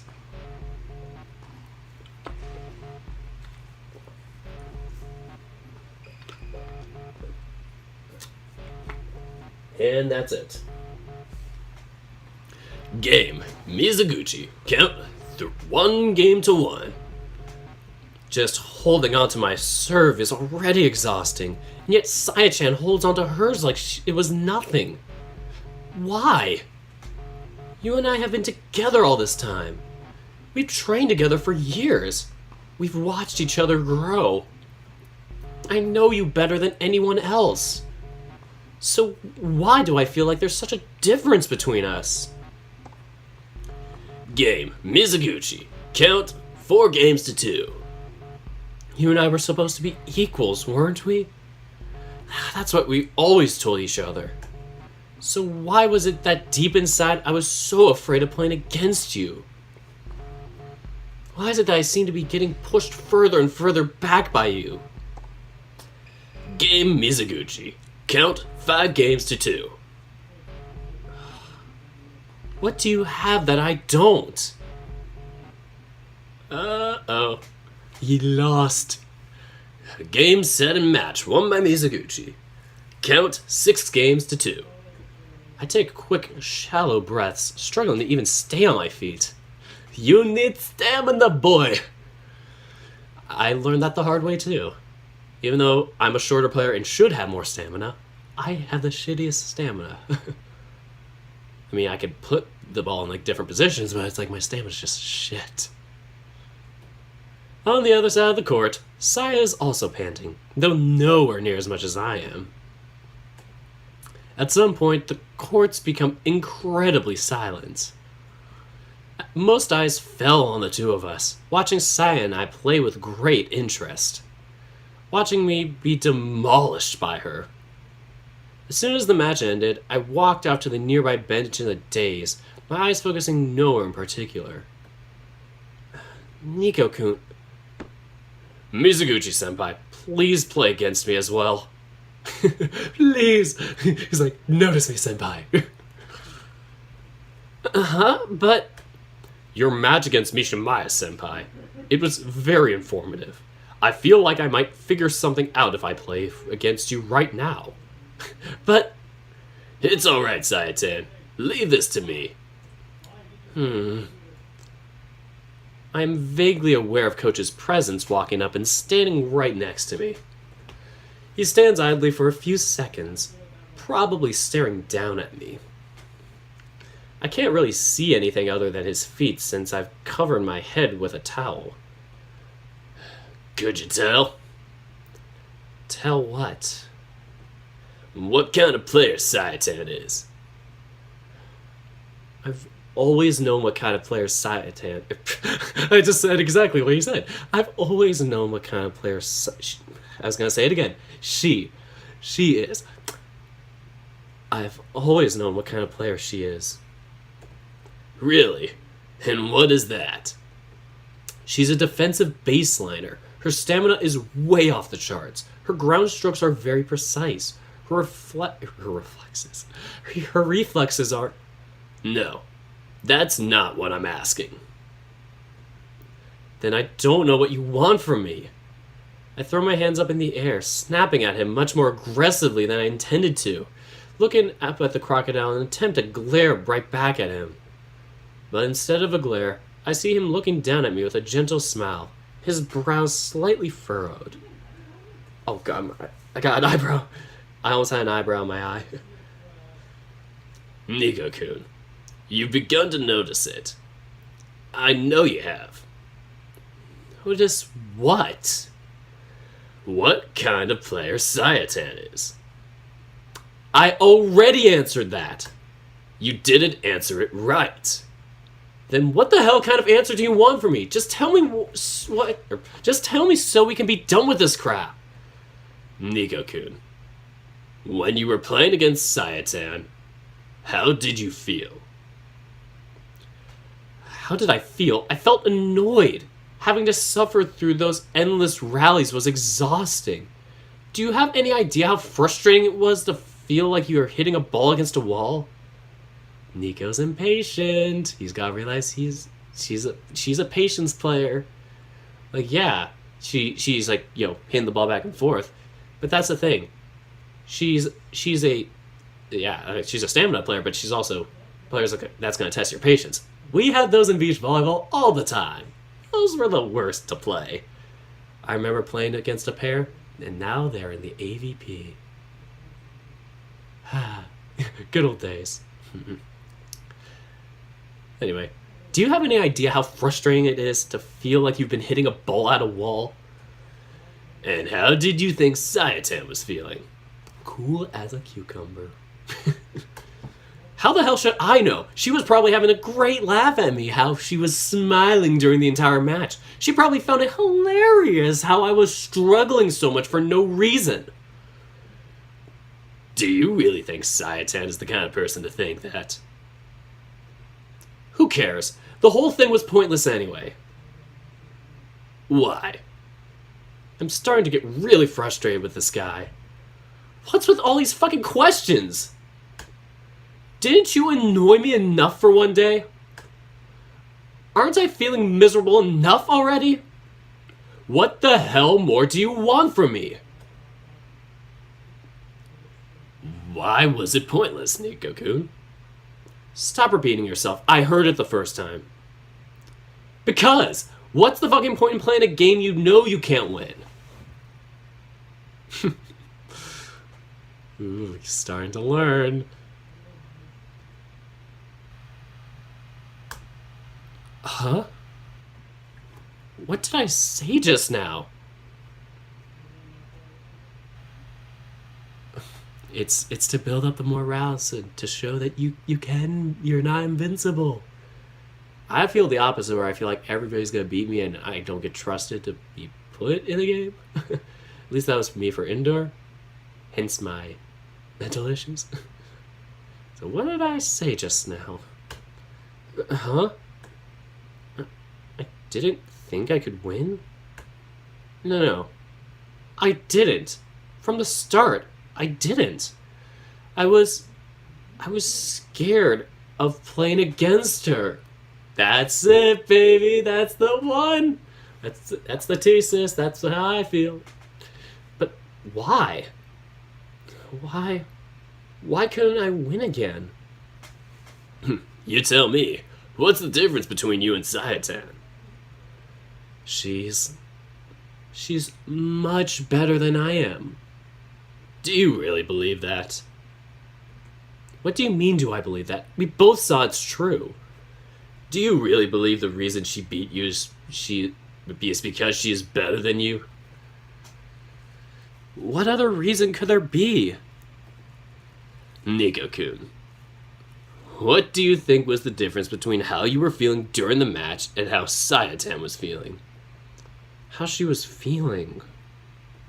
How am I supposed to know? I'm not a mind reader. From the look on her face, she was probably enjoying herself. But, wait, why was she enjoying herself? It must have been because she was winning, right? She's just happy to be there, man. But even though the difference in score was that huge, it's not like I was helpless. Every single point was close. In fact, I came very close to scoring many of them. I just couldn't. But why couldn't I? What does that have to do with anything? Saya-chan, was she enjoying herself because she felt she was being challenged? Yep, that's the feeling. Oh, this reminds me of something I learned when I played community college volleyball. It's like, it's like different ways of accepting challenges. You either accept it as, it's like you can either accept an opponent as a fear that you fear against, or a challenge that you can take on and go up against and put your best leg forward, and not see it as something that's just an instant loss or a squash match. So, yeah. Good lesson for him to learn. That was probably it. Sai-chan doesn't have a lot of competition left in Japan. She's already been reigning over the female league for the past 3 years with no close contenders. But the difference between us wasn't that huge to begin with, was it? Our match was really close. Yet the points total doesn't reflect that. Wait. Uh-oh. He's flashing back. Wasn't I being challenged as well? Wait. Why wasn't I enjoying myself? I'm sure I should have been. The difference between me and Saya-chan is that I wasn't enjoying myself. That can't have been it. Why wasn't I enjoying myself? Could that be it?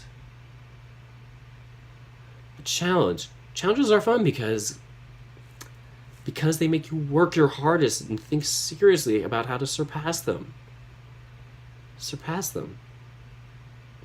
How to surpass Saya-chan. Wait.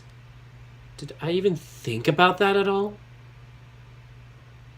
But I wasn't I thinking from the start that I couldn't win? If that's the case, did I think for even a second about how I could manage to win? That can't be right. That has to be wrong. After all, I've always enjoyed a challenge. That's why you got content over the past few years. You got used to things not being a challenge. Ever since I was a kid, didn't I love playing against players stronger than me? Didn't knowing there was someone better than me excite me because it gave me an opportunity to improve? I'm sure I felt like that in the past. Does that mean at some point I lost that feeling? Why was it that I stopped enjoying the feeling of a challenge? When was it that I started to give up before even trying?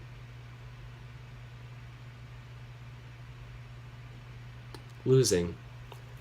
Losing hurts a lot less when you've already accepted defeat from the very beginning.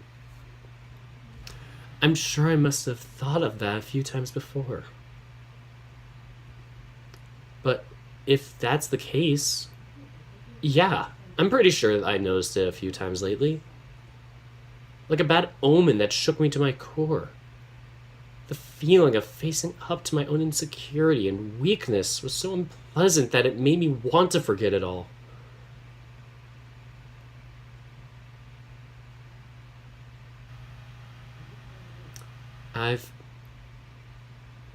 I've been ignoring it for a long time. But there were some people as of late that forced me to confront my own weakness. People who pushed me so far beyond my limits that my rational mind switched itself completely off and forced me to rely only on my instincts. My instincts. Instincts honed over by... My instincts. Instincts honed by over a decade of constant practice and dedication. When I needed them most, they took over to help me deal with something that was threatening to overwhelm me. Come to think of it, didn't I get that feeling a couple of times over the past few months? Yeah, I'm pretty sure I did. When was it that I felt that way? I think it was when I played against Yuya-kun during prefecturals. I haven't had to work so hard for that win in so long. It felt like looking at a mirror to the past. And I didn't like how different I was from the reflection I saw. Could that have been the trigger? No, it wasn't just that. I've been aware of my failures for years already. I was just in denial. Every time I looked at Akie, it was already like looking at myself in a mirror. Even in his style is completely different than mine. Akie has something that I've been lacking for a long time now. I've seen him laugh, cry, scream. All sorts of emotions were drawn out of him by his love for tennis. And I know that it's because of me. Just like Dad did to me all those years in the past. I passed my love of tennis down to Akie as well. Akie is like me. A lot more than I care to admit. He's the me that I was before giving up. Even despite all of our differences. Watching Akie play was always painful for me, but I still made sure to do so to support him like an older brother should. And every time I saw him playing, I saw him enjoy himself from the bottom of his heart, even when he was losing. In fact, it seemed he would enjoy himself even more the closer he'd get to losing. Yuya-kun. He was the same. Lately, I've been faced with new challenges that have slowly caused my old enthusiasm to return. Or at least that's what I told myself. But being forced to face up my own weakness hurts. It hurts too much. It's ugly and I don't want to accept it. It makes me feel pathetic. Being put face to face with it, I went on the defensive and shut down. But it really did feel like I was on the right track for a while. Was this what Coach meant when he said I was already beginning to realize it? I see what it is. I wonder why I didn't know sooner. It's such a stupid, simple thing. What have I been lacking? What I lost all those years ago? That pure-hearted pursuit of improvement over everything else. Since when did results matter? Wasn't the reason I played tennis in the first place because I wanted to get closer to my father? No, that's not quite right. That's how I got started, but that's not what drove me forward. I loved it. I loved improving. I loved giving my all against other people who shared that same passion as me. Passion. When was it that I lost my passion? Saya-chan. What she has that I don't. It's the fact that she never hesitates, isn't it? Saya-chan only sees challenges and defeat as a chance to improve. At some point, I really was the same. Wasn't that back when I first started being called a genius? If that's the case, what's a genius in the first place?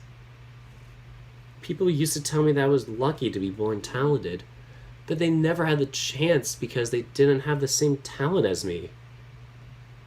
A pretty lie. A convenient excuse. Something to hide behind so they didn't have to face the frustration of defeat. If you never believe you can win, then it doesn't hurt as much when you do lose. I always hated it.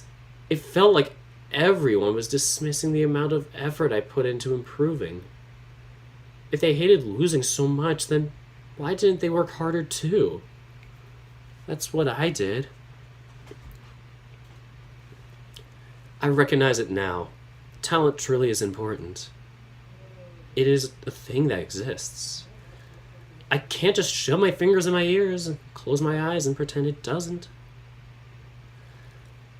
But I don't think that is what makes a genius. No.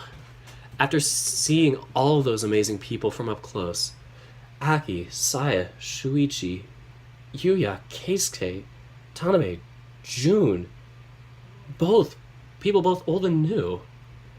To me, a true genius is someone who can continue to enjoy themselves from the bottom of their hearts, even when they are being pushed far beyond their limits. Someone who doesn't back down in the face of a challenge. Because no matter what field they're competing in, be it sports, music, anything, that single-minded pursuit of improvement, all for the sake of competing on a higher level, for a thrill. I used to be like that. I know I did. There was a point where I was the same as them. That passion that resists all kinds of challenges, or resists against all kinds of challenges. That makes you keep pushing forward just for the sake of seeing how far you can go. That's what separates me from Saya-chan, isn't it? That's what I lost. I want it back. Yeah. The redemption arc, baby, let's get it! When I open my eyes again, it suddenly feels as if my whole body has gotten so much lighter. Like a weight I didn't even know I was carrying for so long was suddenly lifted. I don't know if the answer I came to is the right one. I probably won't know for a long time. But maybe that's fine too. Maybe there is no one right answer. What matters is that this is the answer I decided on, and I want to try seeing it through. Just one last time. It's fine if I try it one last time, right? Facing Tanabe-kun all those times and coming up short each and every one of them, it was such a shock to my core. I couldn't understand how something like that had happened. The ego I built up after years of being hailed as the number one, even though I never used to care for appearances like that. I got used to the constant praise, and when it was no longer there, that messed so badly with my sense of self that I broke down. It's not like it's a switch I can just flick on and off at a moment's notice. Even if I came to this realization, it's not like that's going to fix all my problems out of nowhere. When I faced Murasaki-senpai and when I faced Yuya-kun, both of those times gave me a tiny hint to what I was missing. But falling back on old patterns is all too easy, a trap that I'm guilty of getting snagged on many times. Which just means I have to be more aware of it this time. And if I get lost again, I'll just be a bit more aware of it next time. However many times it takes. I'll take it one step at a time. What I can do right now and what I'll be able to do in the future, those aren't the same thing. I have my limits right now. Of course I can't suddenly become as good as I want to be. But just because I feel like it's too far off, that doesn't give me an excuse to give up now. If I never start working towards a goal, I'll never be able to reach it. The distance will never shorten. So I'll do everything that I can for now. Or everything I can do for now. Hey, Coach. Yes? What should I focus on improving right now? Coach smiles widely at my words, looking down at me with eyes filled of pride. Are you ready to work hard for your next competition? There isn't much time left until then. I am, actually. It's been a while since I've looked forward to something this much. And that's great. I'll watch your matches with Murasaki and Sasaki very closely. I'll use the information I gather from them to figure out what you need to work on before your next competition. And if you start slacking off again, I'll hit you over the head with my rackets. That sounds good to me. Make sure to hit extra hard if that does happen, please. Boy, don't tempt me. Now I'll have one extra reason to stay motivated. Physical punishment is always the best of incentives. Oh, I thought that ended. God, my entire body hurts. I got so excited today that I ended up not pacing myself properly at all.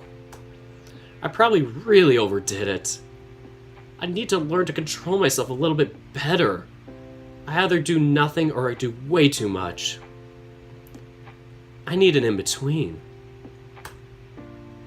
Shuichi gives him a sweaty hug. Glump.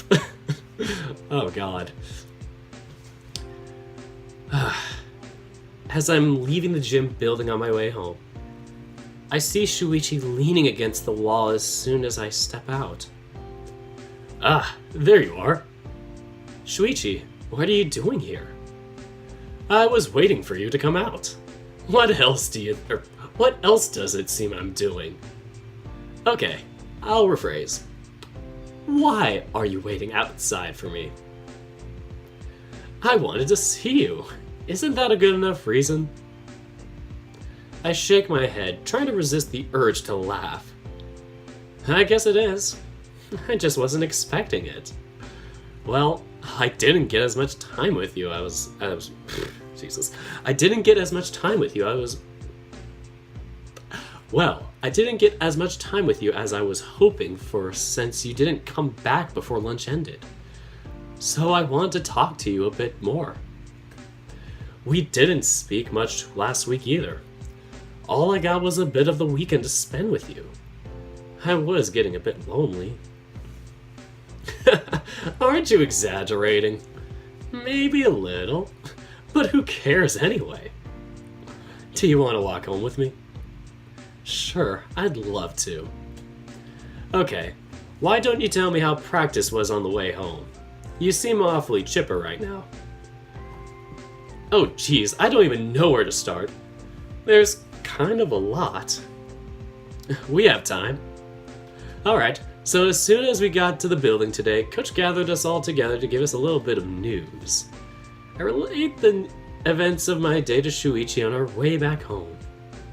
Although he doesn't talk much outside of offering some commentary on the things I tell him, he seems otherwise content to just hang back and listen to me talk.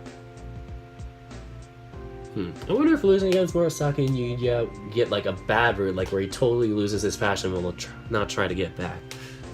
That's an interesting idea. Not sure if that is a thing. I'd have to try it out. Yikes.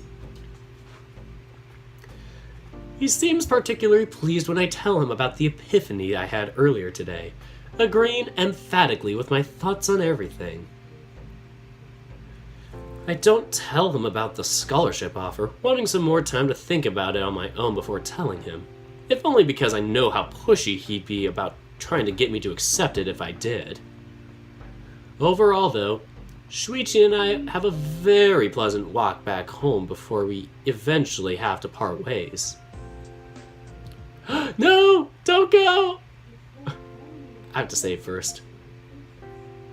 From one save to the next.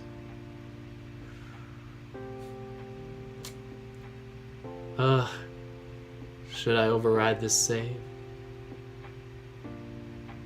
I'm gonna override this save. Lime Wing, no spoilers!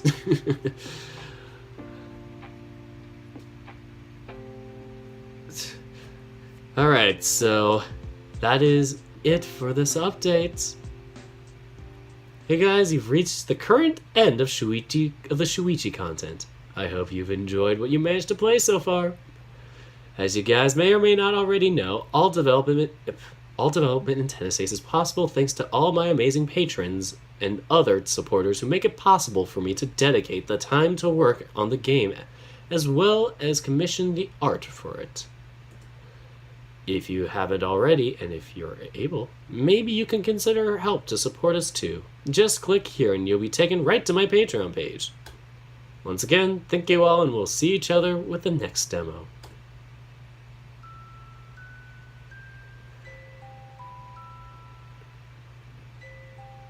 So, I can technically do this off stream to change this back to the regular setting. I just have to go through June's ending again and do the good decision again. Just because there wasn't like a if statement to turn back on. So, depending on your choices, you may have a huge agreement with Shuichi, unable to get the new CG.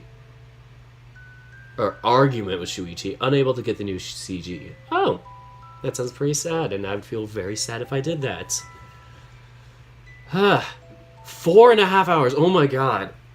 Oh my god, I wasted not wasted. This wasn't a waste of time. I just let this time fly by so fast.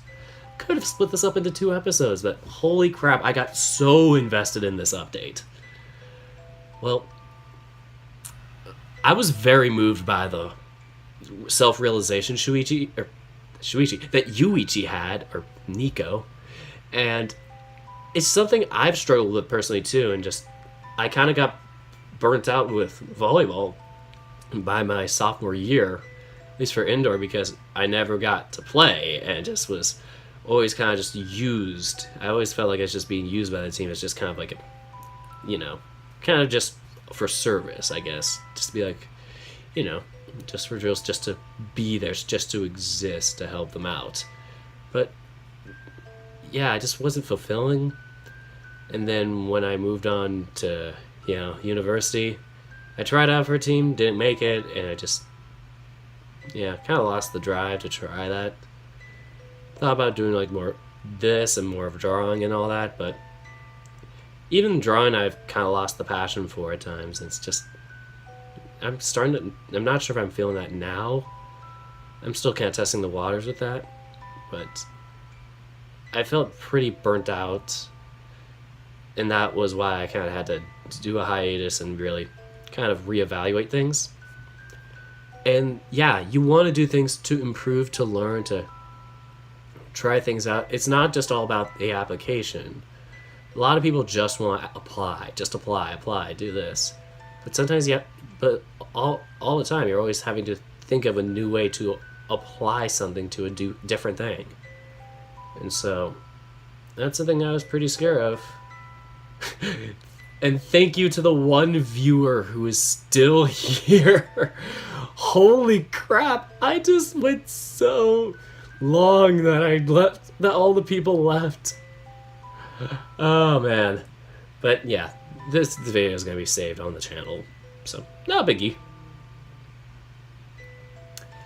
But that was such a good update, and I really loved seeing like the reunion and just Shoichi just really developing as a person, starting to be more open and accepting of, being ready to, kind of come back, I guess, to his mom in a sense, and just, go for what he truly wants, I guess. I feel like he always would reject things he personally wanted just for the sake of others. Now he's finally doing things for himself. Meanwhile, Nico, or Yuichi, is finally, continuing to, or we're not continuing, he's really started to learn that I need to be a person constantly improving in order to be a professional. Otherwise, you're just gonna plateau and leave. And that's the thing, like, it was just frustrating to see him, like, not understand it at first. I was really glad when he understood. Well, goodbye, Noah. Maybe you're the last viewer. I don't know. Who cares at this time? I was gonna end it soon anyway. I probably need to go down for dinner and do my game night with my family. I didn't think it would be this long of an update. But yes, I got my thing on the wall. I don't know if I should keep it up right now. Maybe during videos. Looks pretty nice. Alright, so that's it. As the end of this update. I might ask on Twitter or... yeah, I'm probably going to ask on like Twitter or Discord. My Discord is linked in here, I think? I think it is? Come on.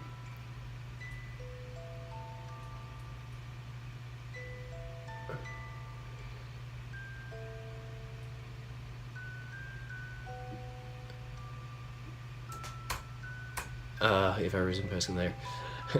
I put in a bunch of... Okay.